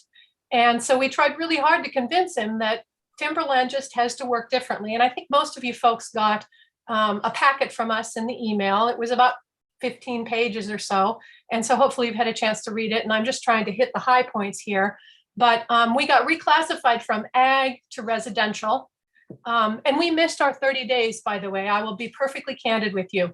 Honestly, we were so demoralized and defeated, we thought there was nothing we could do. We had spoken with him on the phone and described what the situation was. We have every time it's been presented to us, filled out the affidavit from the state of Wyoming that describes how this property qualifies as agricultural land. And we meet all the conditions. And in fact, the final category, category 4, says the land has been used consistent with the land's size, location, and capability to produce as an agricultural operation as defined by, and then it cites the source. And then it said, if the land has not met the requirement of $500 a year, then check one of these boxes. Well, typically we can check 2 of the 4 boxes. And actually, as I looked at it after speaking with Mr. Keating, I think we can check 3 of the 4 boxes. One is the land has experienced an intervening cause of production failure beyond my control. Well, we've had droughts when it was too dry to bring equipment up there. We've had pine beetles that seriously cut into the value of the timber and actually cost us money because of the way infested trees have to be treated. And then in the last 2 years, we donated to the community fire break easement. So they were able to get some timber off in the course of the fire break, but of course that just barely paid for some of their efforts as workers. We didn't get any money for that. And kind of the biggest issue is that pretty much everyone who has timberland knows that unless you're LP, your chances of selling, making a timber sale happen in the course of decades, not in the course, it's not an annual thing. And so we just weren't able to make that case. And so we ended up getting reclassified as residential vacant. And our property tax bill went from a couple $100 a year to nearly $7,000 a year. And my husband and I, like I said, we were just defeated. And we just looked at each other and we said, well, we had a 20-minute, 30-minute conversation with Mr. Keating, and this was the result of it. I guess we just can't afford to own mountain land. So we resigned ourselves at that point to figuring out how we were going to try to find a buyer because we cannot pay $7,000 a year in property tax for a piece of property that, we can't visit half the year and really doesn't, it generates income very little. We're trying to make money on timber, but, I guess there's nothing in the statute that demands that we be good farmers, just try to be farmers. So the price of standing ponderosa pine saw timber, the year that we made the forest stewardship plan, which was nearly 30 years ago, was $25 to $65 a 1,000 board feet. This year, we had somebody who we thought was going to be able to harvest some timber. And I talked with the forester, Brian Anderson, and the going rate is $24 a 1,000 board feet. So in 30 years, that price hasn't advanced. And anyway, I've talked over my 3 minutes. I'm really sorry. But our tax burden increased by 35-fold. I think that I might have everybody else in the room beat. I will just point out that when we look at the property taxes in a map and see all the surrounding properties, we don't meet the criteria that the lady from the Department of Revenue said. We don't meet the mean, we don't meet the median, and we certainly don't meet the coefficient of dispersion. Our property, 450 acres, is priced on average over $3,000 per acre, and everything around us is vastly less. Although I suppose maybe because we have the Aspen subdivision on one side, maybe we're getting lumped into properties that have 5 acres and a cabin. I don't know. So we've missed our opportunity for this year. That was our own fault. We put our tails between our legs and thought we were giving up. But we bolstered, we rallied. And so if we have to eat a tax bill this year, we will, but we're going to try awfully hard to get back to ag status next year. My husband. Well, is there any way you can make clear what we felt was obvious, $500 a year on average, not trying to convince a lumber company to drag all their equipment up the mountain for $500 worth of trees each and every year? Any questions, members? Okay, well, thank you for joining us. Appreciate you. Thank you so much for the process. We really appreciate it. And we're sorry we couldn't be there. We appreciate this transparency and your receptiveness. Thank you so much. Thank you. Okay. Okay, members. Any other, I'd like to move to this point, any directions for the committee? Does anybody have any? I think Mr. Jennings had a, Representative Jennings. Mr. Chairman, I'd like to try to decide who to ask, but could I talk to Ms. Barlow about one question that I have? Oh, yeah, question for Ms. Barlow, come on up.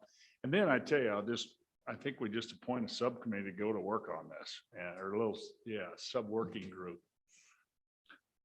Go ahead. So thank you, Mr. Chairman. Ms. Barlow, this is a little bit, in fact, I haven't heard anybody talk about this one, and this is something that's caught my interest for the last several years.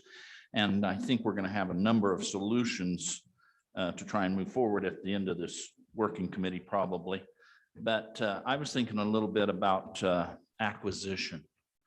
And I know you, having been a former assessor and having worked here, could you speak to that? Because I'm thinking about a bill draft that would just ask the department to perhaps study what that might look like.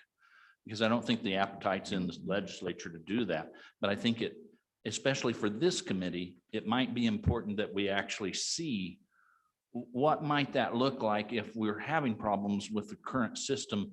What might it look like if we went to acquisition, for instance? Because there's a couple of big states that do that. Go ahead. Thank you. Mr. Chairman and Representative Jennings, I can only give you what my opinion of that would be at this point. As a former assessor, I guess as you proceed forward with something like this, you would have to say that the laws of the land that have already occurred, the values are where they are. And then as we move forward, as you see new people moving into the state, that those new purchases are then looked at as that sales price. There's no magic in the statistics with that. There's no adjustments that have to be made. It's the now new sales price. So your value being where it is today, no change down or back to what it was, but here's your value moving forward. Go by acquisition price. And then as a new barn or whatever was added, you'd have to probably look at something like that as to what that value would be. But when you sell the property, the new buyer would know what their budget is, seems reasonable, and could then pay a tax on that new value. That's a really simplistic approach if you was to look at it by virtue of what is an acquisition value. But I also throw one more thing out at you. We've been really hard on Mr. Keating. And I say to you, how many counties do not have appeals? And should we be looking at those closer? Are they at value? We talk constitutionally as to what is fair market value, but isn't that established by the legislature? Couldn't that be acquisition? Fair market value could be what that new buyer is willing to pay for that property. I bought my house for $150,000. I've added land to it. I pay tax on that land. If I was to sell that home today to a new buyer, their budget may be $400,000.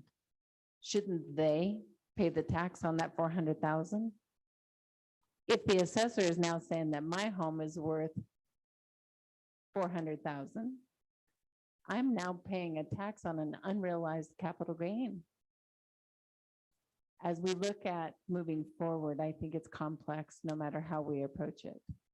An acquisition value seems reasonable. It allows us to function within the purview of our budgets, to my job of what I do on a daily basis and what I can afford.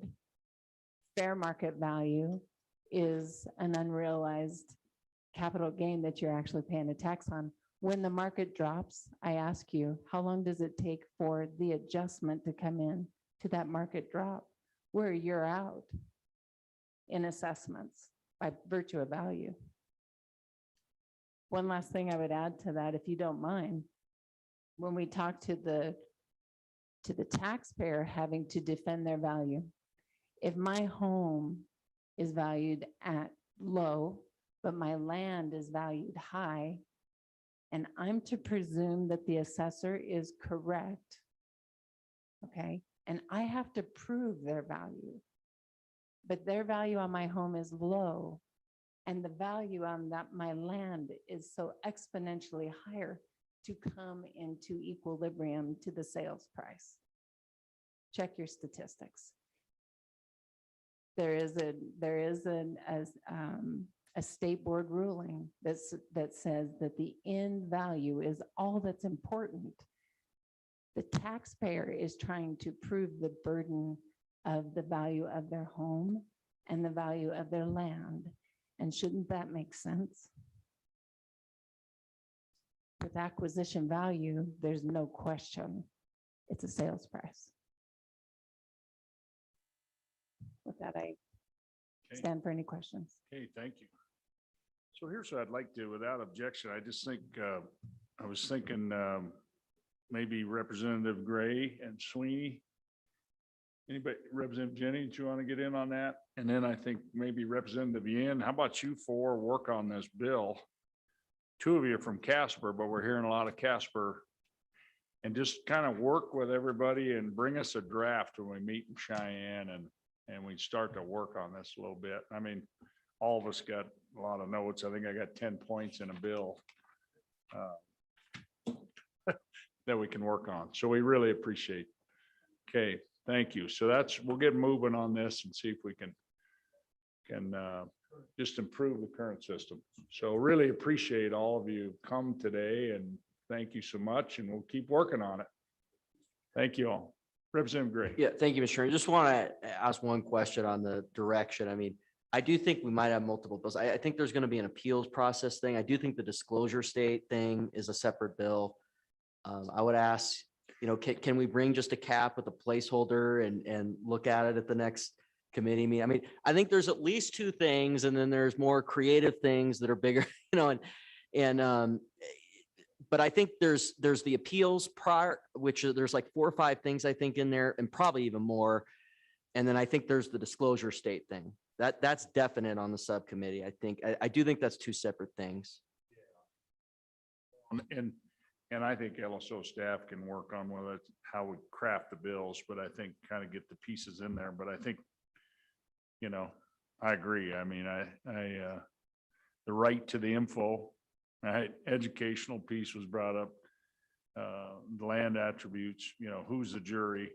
LLC transfers. I thought that's an interesting, I've heard that before too. And the presumption piece, the non-disclosure piece, that's going to be a big one. And then these timelines, 30 and 14 days to be Perry Mason and then, all of it. So I think you just mold that together, and I think everybody knows kind of the issues and start working it, see if we can, have pieces to this that might work. Mr. Chairman, on mine, I don't know what you'd like to do here, because I was thinking about the idea of asking for a bill draft for a study from the Department of Revenue, probably, to just look at how acquisition might, and with the committee's indulgence, again, I don't know that the working group would need to look at that. It seems to me that we're going to need, we're not going to solve this year. No. But we start looking at some of those things. And so what I was going to ask for was a bill draft informationally wise, for them to give some time to do study, and that maybe the indulgence of the committee would go towards putting that forward. Sure. I think could I make once that? You guys just work on that. I mean, work on You that. want that to Bring come back out of 2, the- 3, okay. 4 bill drafts if you want. Okay. And just work on it. Thank you, Mr. Chairman. And go to work, and the committee's going to decide in the end, right? So go ahead and get to work on it. Okay, the next item, and we're really, we're burning this thing into the ground here a little bit, but is this ag land issue. And Mr. Magagna has stayed here all day. And maybe you can give us a couple minutes of education on this. And where your group is at. Mr. Moline emailed us earlier where they're at. And I don't think anybody's talking about any constitutional changes, the production of land. The issue. We've talked about it. It's the, 20 dozen eggs in a year. Is that what we want? Or, whatever that number is. Well, thank you, Mr. Chairman. Jim McGagnon with the Wyoming Stockbrokers Association. And I did review the PowerPoint presentation Department of Revenue provided to the committee, and I certainly would concur with what's in there. I think they provided a very good explanation of how the system works, what both the statute and the regulations are today. As some of you recall, I believe it was 2 years ago, that we had a bill in the legislature to increase that minimum value of sales that's needed for land to qualify as ag land from the current $500 if you operate the land, $1,000 if you lease it, to the bill ended up at $3,000. And that was something that we supported then, and we're certainly prepared to support that now. At a time when we're striving to get more young people into the industry, and they have to start small because as a young family starting out at today's land values, you can't afford to go buy a couple thousand acres. You might have to buy 120 acres to get started in the business, but with the hope of building a future for you and your family in the business, I think it's important that we not get too carried away with it, that we make it something that can work for people like that. I realize that the idea of raising it in part is to target those who truly aren't in commercial agriculture and are just selling a few bales of hay or a colt or a heifer or a lamb in order to keep their tax benefit. And I think as a state, we can't afford to protect people if they're not serious about agriculture. But we also don't want to discourage people from getting into agriculture. So as far as where we would stand as an organization today, moving forward with this, if a bill were to be brought forward similar to the one that we had 2 years ago, we were prepared to support that bill. Okay, thank you. Any questions for Mr. McGagnon? Okay, anything else you want to share then with us? We really appreciate you hanging in there with us. Mr. Chairman, I think on that issue that pretty well covers it. One thought I've had, depending on where we would end up with an increase, in order to give those who truly are committed to agriculture an opportunity to make that adjustment, that perhaps, for example, if a bill were to pass in the 2022 session, maybe it wouldn't become effective until the 2023, provide a little time there for people to make an adjustment. If they need to go out and acquire a little more livestock or plant a little more of a crop or something like that, that they would do that so they wouldn't get caught immediately, because as you've heard, even with the earlier discussion tonight, the difference between ag land value and market value in many parts of Wyoming today is so dramatic, it's hard to even believe.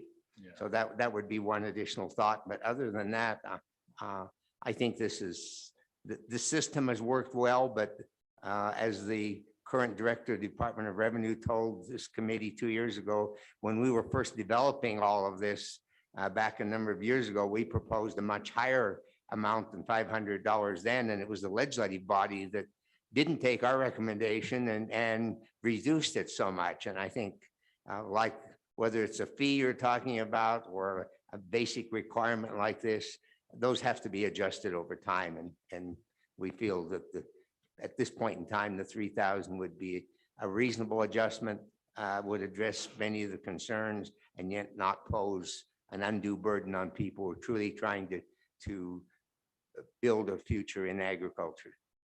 Okay, thank you very much. Appreciate it. Any Mr. questions? Representative Thank Sweeney you, and then Mr. Representative Chairman. Roscoe. Mr. Chairman, so my recollection of that meeting was it was kind of a bidding war. I think we started out at 10,000, then it dropped back down, and I believe Stock Growers Association ended up at the sweet spot at 3,000. So my question is, do you think your membership group would raise that up at all to say 5,000, or would you have to go back to your board? Go ahead, Mr. McGagnon. Mr. Chairman and Representative Sweeney, is first of all, my recollection of that, I know we were at a committee meeting in Pinedale, Wyoming, and the other ag organization had proposed 10,000, which we were not willing to support. I actually, at that point, suggested 5,000. And then it was, I believe, Representative Summers who spoke next And he urged the committee to reduce that to 3, and that's where it ended up. We've had quite a little discussion about this within the last year among our membership at one of our conventions, and there certainly was not a willingness to go to 10. We felt 3 was a good starting point. If the committee were to decide to go with 5, we'd take that back to our members, but I think that's something that we would be willing to seriously consider. Okay, thank you. Any Representative Roscoe has a question. Thank you, Mr. Chairman. Mr. Magagna, I appreciate the number 3, and I was wondering if your group came up with any kind of a change in the amount of land required for, if any ideas on the amount of land that would be required to be ag. From the current, yeah. Yeah, from the current. Thank you. From the current, Mr. Chairman, Representative Roscoe, we didn't really discuss that in any depth. Part of the concern we would have there, I'm not saying that it shouldn't be looked at, but that, depending on the, particularly with a crop, depending on the crop you're growing, a very small amount of land can constitute a very viable commercial agricultural operation that supports a family. So when you start drawing that line, it's someone's going to end up on the side of the line where we might all agree they shouldn't be, is my concern. Okay, thank you. Okay, well, thank you. Appreciate your testimony. Thank you, Anyone Mr. else Chairman. on this topic? Go ahead.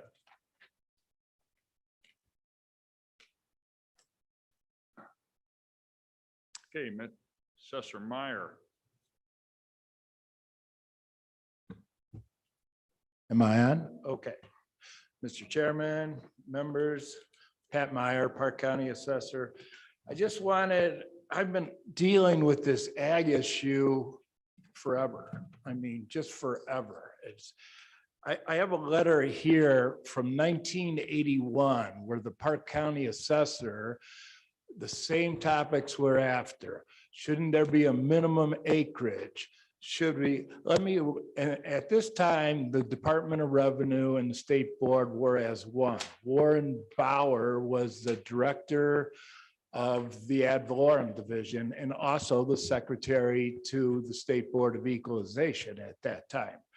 And here's what he asked when we said these people are coming in, even at this time, buying for inflated rates, to get a piece of this and then getting agricultural rates and so forth. But his answer at that time was, the board is in unanimous agreement that the statutes were enacted to protect viable farm and ranch operators who are in the business for providing food and fiber for American families from taxations based on prices paid for rural lands by speculators and individuals who prefer a home in the country down there. So when I became the deputy in 1991, I wrote to the state board again and gave this letter to the State Board of Equalization's chairman at that time. And they gave me another one. They declined. Everybody, even them, have declined to give a fixed amount of acreage. We always said, well, you got to at least have 40 acres, but it was just like Mr. Magagna said, that you can have a viable operation with small amounts of land. So they made that's the assessor's judgment and so forth on that. I think it just, without giving a thing, you're just letting the hobby farmers or the people using this for a tax break, for doing that. But she was not comfortable with the director's thing. Is it, so I thought it was 40 acres. It's not a minimum acreage. No, there is at all. There is no minimum acre. Actually, the Park County, as my predecessor, made it a minimum acre. He wouldn't let you apply if you didn't have 40 acres, and he got away with it for years. But there isn't a minimum acre size. You can have 10 acres of hay and you can come up with $500.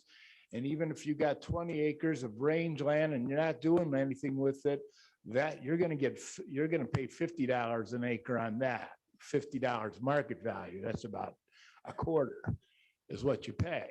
So people in the mountain counties, they want those agricultural rates bad because they pay anywhere from 25 to 30,000 an acre for 200 acres. So it's important to them to figure out how to get this agricultural, and a lot of them are using it. Are they using it to the maximum? Hard to say. You know, if they know how to fill out the form, they can do it, and it's an affidavit, and right on the affidavit, it asks you, are you using it to its maximum ability? And they always check yes. I mean, I don't feel like I can start counting cows and have the time for this kind of stuff to be policing that from the real guys and the guys who aren't so real. There's people with 10,000 acres. I doubt if they're using it to its maximum ability, but they have cattle on there and so forth, and they're ranchers. What I'm looking for is what was legislative intent.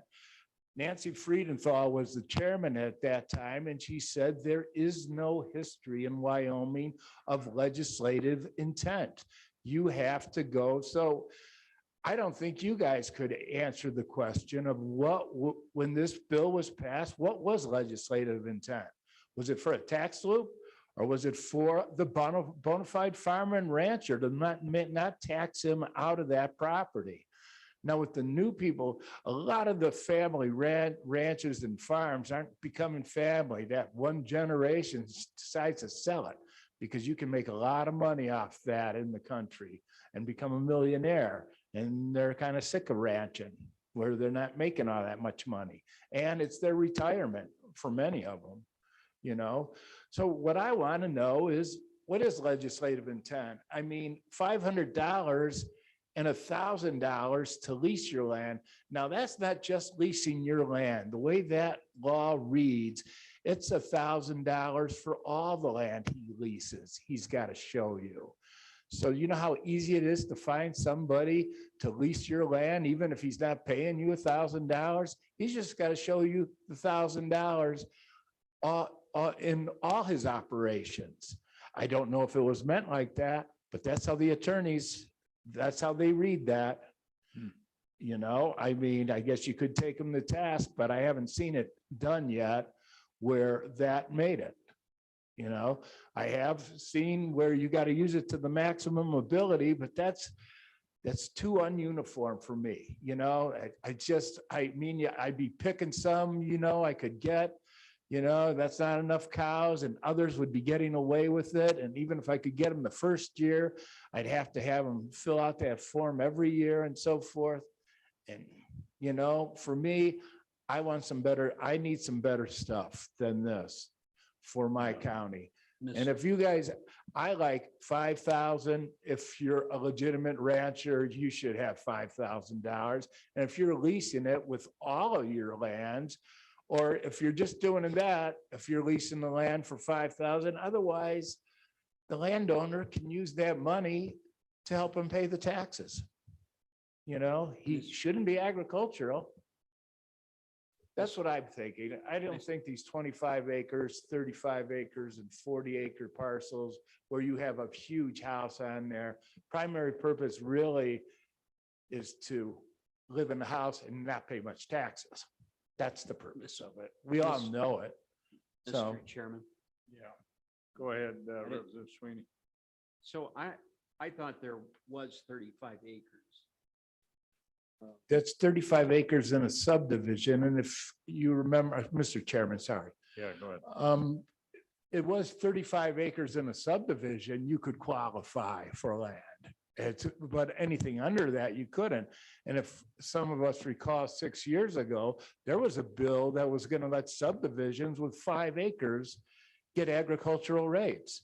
Now, that tells me that we opened it up to anybody to qualify. It's a big tax loophole that's been going on since the existence of that bill, all the way back to 1981. And it's never been solved. And we've made it easier instead of making it there. When you say 500, anybody could. If people had to give me receipts for at least $5,000, they, they think about it. You could still probably do it by having your neighbors or whatever. There's probably a way, but it wouldn't be that easy, And if you made it $10,000, I'd have half my farmers would be out of agricultural land and they'd be paying a lot of money and they probably wouldn't be happy with me, I guess. But well, anyway, I just wanted to put that through to you to see, or at least I don't want to make it harder for that young guy, who's starting out, if there is any left. I don't think there is any in Park County. But, I'm not trying for that. I'm trying to make this a legitimate deal. And I don't think multimillionaires should get to hide behind this. With that, I'll take any questions. Any questions? Yeah, Mr. Chairman, thank you. Mr. Myers, I see this and I'm just guessing that this was put in place for ranching when it took, 40 acres to raise 2 cows. And there was lots of sagebrush out there. And now I see this as a much more complex issue because we were raising beef all the time. Well, today you can go on YouTube and in somebody's basement, they can raise greens to go on your salad, which I know in Wyoming, that's probably not important, but maybe. But they can make $100,000 just in some little tiny spot that, it wasn't envisioned in this, in what is currently there. You can go out and they tell me you can raise asparagus and get $60,000 an acre. I don't know, I'm sure I couldn't, but somebody maybe could. And so if when we're putting this together and trying to think about this, I don't want to discourage those niche farmers either. I want to be cautious with that side of it. And so have you thought through that aspect of it, that how do we protect the legitimacy of that we now have niche farming that is very important? I mean, maybe somebody wants to grow fishing worms or something like that. Well, they don't need 35 acres or 40 acres, but they might make a decent living or at least a living. So if you could speak to that a little bit. Sure. Mr. Chairman, Representative Jennings. Well, how much would that 1 acre that they're making, should it really go into ag for $2,000? Or should it be $5,000, which would be a decent residual? In Park County, we always value that first acre as the building site. So it'll be like 60,000. And then it'll be 4,500 for the next 10 acres. And then it starts to go down as you get more acreage. The price per acre goes down in general, unless you can see that it doesn't go down no matter how many acres you got. And that does happen in certain places. They don't care. I want 10,000 acres for all 200. And they get it.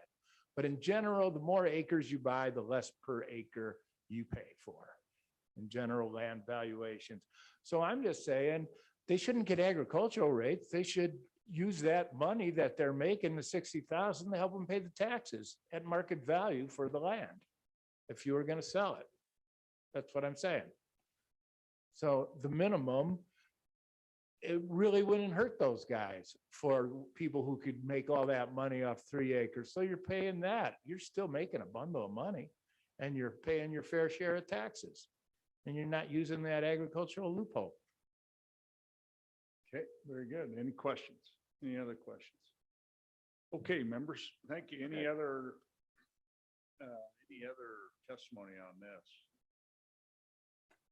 And Mr. Schneider, both you guys just have a seat and then you're all queued up, ready to go. Mr. Chairman, members of the committee, Dixie Huxtable again, Commerce County Assessor. I just wanted to clarify about the acreage. So if it is not in a platted subdivision, there is no limit on the acres. Okay, it's strictly the limitation as to the dollar amount. So if it's in a platted subdivision, then that 35 acres comes into play. If the lot is less than 35 acres, it is not eligible for agricultural. If it's bigger than 35, that lot is bigger than 35 acres, it could be eligible for agricultural status if it meets all the other qualifications. So that is a little bit of a gray area, I know, for some people, but if it's in a platted subdivision and the lot size is less than 35, it cannot be agricultural. no matter how much money they make off of that 5-acre lot. The other thing that the assessors would really like to see is whatever dollar amount you look at for an income limit, make it consistent. The owner and the lease be the same. Right now, it's 500 for the owner and 1,000 for the lease. It would just make sense to keep those the same. Whatever the limit is that you think is appropriate, we will administer, but just leave them be the same so there's not a difference. Okay, Thank you. Co-chairman has a question for you. A platted subdivision or within the boundaries of a municipality, right? That kind of the same thing, municipality is platted, right? Is it considered a subdivision or can you be in a municipality? Mr. Chairman, Sergio Case, there are some cases where you could be inside of a municipality if it's not in a platted subdivision. So it's an outlot or acreage inside the town. If the town doesn't forbid agricultural use, it could qualify for ag. So you have a 40-acre parcel that's never been developed or never been platted inside the boundary of a municipality, and the municipality does not forbid it, then it could qualify if they're using it for ag. But Mr. Chairman, typically a municipality would be considered platted. Correct. Correct. Thanks. Representative Yan has a question. Thank you, Mr. Chairman. Ms. Huxtable, I probably should have asked this of the Park County Assessor. The leaseholder requirement seems to be a very huge loophole. So I'm trying to, let me come up with a scenario and say, and ask you if this meets the requirement for agricultural products. So say that I'm starting a business where I'll sell agricultural products, and then I will lease the land from all of these rich people's huge ranches, and all I have to sell is $1,000 total. But I hold the lease on all of these huge ranches, so each of those rich homeowners get an agricultural tax break. Do they qualify for an agricultural tax break if I, as the one company, have a lease on every single one of those ranches and I only have to sell $1,000 total? Mr. Chairman, Representative Yen, that could be correct. There is the qualification that it's used to its capability. So if the assessor asks for the documentation, which is allowed by law, to verify that they're actually using it to its capability, and it took 5 different parcels to meet that, then all 5 parcels would be considered ag. However, if the combination of those 5 added together says they should have been running enough livestock or whatever to generate more than the $1,000 and they weren't, then they weren't using it to its capability to produce, and they have not met that criteria of the law. So it's a little bit more complicated than just the $1,000, but it does take some effort and some work to verify that and get it figured out. And there is court cases, just so you know, there are cases on the books where that has been defended, and the assessor has been affirmed for making those calculations stand. Okay, since we're getting close here, Mr. Schneider, go ahead, and then we're going to wrap this meeting up. Yeah, and I can cut about half of what I was going to say because she just addressed, this issue of, so my family still retains our homestead out here in Natrona County. And I think you need to think about sending cow police out there and what that would really look like in the context of this. And the other thing is that I don't know how many of your families are leasing to ranchers right now, but for one section of land, it's about $2,000 a year. So in terms of the landowner looking at ag status and our income on that, if you start messing with that, you're going to have a lot of ranchers in here who are going to be rightfully upset at your upending their business model and ours. Okay, thank you. I think you understand what we're getting at here. I mean, you understand the issue. I do understand the issue, and I just am There's a happy imagining medium Roy somewhere. Gerard coming in here and letting you have it. So I just wanted to share some thought for some ranchers that are not here to speak for themselves today, perhaps. Sure. Appreciate you hanging around here. Okay, any questions for Ms. Schneider? Okay, anybody else? Thank you. Appreciate you. Okay, anybody else? Okay, any direction for the committee on this issue? Representative Doc Hallinan.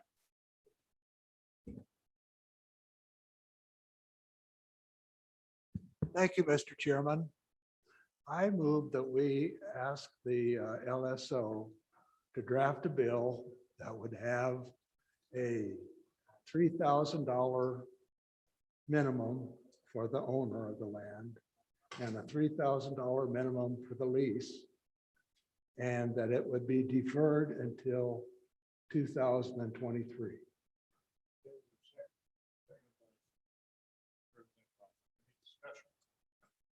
Okay. Mr. Chairman, do we,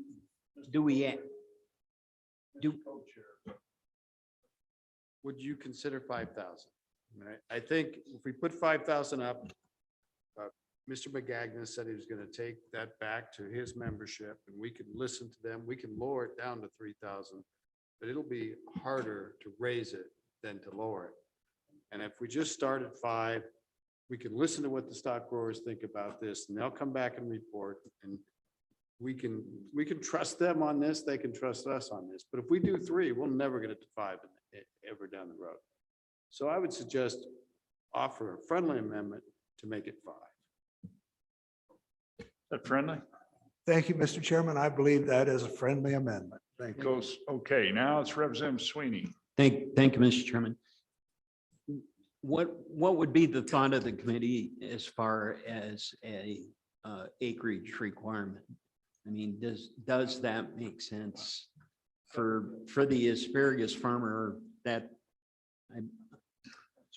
Mr. Chairman, you could offer that as a separate bill, but if we tangle 2 subjects up in this bill, we'll lose it, and we could move this forward. It might be a ripe time. So I would say offer that as a separate bill. Okay, any just more discussion on the proposal to just have a bill drafted? Okay, sensing you're ready to vote, all those in favor, please raise your hand. I'm looking online first and I see 3 hands up. 4, 5, 6, 7, 8, 9. Those opposed? Okay, that motion has been adopted, so we'll have that bill ready for our next meeting. Okay, anything else, direction for staff on this topic? I think we're good. Okay, anything? Okay, I think this, well, there's another item, really, this personal property thing. I think we're done tonight. And so anything else be brought for the committee? We really appreciate all you folks hanging with us for the last 2 days. Appreciate all you legislators, our staff, and everybody putting in. Wyoming Public Television, appreciate you. And all of our information is online. Constituents, you can email us. Our cell phone numbers are on the legislative website. And we appreciate hearing from you. Okay, so we are adjourned. Thank you.